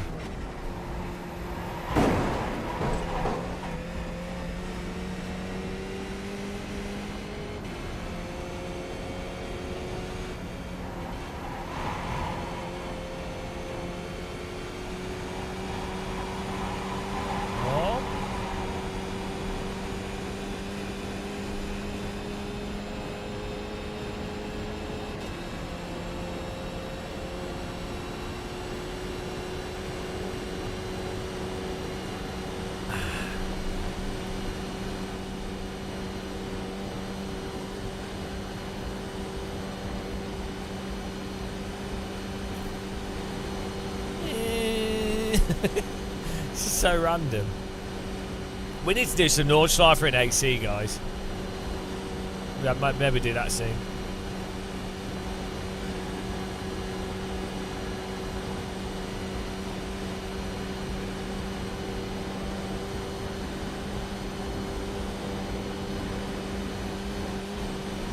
Yeah, but I wouldn't ask him. I don't really.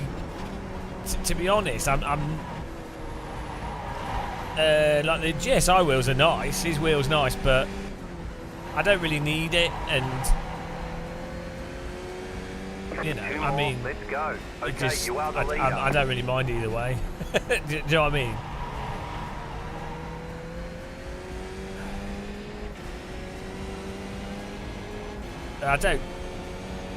I don't think I'll be particularly good marketing for GSI, and I'm not like big into signatures and stuff. Like I did, like Tony Kanan's obviously a legend. Don't get me wrong, but I'm not into like hero worship particularly. So, where someone else, if they got like a Tony Kanan signed wheel or something, they'd it'd be like a absolute prized possession, which is fine. Like if that's what people like, but it's not really. I'd rather just meet someone and talk with them, and I'd be like, oh, that's cool. I just see people as people. I don't really tend to get... Yeah, like, and their achievements are their achievements, but it doesn't... If you have, like, a signature of a famous person, it doesn't connect you to that thing or whatever it is any more than not having it. So it's not really like that, Jonathan. Oh, dear. Hi, Jerry. You have luck. You have to realise how busy people are as well. Thank you, with stuff. So I wouldn't personally. I wouldn't even want to waste someone's time. You know.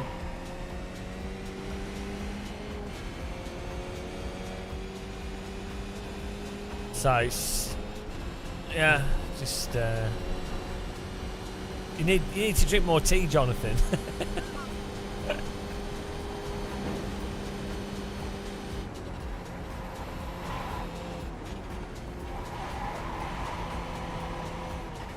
A game of mushrooms, well, that'd be different. That would change people's lives.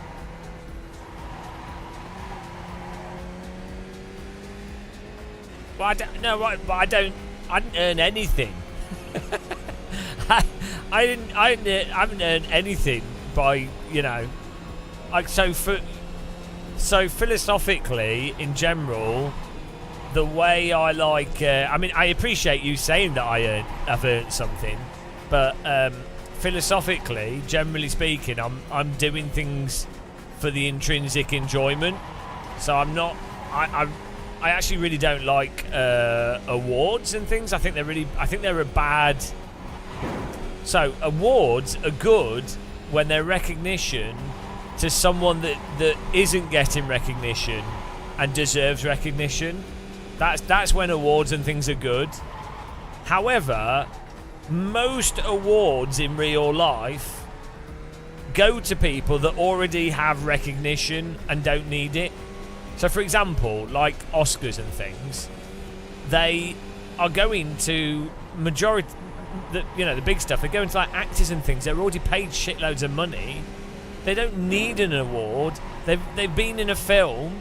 Lots of people know them. They don't need an award. Whereas the awards for boom operator number 6 or like people that have done stuff and like bog standard jobs and things like that's where awards are good. But also just generally speaking, like if you're the type of person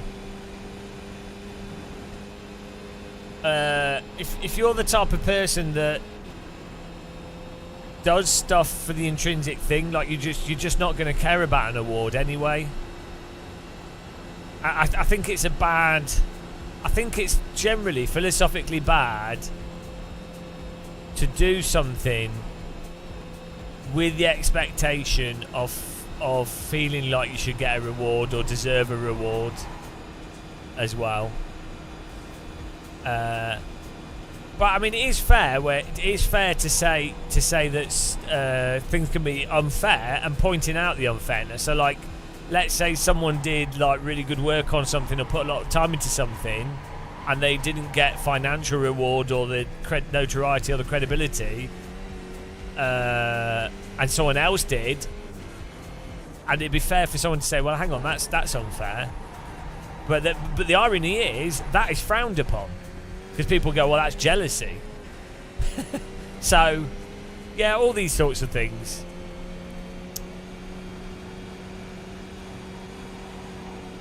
I always feel as well like when you've done something good, you don't need a piece of plastic or a trophy or whatever. You know yourself. You don't need external validation. So I think that's a skill that people have to develop, where you don't need an external party to say, "Oh, well done. Here's notoriety. Here's a notification that you did well." It's like, well, you don't need that, do you? Like, you know already. You're like, well, I've already won the award.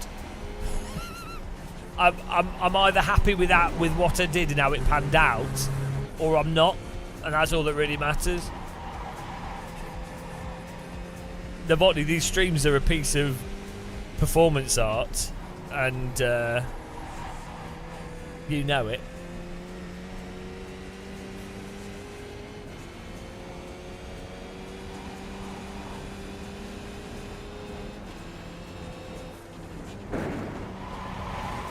Yeah, it is interesting though how awards are often used as a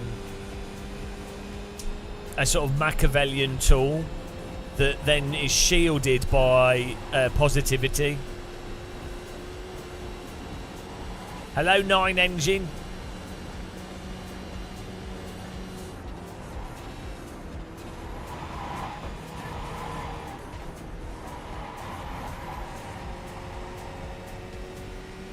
But yeah, it's so ridiculous when they give awards to like people that are like bloody rich. It's like, well, they've already got cash as a reward. Like, even outside of awareness and stuff, they've been given shitloads of money. So what? I mean, what else do you want to? Why, you know?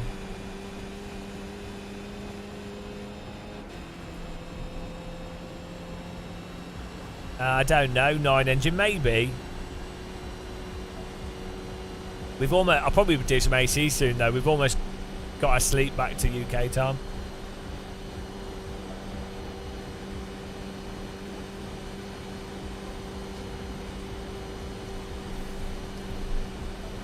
T, yeah, it always needs more T for its flux capacitor.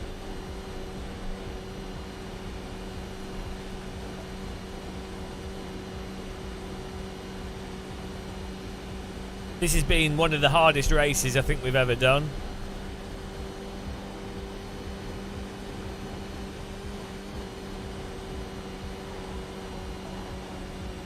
Have you guys enjoyed the intense racing?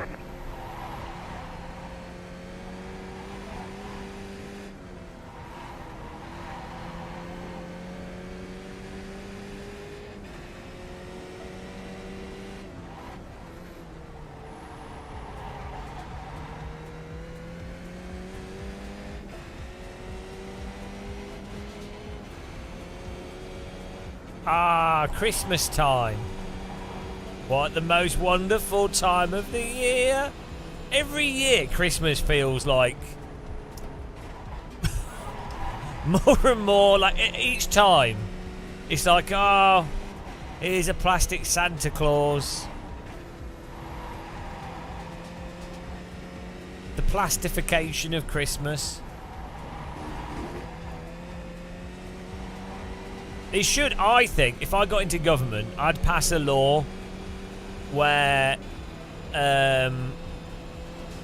you can only do Christmas stuff in shops in December. That's it.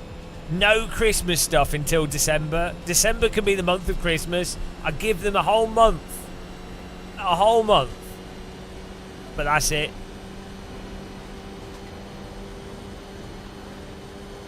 I think that's fair.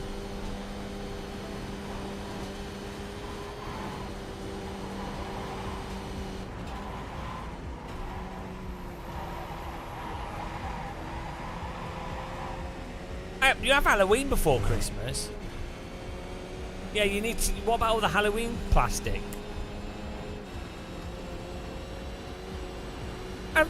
There hasn't been any good Halloween or Christmas films for ages, has there? Do you remember, like, in the 90s, there was well good Christmas films, and then like Home Alone, Bewitched. That's it. Die Hard. You know, like, they were proper, like, What happened to good Christmas films? The Grinch. That's Grinch behaviour.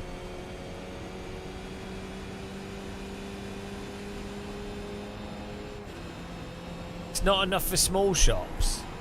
Or maybe they should be bigger. No, because the small shops can do autumn as well.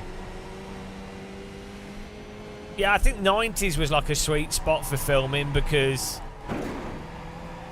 the giant corporations was obviously still giant in the 90s, but they were still like hadn't got to the point of completely destroying everything. And home video and stuff hadn't really fully taken off. And streaming services and the internet. And cameras were big, so it forced them to be a bit more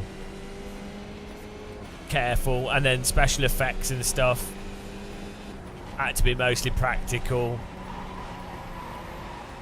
But they did have more budgets than they had in the past.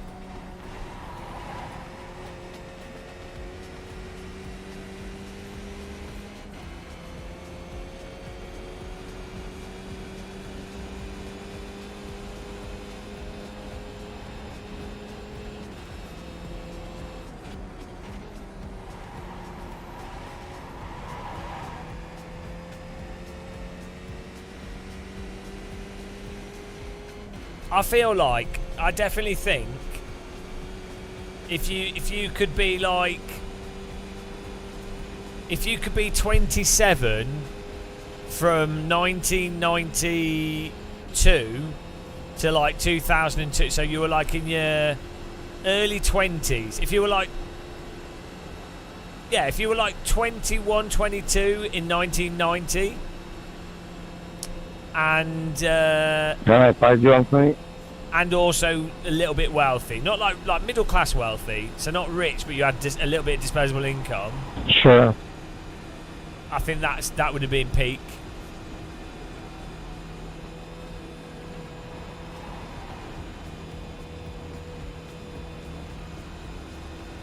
Thank you.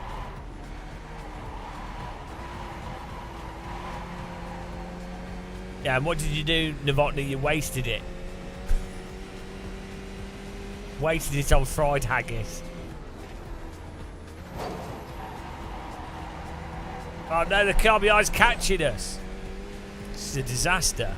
It's been cruising. Have to go a bit faster.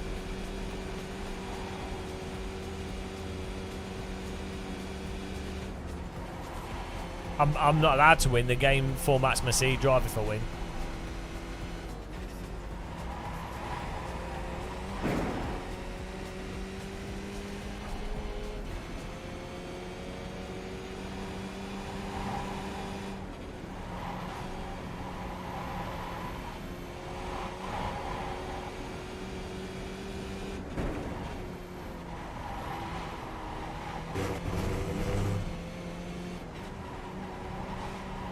We might have to let the car behind catch us and then we'll draft him down the dot and go home.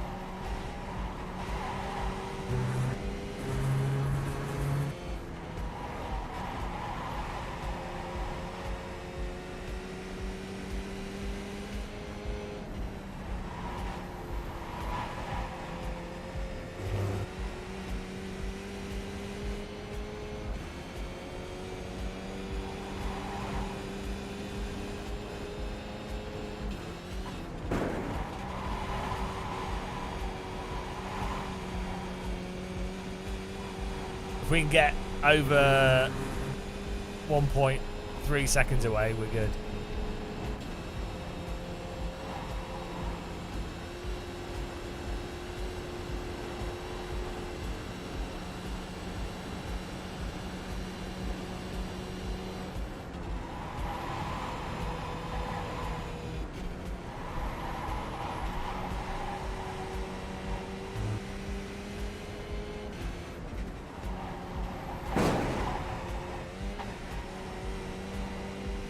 Ah!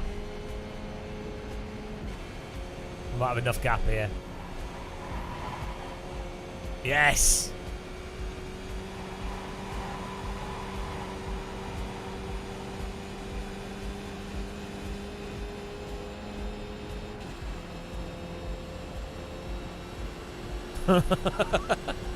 Oh no, is he closing?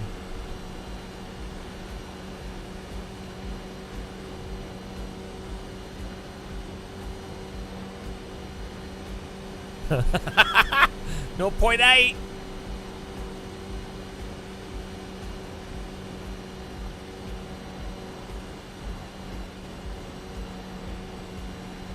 No, 0.6. It's gonna be close. You've got about 2 laps of fuel left.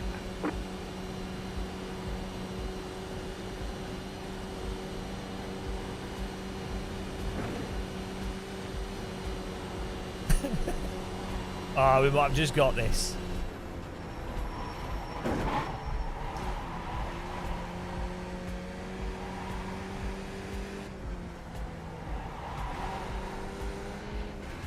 There we go. You won. Yeah, we did it. Too bad it wasn't for $1 million. Ah, it wasn't for $1 million. Too bad. Look at this. From his view. Breaking up the draft.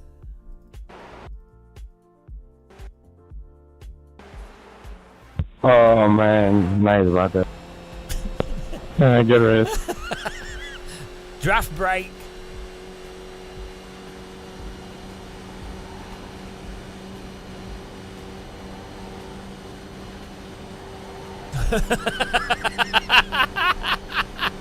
They're breaking up with the draft.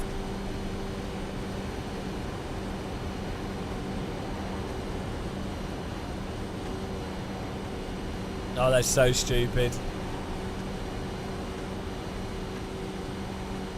That is so dumb. It worked though.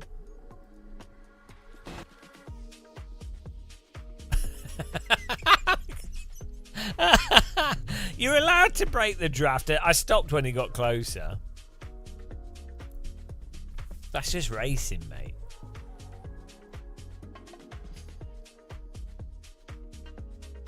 It's called Racecraft.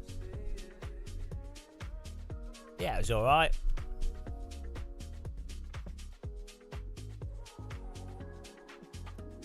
It's time for the Super Formula now. Yeah, it's Racecraft. That's pure skill, breaking up the draft like that. Getting the gap.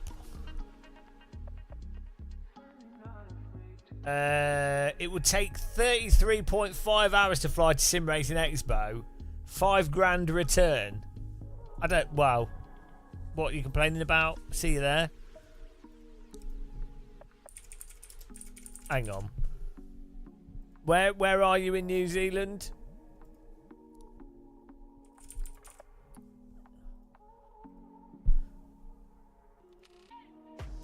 Where are you in New Zealand? What's the nearest airport? I will have a look on. I want to see the options. Christchurch, as opposed to Satan Church. They're well creative Christians. What shall we call this church? Ooh, why did we build the Christ Church? Yeah, that'll do. Okay, that's what we'll call this place as well. Bloody well done. Oh no, we've got bargain price tickets here. It's in October the 15th, I think. No, 16th to 21st. Right, here we go. Done. Search. Emirates and Qantas, 30 hours, £1,800. Bargain. Hang on, we can do a quali here quickly. Emirates 1,900, 1,649 kilograms of carbon emissions. Not that much considering it's to get around the old Earth.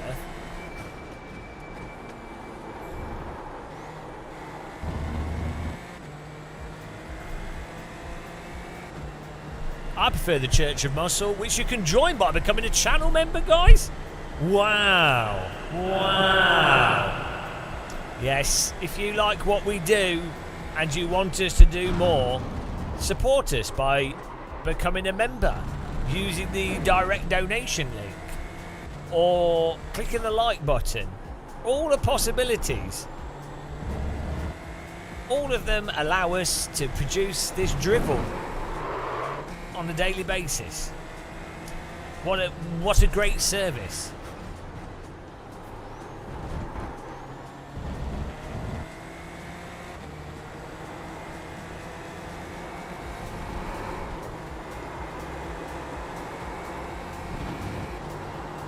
What's my thoughts on the Simcube? Oh, the Simcube Active pedal. Yeah, I think they're all right. They're just expensive.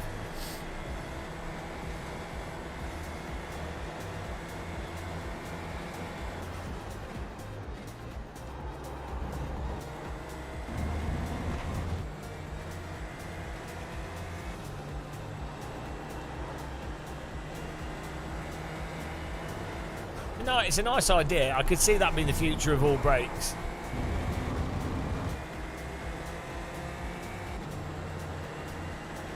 Green flag, green flag. Oh, here we go. Okay, here comes your first time lap. I'm going to get to do one lap here, so we'll make the most of it.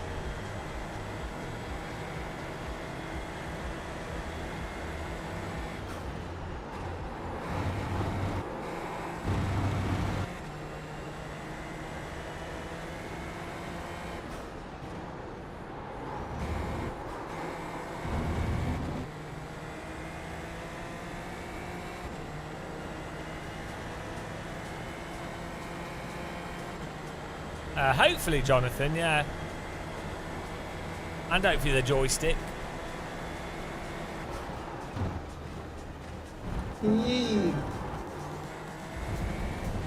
Thanks for subscribing, Chapski.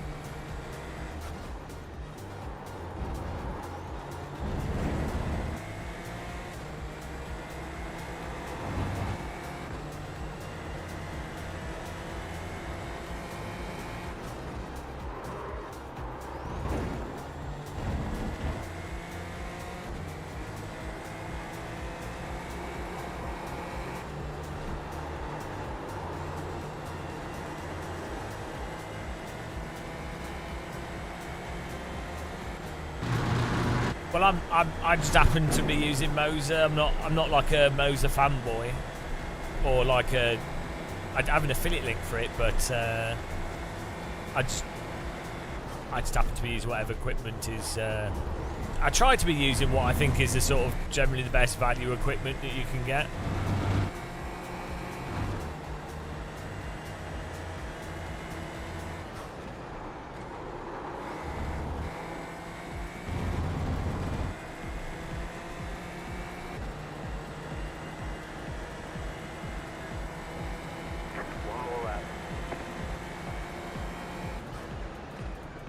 No, I don't. I don't tend to do sponsorships with companies on the hardware. I think for things I review, I don't tend to do sponsorships. I do one-off sponsorships, so like the Mercedes Virtual Championship. They're paying me for that. That's a sponsored thing. The Sebelt Simrig is sponsored. A mod mic. Yeah, like okay, I do for sort of one-off things, limited things, but not on stuff where if I'm going to give like a really honest view, or things where that I sort of. So even like I even buy games and stuff that I probably don't need to buy.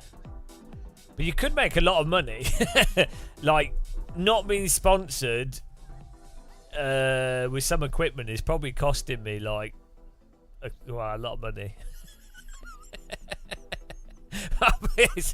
Actually, come to think of it, I should probably be. I could have more holidays. It'd be well good. God. Yeah, you can make quite a bit of money. Oh well.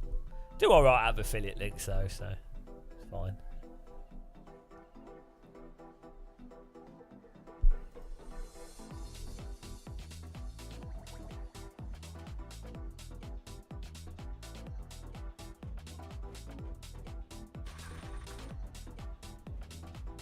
The estimated SOF is 2,000. It does make sense if you're like predominantly a streamer.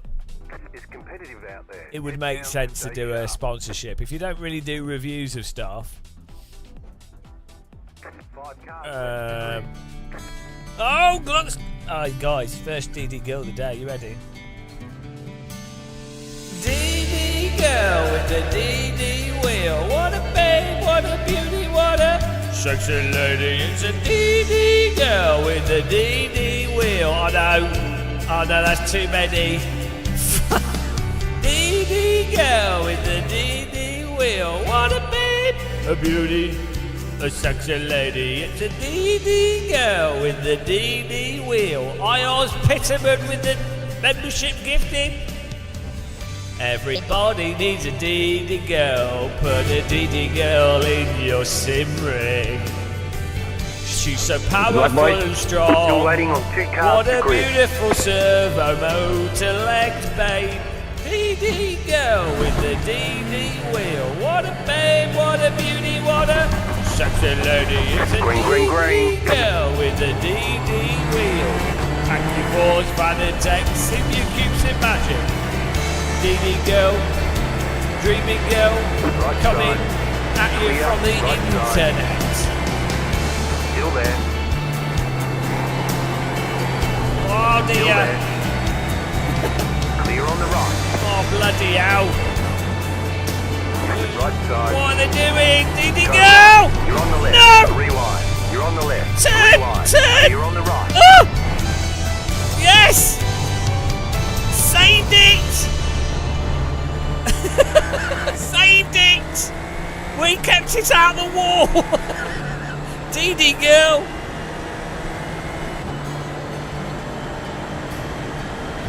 DD girl!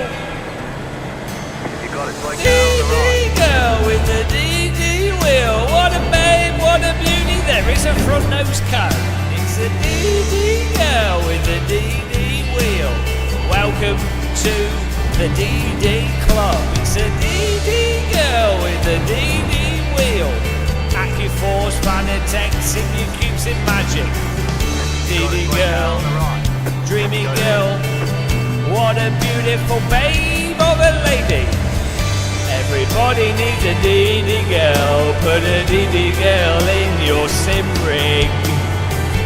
Everybody wants DD girl. She can come from the sky and show you her DD motors. DD girl with the DD wheel. What a babe, a beauty. A sexy lady. It's a DD girl. Dreamy girl. What a servo motor babe.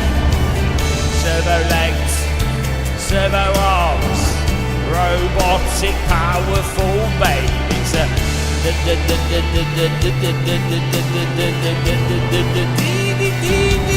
girl. There she goes again, disappearing off into the sunset.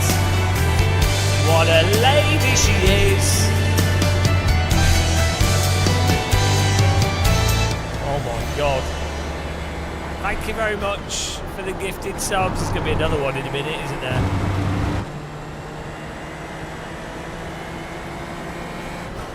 Oh, DD girl for every lap.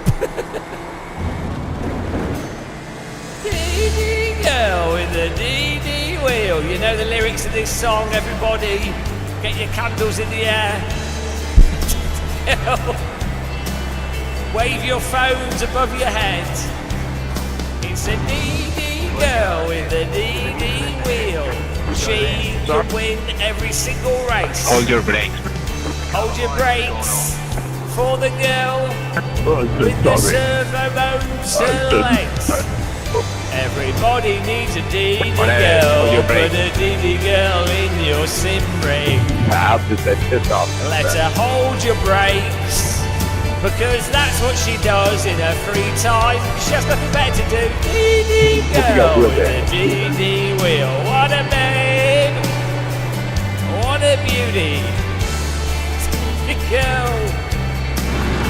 Some say she's an alien.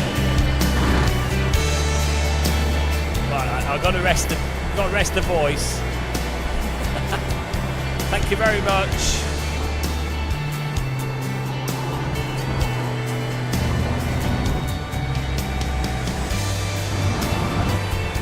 Psychological warfare them. Thank you very much for the Ian for donating. Turn it up more. Oh dear. I can't believe we managed to miss that crash at the start. Risey is now a member. They're trapped. So many people are members. They're trapped. They're trapped in the DD zone.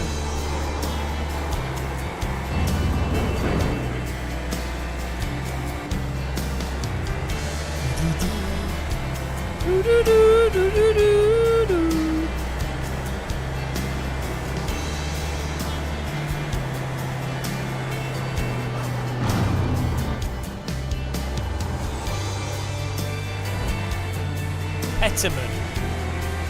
He's now bankruptman.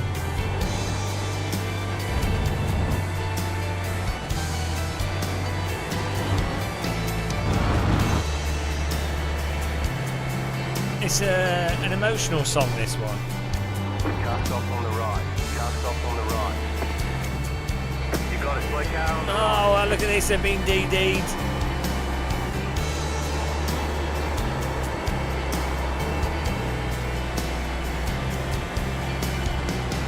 Left side. Too wide! 2 years in the Church of Force feedback. You're blessed. It's beautiful. Car behind, going on.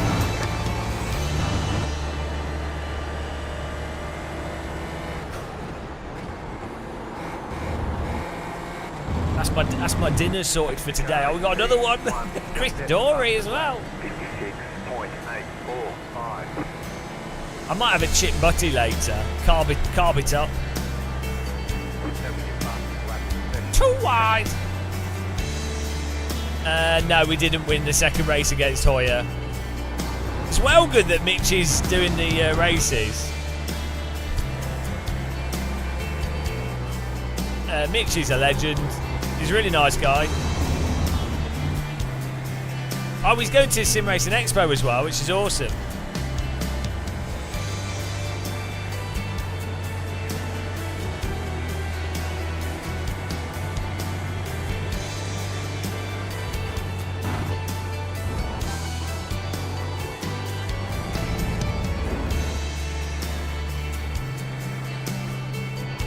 You can pass me with that inside.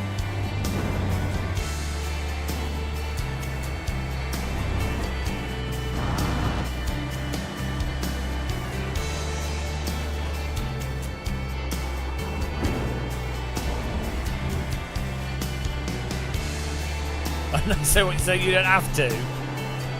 And you're depending on me to make a walkthrough video. I might not do one this year.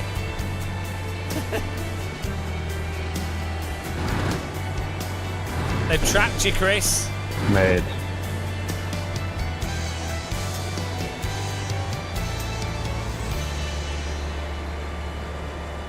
To be honest, Sim Racing Expo. Thank you very much again for those subs. Really appreciate it. Thanks for supporting us. Sim Racing Expo is a lot easier to do the tour video thing with than Gamescom.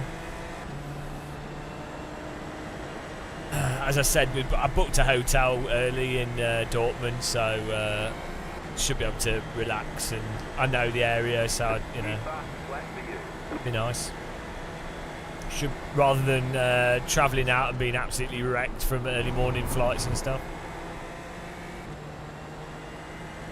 Knowing my luck, the Ryanair flight will be bloody cancelled. Like, last minute we'll have to get some like stupid flight.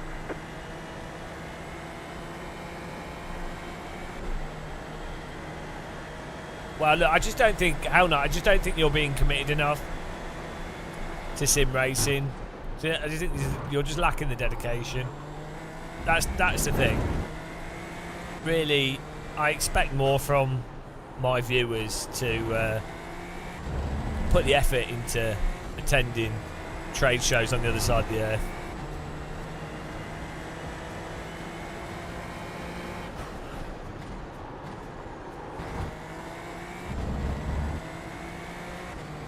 Right side, clear on the right.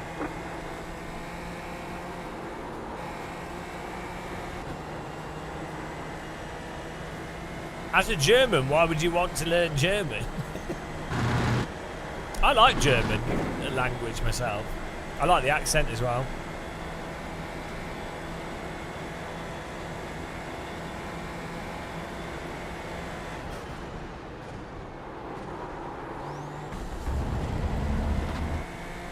Well, that's where you went wrong, Hell Knight. Huge error.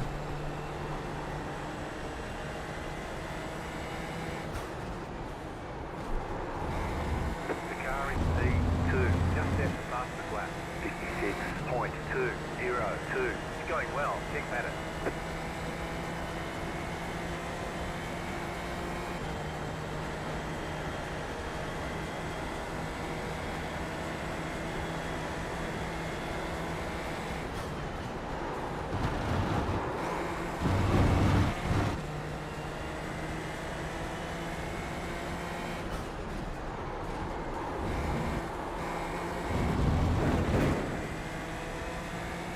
They fly from London Stansted. So on the downside, I have to get a train from bloody London Liverpool Street Station. They actually just said that they're going to spend like £250 million making London Liverpool Street Station better. But Stansted Express train from London Liverpool. The thing is, so if you look at the stats for UK airports, Gatwick has the most cancelled flights. I think Stansted actually is one of the better airfields because it's so far out of the way. It's so far out of the way, it tends to be alright. Yeah, I've used Gatwick a lot. The problem with Gatwick is, so it has 2 runways, but they can only use one of them at a time. And so if there's an issue, also Gatwick is used as like quite a large international airport. And so if they have one issue, it screws up everything. But like, I don't mind Heathrow. I tend to use Heathrow like 4 or 5 times a year now. It's all right. Normally I use Heathrow 3 to 4 times a year, and Stansted like once or twice a year. Come on, Giorgio, you have damage, what the fuck?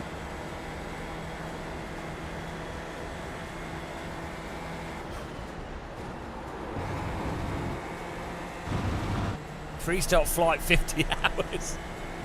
Oh no. Man, I would love to go to Australia.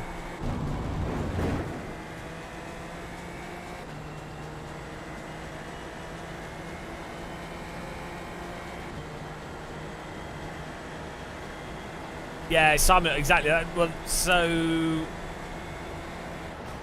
yeah, it's really convenient when you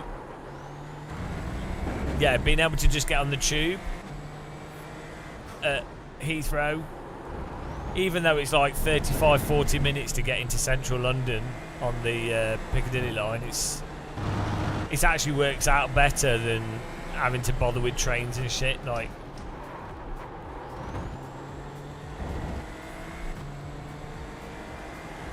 and I'm always on the when I'm in London, I'm always on the District, Piccadilly, and then the District line in the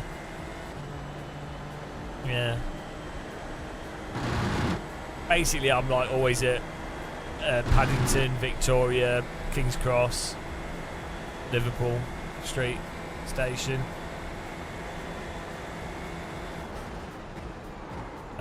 I really don't use Euston that much. I don't tend to go to the Midlands that much from there. I only ever use Euston Station when I go to Silverstone. The car in P1, Like Milton just Keynes. past the flat. 56.135.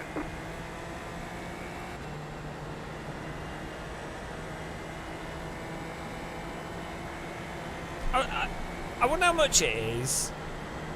How much is a private turboprop jet like Dortmund's within range from London?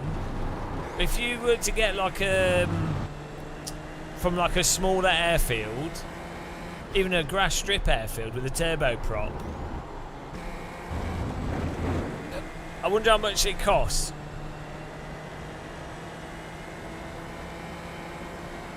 So in a turboprop, Dortmund would Alright, be lap about car, I'll let you go. to maybe like a 3-hour flight, but you could at the air, you just get on the plane at the airfield. The problem is the weather. I did actually talk with someone about this, like the possibility of getting a plane to the Nordschleife, like them, they're a pilot, so like working it out to fly from the UK. But you would have to go through some kind of passport controls. I don't know how that works in local airfields. Maybe you're not allowed to leave the airfield.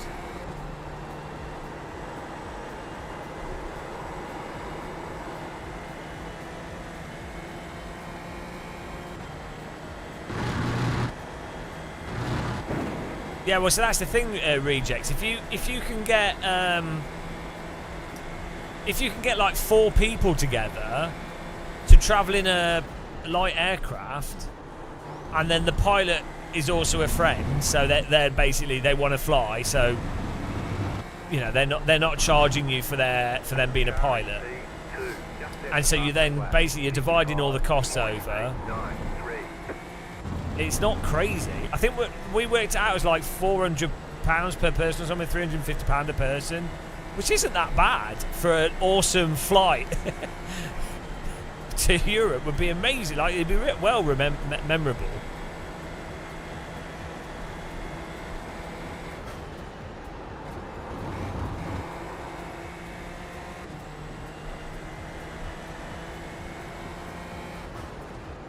There are some companies where they have, where they have private jets and stuff, but they are. The jet needs to go back to another location, and it's not really like a planned thing. So you can find like last-minute tickets to just go. Like you really won't be able to choose where you're going precisely, but you can find like cheap last-minute flights.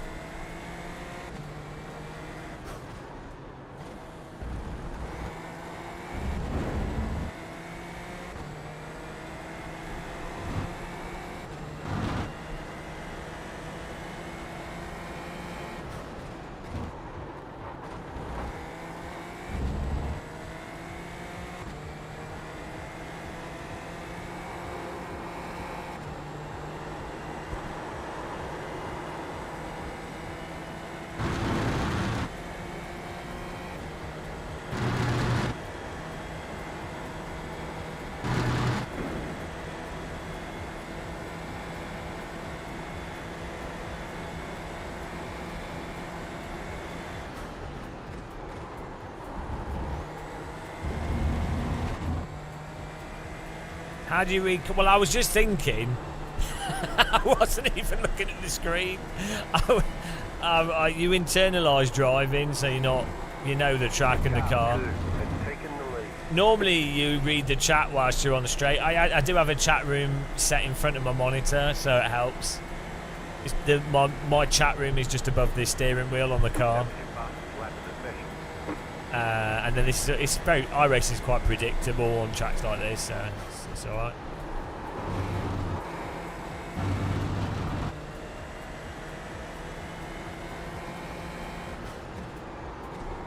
You definitely drive a little bit slower though when you talk. Not much.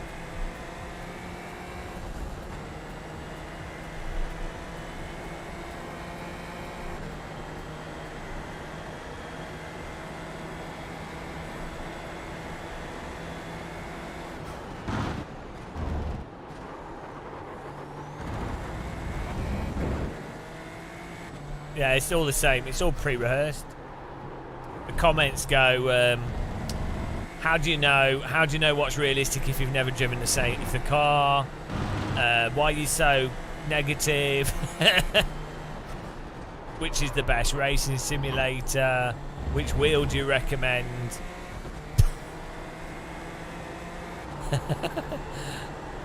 It's alright.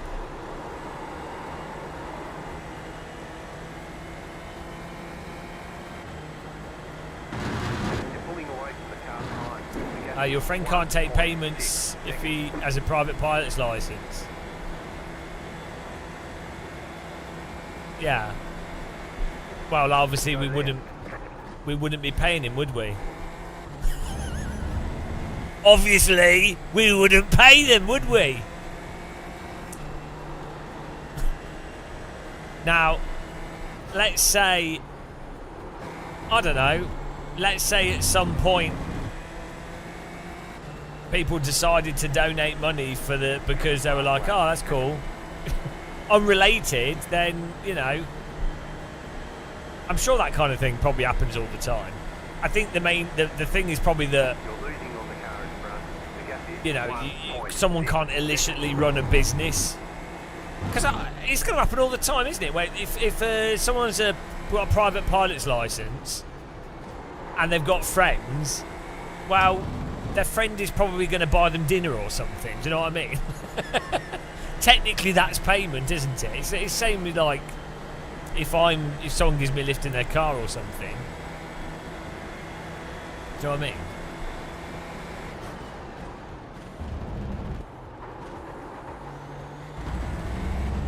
Alright, so they can split it, they can pay for it and split the cost with everyone in the plane. Yeah, the thing is they just can't, it can't be like, they can't operate it as a flight business. It would also be to do with all the insurance and everything else that goes on.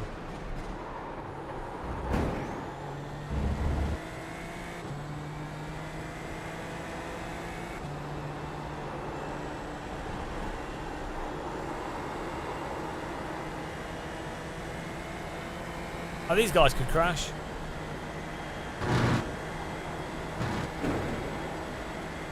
Yeah, like technically, legally speaking, if someone drives you somewhere and you give them gas money, legally speaking, they've done a transaction and they need to pay tax. If you gave them more money, or if you paid them for the time, technically there's been, Good race. you know, they've Good race, Costas.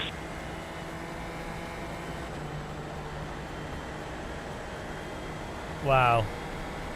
That's why I'd never do it, so it looks like we're taking the hot air balloon. Right, let's have a look at the start of this. Games. Let's have a look at this.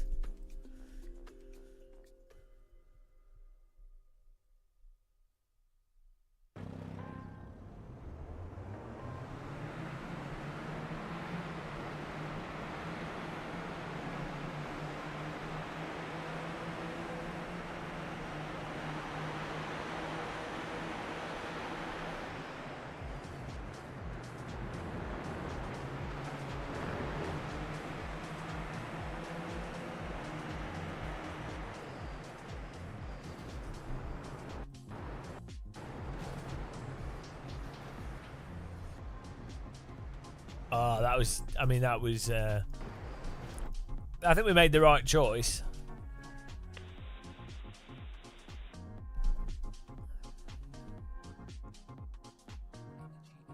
I thought the white car was going to go more to the left.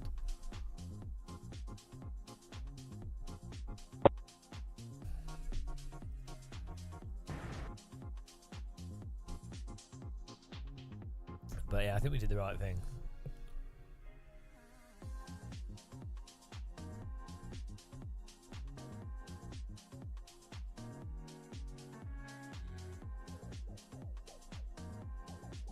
On the old grass, we'd have been absolutely screwed.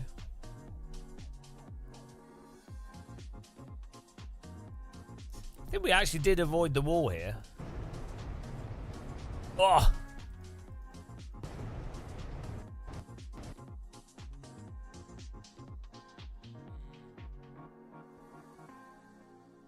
Bit close on the front wheel.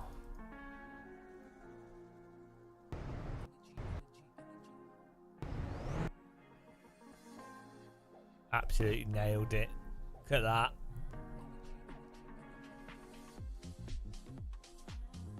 It just wouldn't turn whilst we were braking on the grass.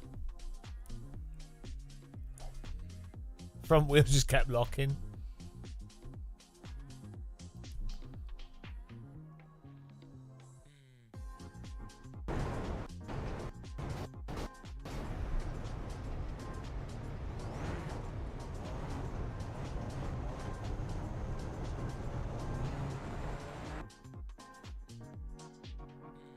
That was a good recovery drive there.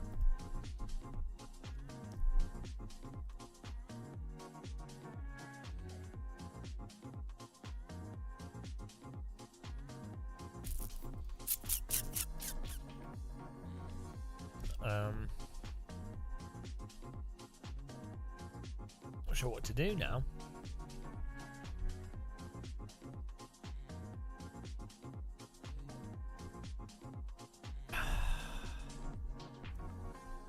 Hello, car debate.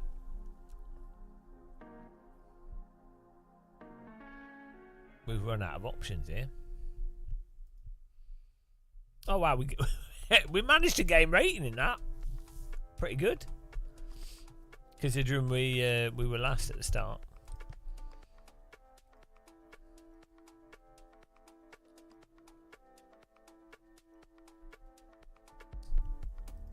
Every day's International Video Game Day for me.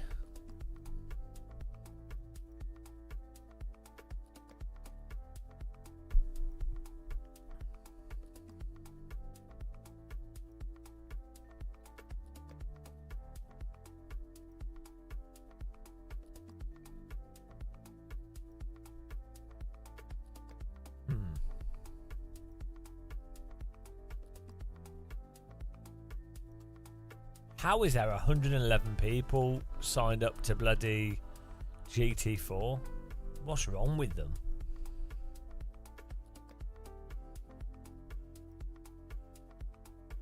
How's this Nordschleife endurance thing work? Oh, it's GT3 cars.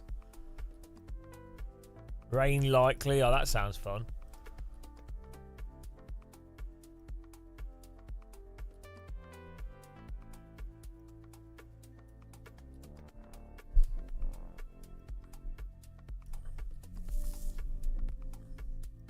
Was it from EE or something? They're trying to like sell.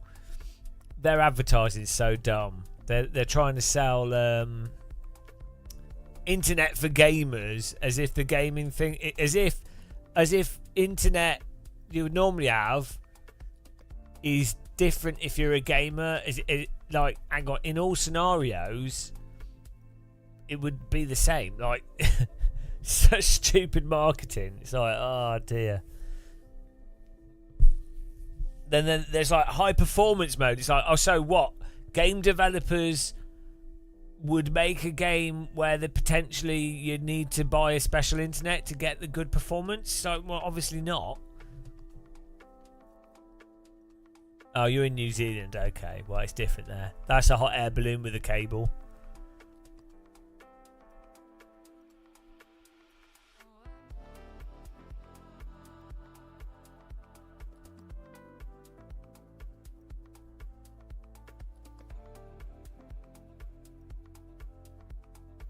What's going on the oval side?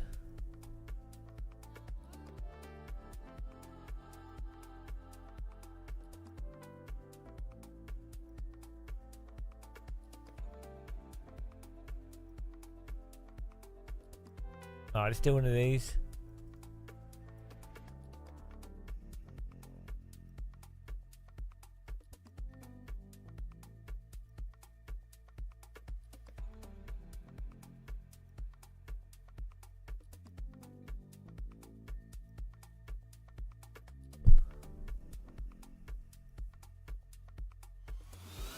Oh, hello. Oh no, not counterbait. Benz's UC pound ## T. Why you have to keep renewing subs? Thanks, counterbait. Oh no, that sub was brought to you by his wife's bottom.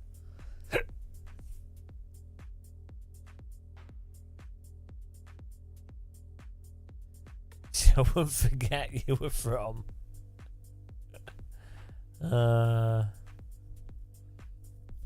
I could move to New Zealand. New Zealand is it's just part of Australia though, right? It's like how it's like how America is just part of the UK. It's just a, you know.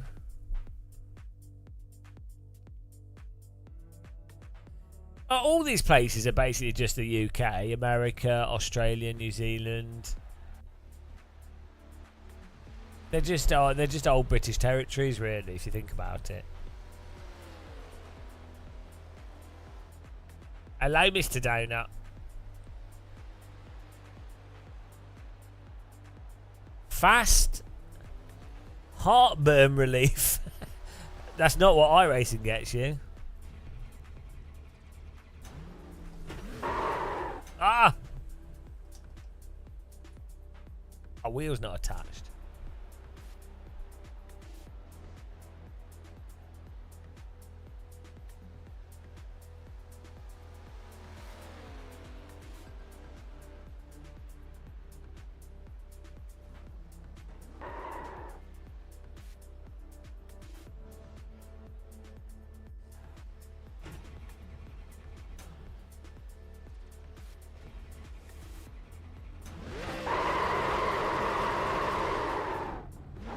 I'm ready.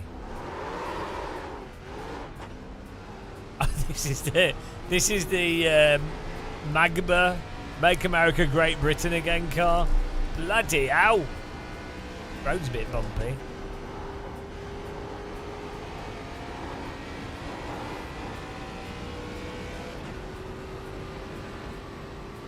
Finland's still part of the UK.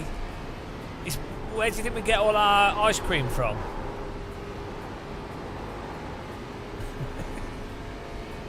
You're still eating English fish, so you know.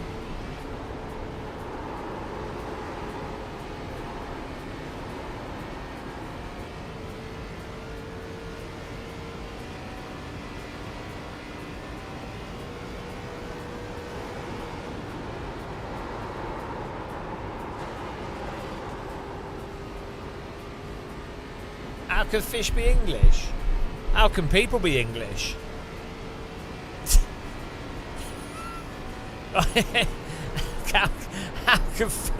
What do you mean, how can fish be English? They all have British accents. Ah, it's British fish.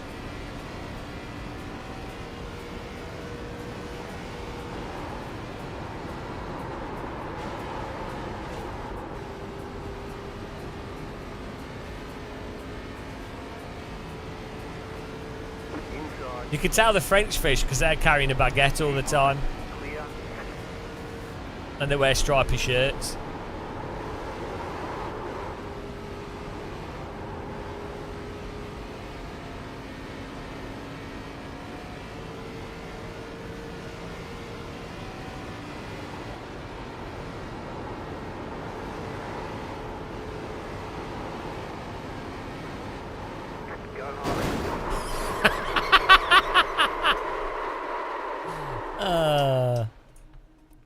You cut that corner and got a slow down penalty.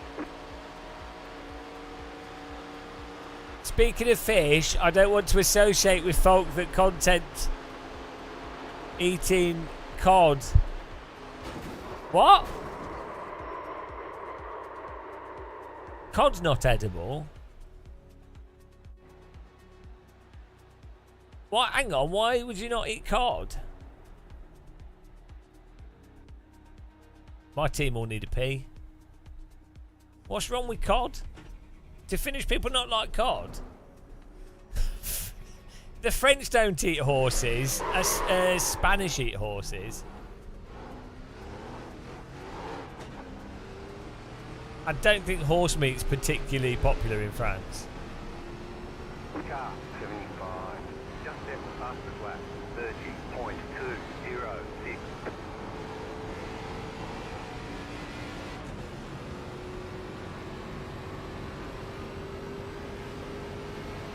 Cod's considered a waste. A waste? What? A waste of what? Go low.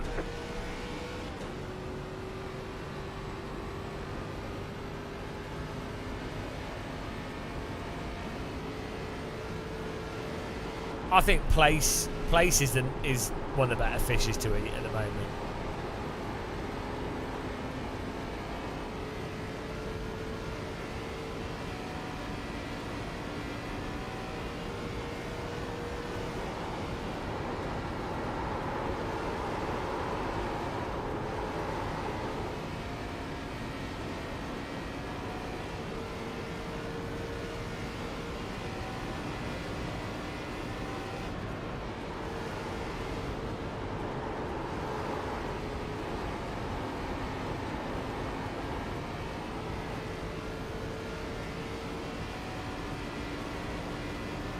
I think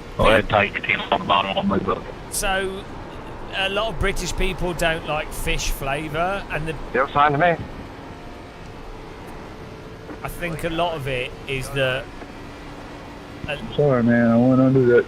a lot Oh, of fish behind you. in the There's UK nowhere to go. I need Isn't- to, so I got up. fresh, so it tends to go fishy very quickly.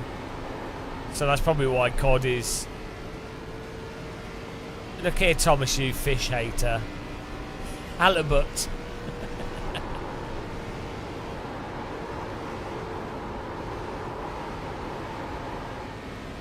Ah! What is going on?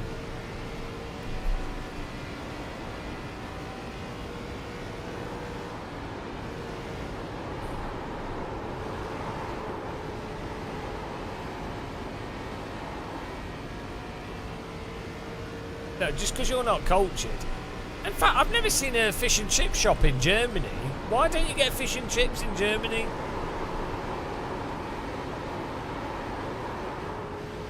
Inside, clear. New fastest lap for you. Slow car down low. Go high.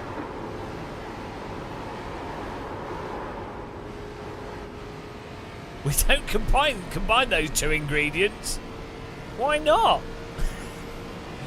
This is illegal. What are you doing?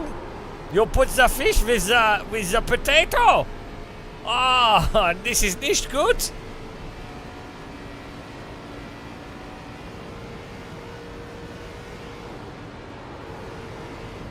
Car stop down low. What's a chip in German? Poms. Nein!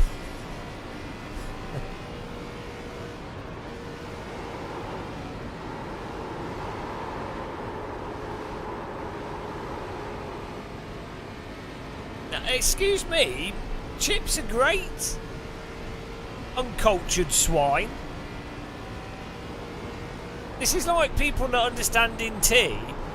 You have to, right, the thing you need to keep in mind is that the Brits raped and pillaged most of the earth for hundreds of years and destroyed everything, right? And after all that destruction, theft, murder, after all of that, there were a few things left. Fish and chips and tea bags. And, like, do you know what I mean? So, really, you need to, it's the only good thing that came from all that. So, you better enjoy it.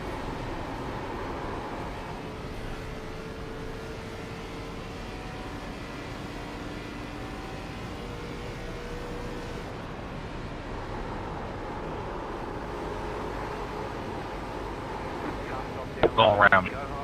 Go. No.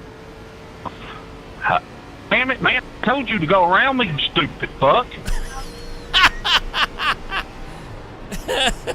You were lagging really hard, sorry. They got right, you God. My button's not working. Goddamn Englishman. Damn idiot. I learned how to drive.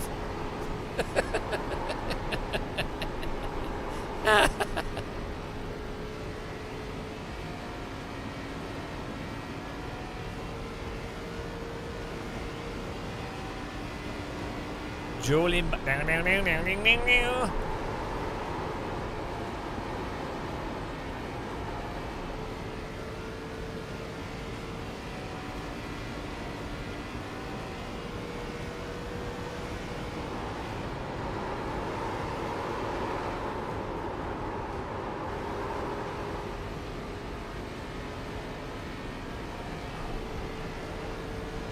Car outside. Slow car down low. Still there. Go high. Keep low. Clear.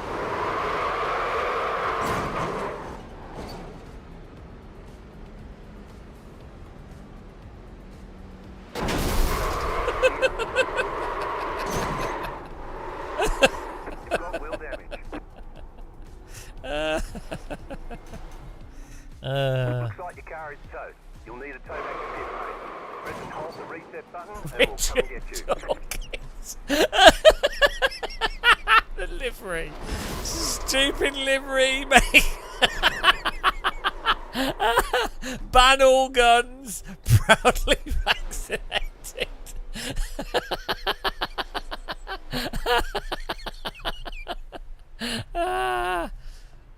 Oh, such a good livery.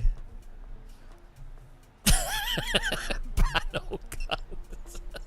Save lives. Proudly vaccinated. Pride flag car. Oh, it's so stupid. Oh dear.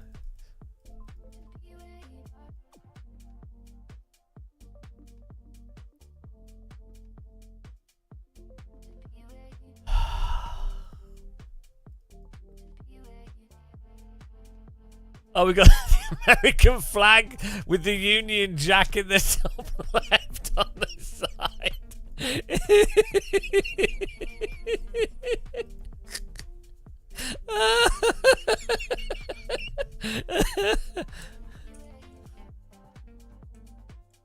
Oh, look at this.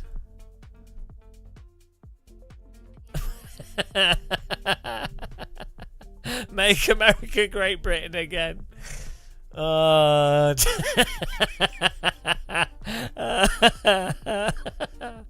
oh dear. Oh, so stupid.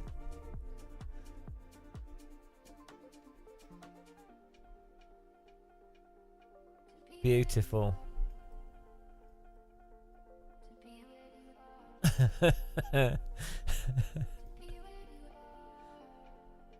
No, I don't think I do have the dash items. It's funny how they painted headlights onto the car because it doesn't have headlights. Such a weird thing to do.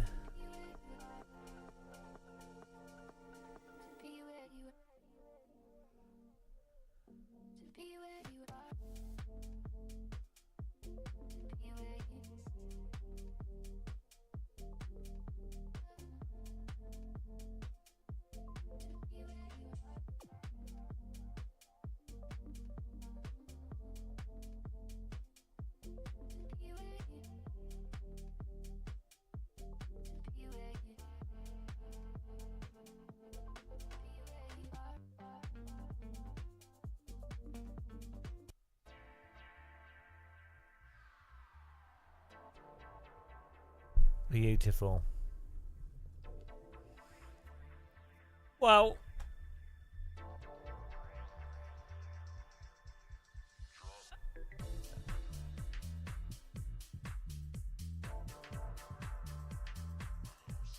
Magba. They can't see the Magba. Make America Great Britain again. I mean, honestly, it's just peak. What are these 3 holes here?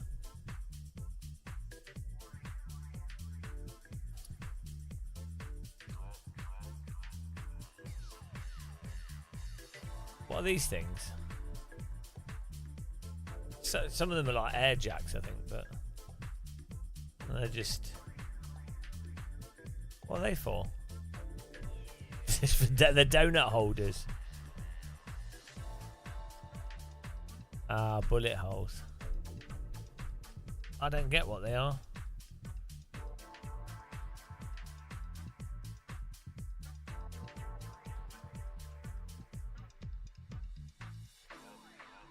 What are the holes in the glass on the back of an Arca oval race car? Why would you have chassis supports in the glass?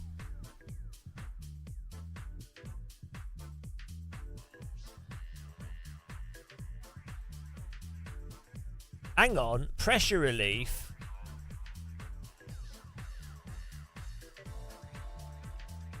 Driver ventilation, pressure relief, eh? They are the holes.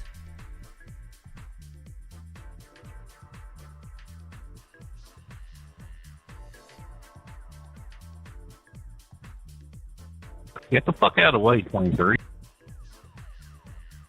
And that's the petrol. Oh no, what are these? Right, where's the petrol tank connected to?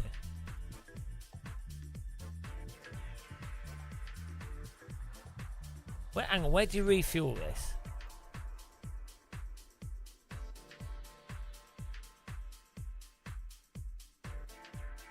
Hang on, there's a tube there as well. Where's that going?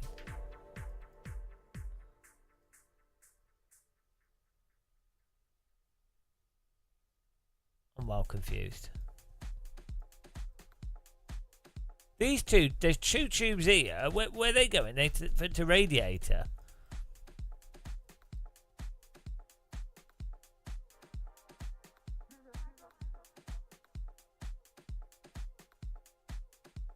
Car makes no sense, guys.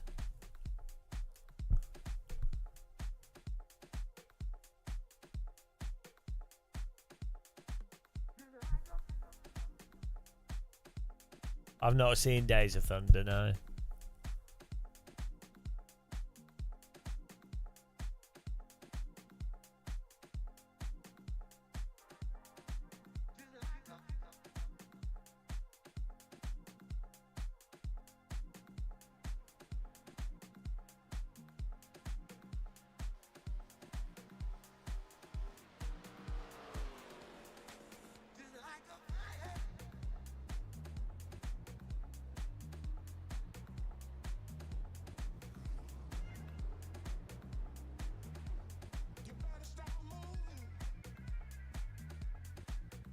Top Gun on wheels. I've not seen Top Gun either.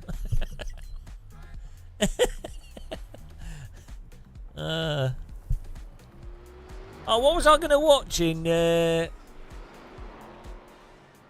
Blade Runner? I was going to watch that on my Quest 3, the new Blade Runner. I'd started watching it, but I haven't watched the whole thing.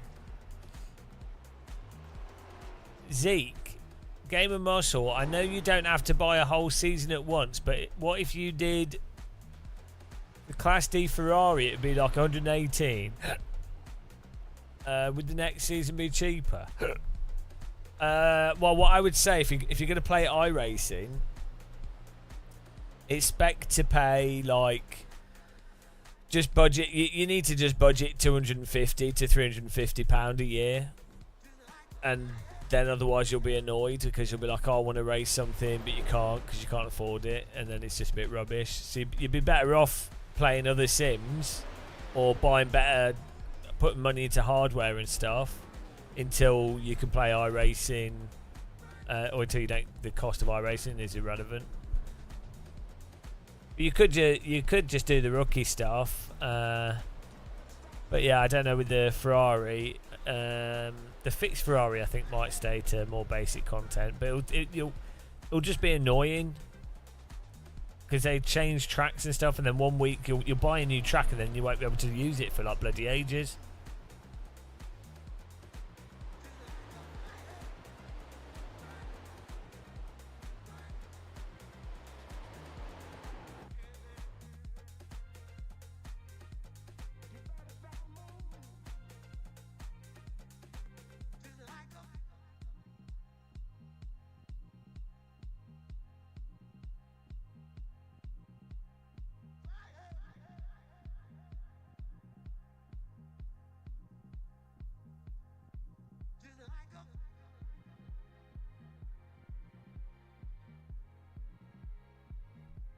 Oh, should we qualify?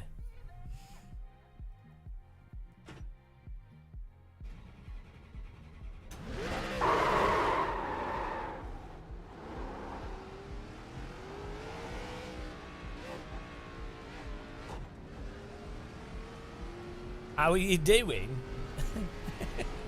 Yeah, I'm alright. We've been getting our sleep back to normal times, but then yesterday I woke up at 2 a.m, couldn't get back to sleep, then did like a few miles walking, and then we did that Mercedes thing at like 9. I didn't get to bed till like 11. So I've been so I was exhausted. So today we got up a good time today, like 7 or something, but I'm feeling pretty wrecked, so hopefully we sleep alright tonight. And your wife says you have to be nice. Well, yeah, but then it'll just come across as sarcasm.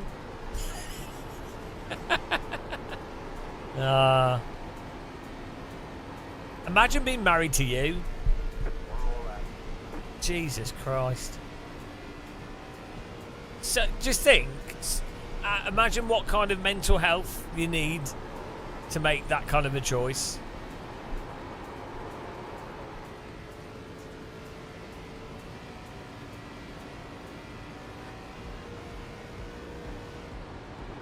She's gone now.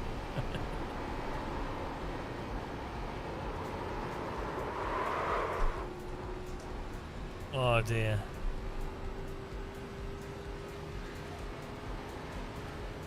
Alright, there's checkered flag.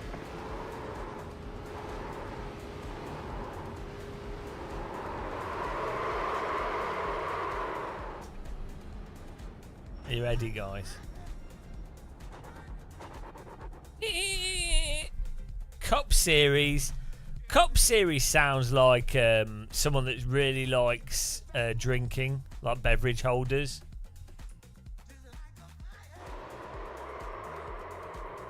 A series of cups. Look at this.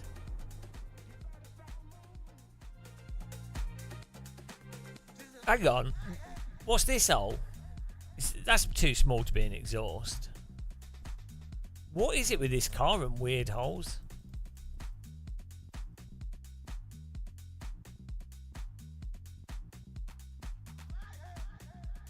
Such a weird car, isn't it?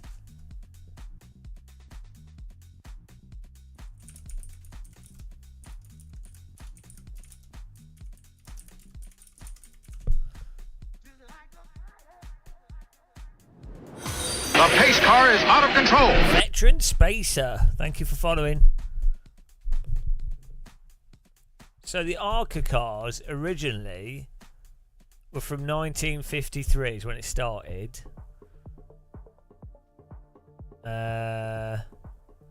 ARCA partnership with NASCAR began in 2018, led to further standardization of the cars.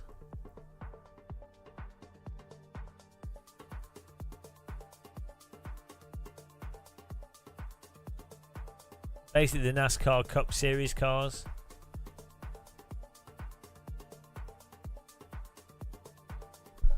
Huh.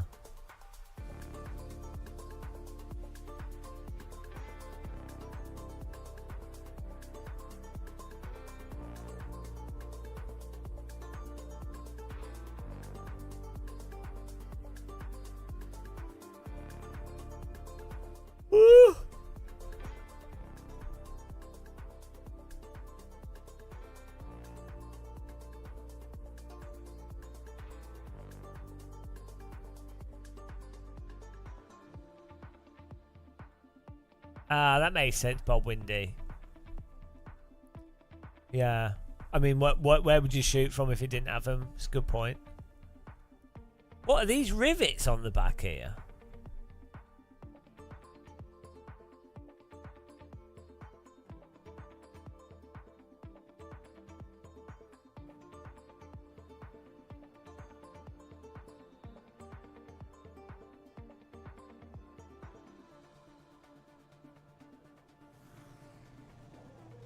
Oh, here we go.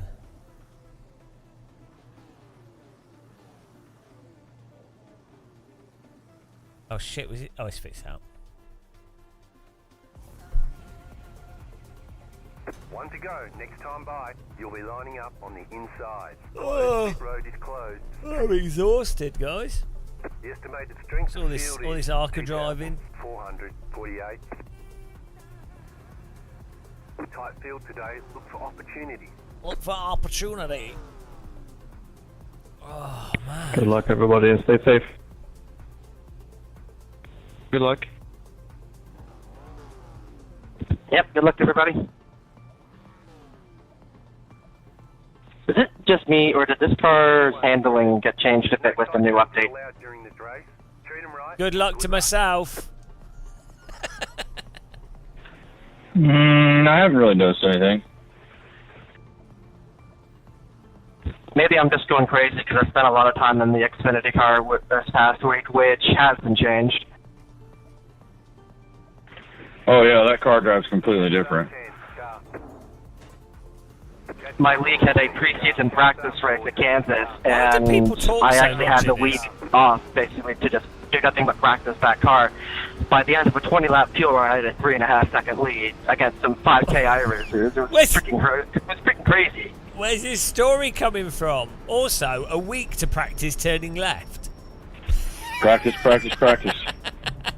The key to that car now is to load up the right front. It's completely different from how it used to be. I bet it's exactly the same, guys. I bet it's really marginal. It's the same fucking tyre model. It's not going to be completely different. Oh dear. Completely different. It's probably they probably didn't even change anything.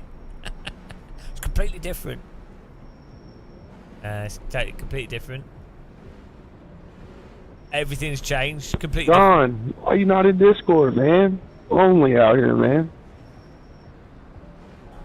Oh, my bad, Tyler. I can't hop in there now. I'll hop in after this one. Alright, bud. Post car is off. No collusion. Green flag, green flag. Oh, probably should have been in second gear. Outside. Go low. Mistakes were made. Hold your line. Go low. There is a car on the high side. Outside, clear.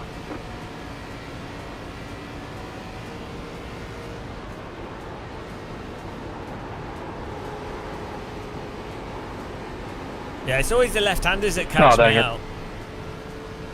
Go high. Oh, that was a close one. I mean, you kept it off everybody. It wasn't bad. First race for today. We're trusted.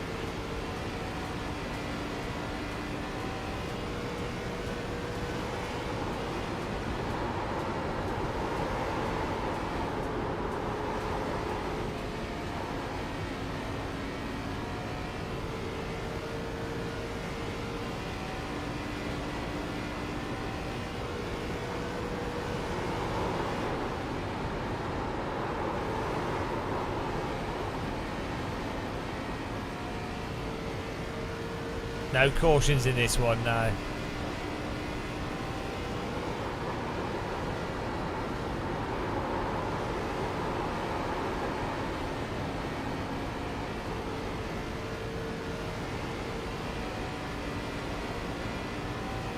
Just stick to fastest lap of the session.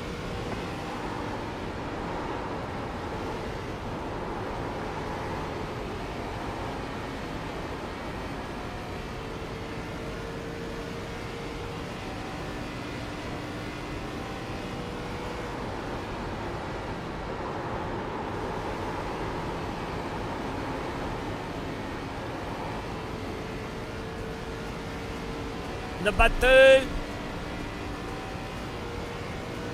5 namer. Oh, there he goes. Car outside.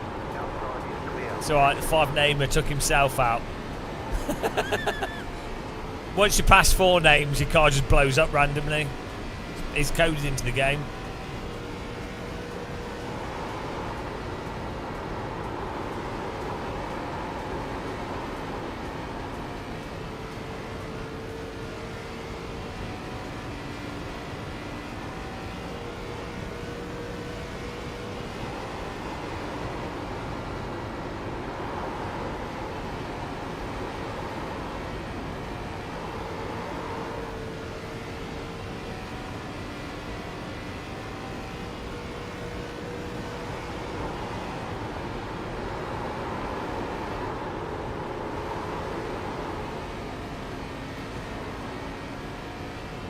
That's an interesting line that he's taking. The leader is running 31.021.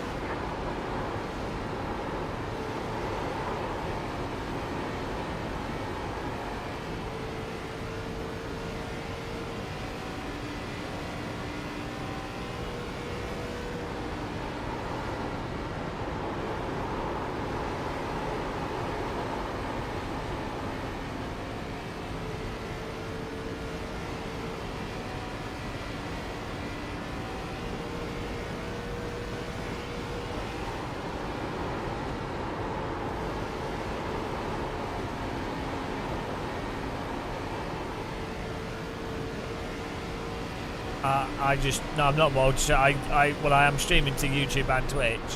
I do it all through OBS.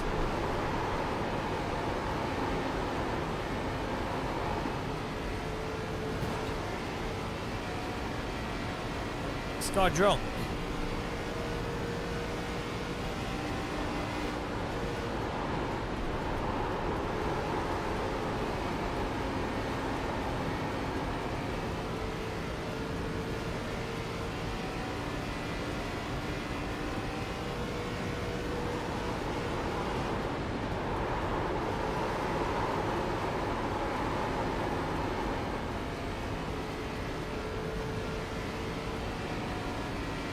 Ah, makes sense. That's why they talk so much.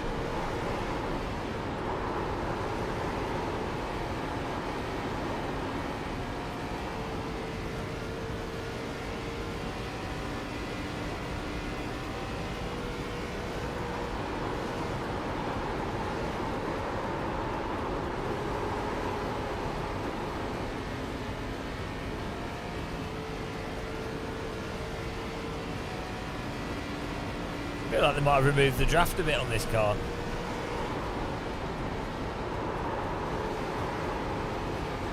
Car 1 is up front.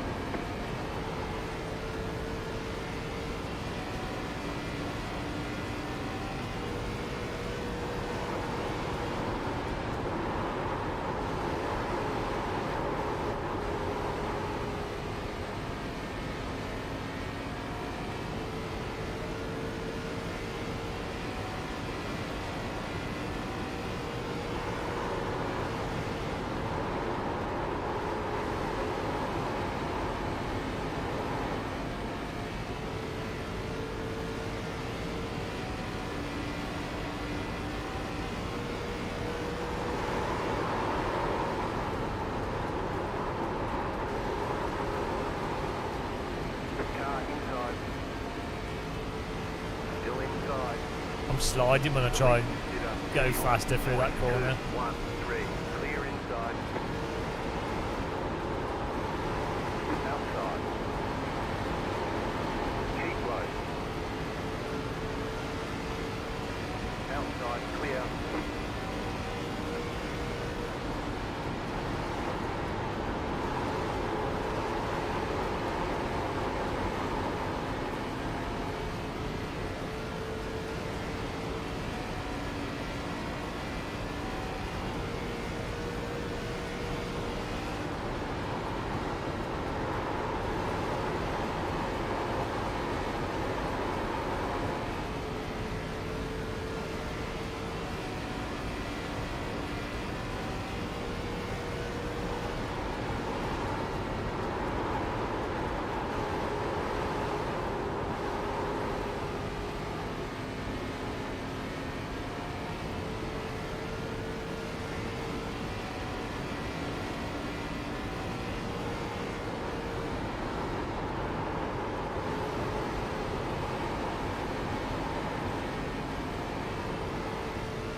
What a move.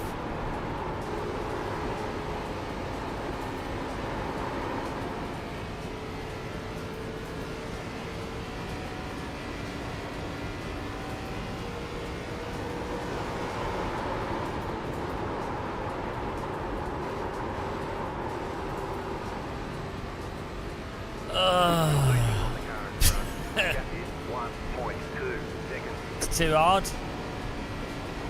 It's too hard. Oh, we're only not even halfway through, guys. We're not even halfway through it.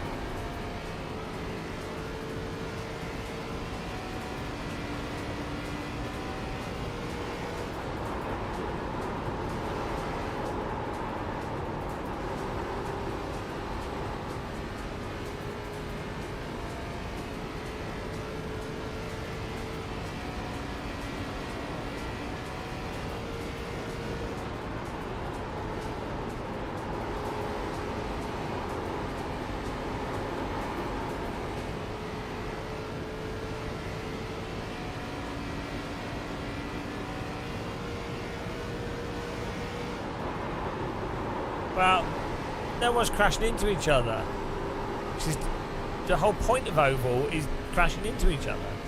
The leader consider 31.508. I gotta say it's really impressive that it hasn't been a pile-up. Aside from me spinning the fuck out for no valid reason. Dang it, you jinxed it. True, sorry. Usually when it happens in the first 10 laps though, so this far we're fine really. Well, we're at the halfway point.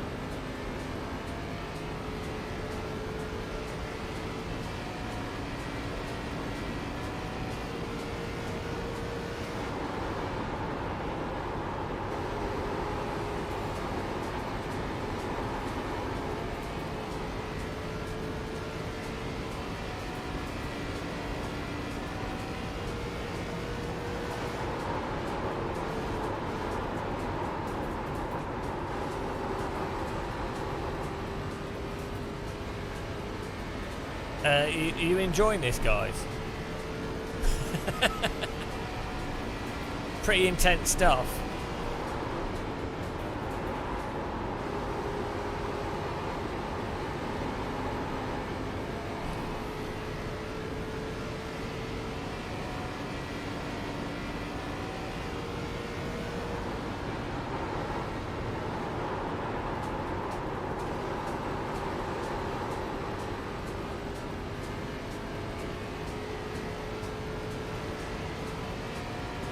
I think the shooting happens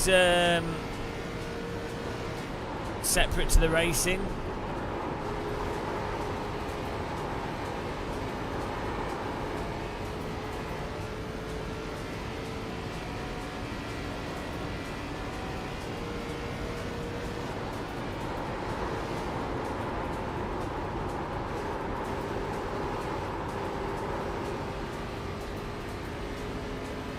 Probably Scody Boy, yeah.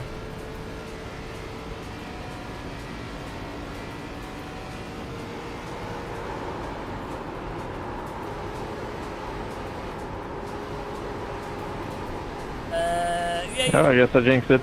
Probably want to use a round wheel, but I couldn't be bothered to change my wheels over, so this will do.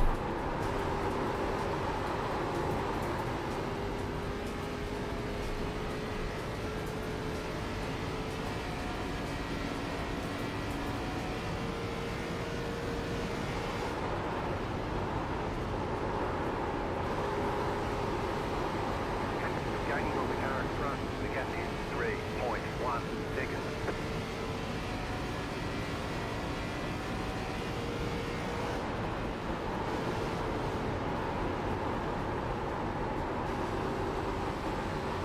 The leader is running 31.881.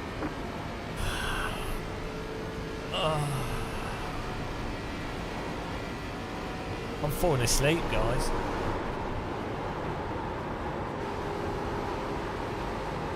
Maybe this is the ultimate insomnia cure.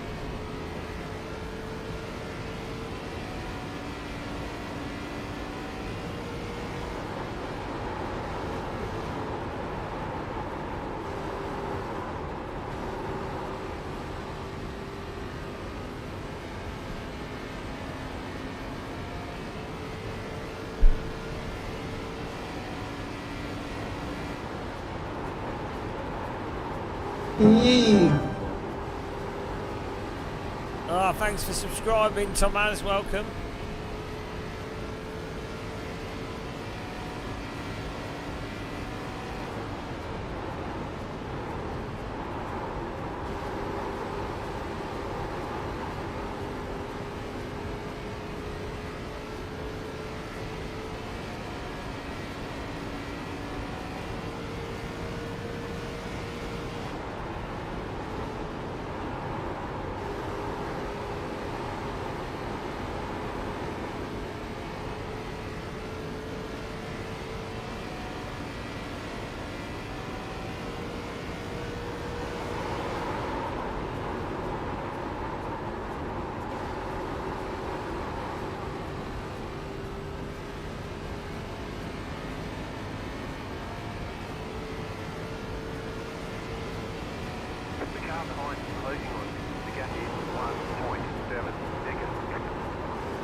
Oh my god, 10 laps to go.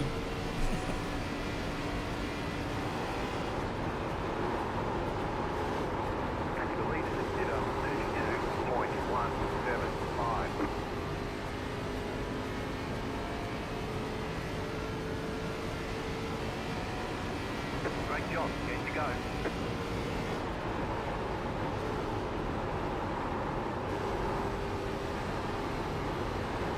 Oh, I don't know.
Hello. Good technique. I remember, I don't know. But here we are. Here we are. Here we are.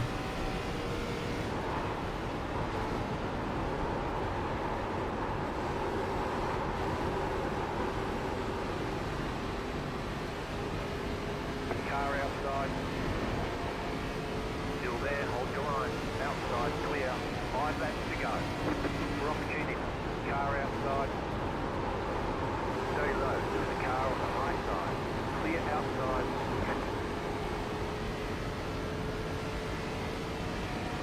Wrecking on the front stretch. Leader is running 32.251. Low.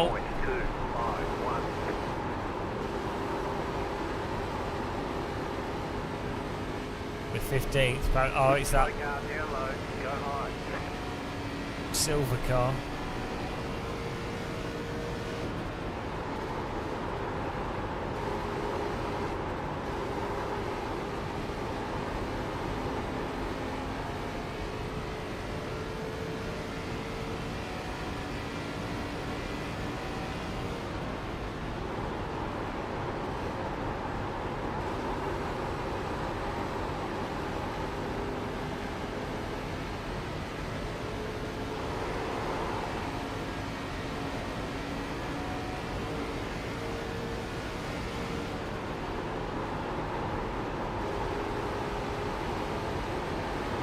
Car inside.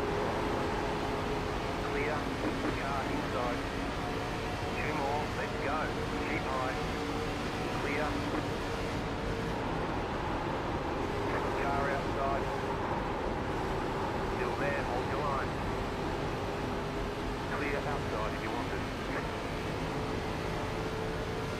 You're pulling away from the car behind. The gap is 4.7 seconds. Car outside. Still there, hold your line. Stay low, there is a car on the high side. Outside is clear. Go hard.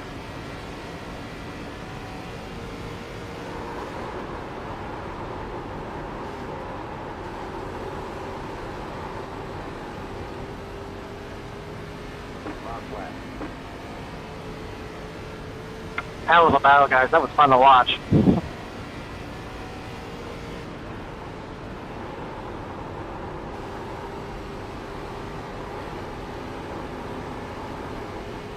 Whew. P3, I'll take that. Good battle, guys. That was a ton of fun to watch from back here. I guess I burned them off at some point. I just didn't feel like I did. Very fun to watch. I kind of got caught up behind the 3 car. I was burning more tire in the corner. I just couldn't figure out. I was trying to be patient, but it just I didn't wasn't fall working. asleep. That last car definitely helped me. I know he tried to get out of the way. He didn't really do anything wrong, but it God. definitely helped.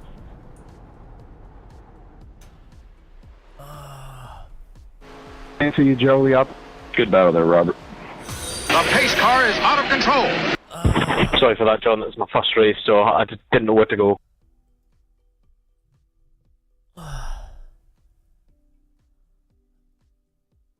It's all good, man. Good. Bloody hell. That's awful. Like, why would you drive that instead of trucks? Like, it's so sluggish in its movement. It doesn't even have that much draft. So it's so limited in what you can do in terms of, like, positioning and craft. And then it's so sloppy. I bet you the real Arca cars, like, really, like, it got a bit of poise to it. And, like they said on, like, drives more like a truck car, whatever, it's just more pokey. It's so, like, sloppy. Ah, it's ridiculous. It's a sloppy car. Oh, dear. It's all the holes. It's like it drives like a cheese. Oh, we gained 18 safety rating now, so that's nice. Bloody hell, what was that, guys? I'm comatose. No, but even if you're in the pack of cars, it's so limited. You need more draft to keep it spicy, to force you to have to, like, be more defensive and, you know, take different lines and things. I mean, in real life it'd be interesting because it's real life, but I think maybe in other Sims it'd be good, but it is what it is. It is what it is.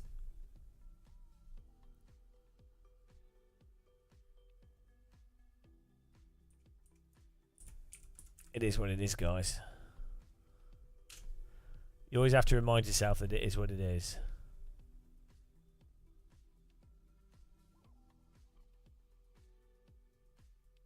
Right. Let me send you to the burn stuff. I'm going to get some rest here. Thank everyone for watching. Have a good good afternoon. I'm going to have some sleep.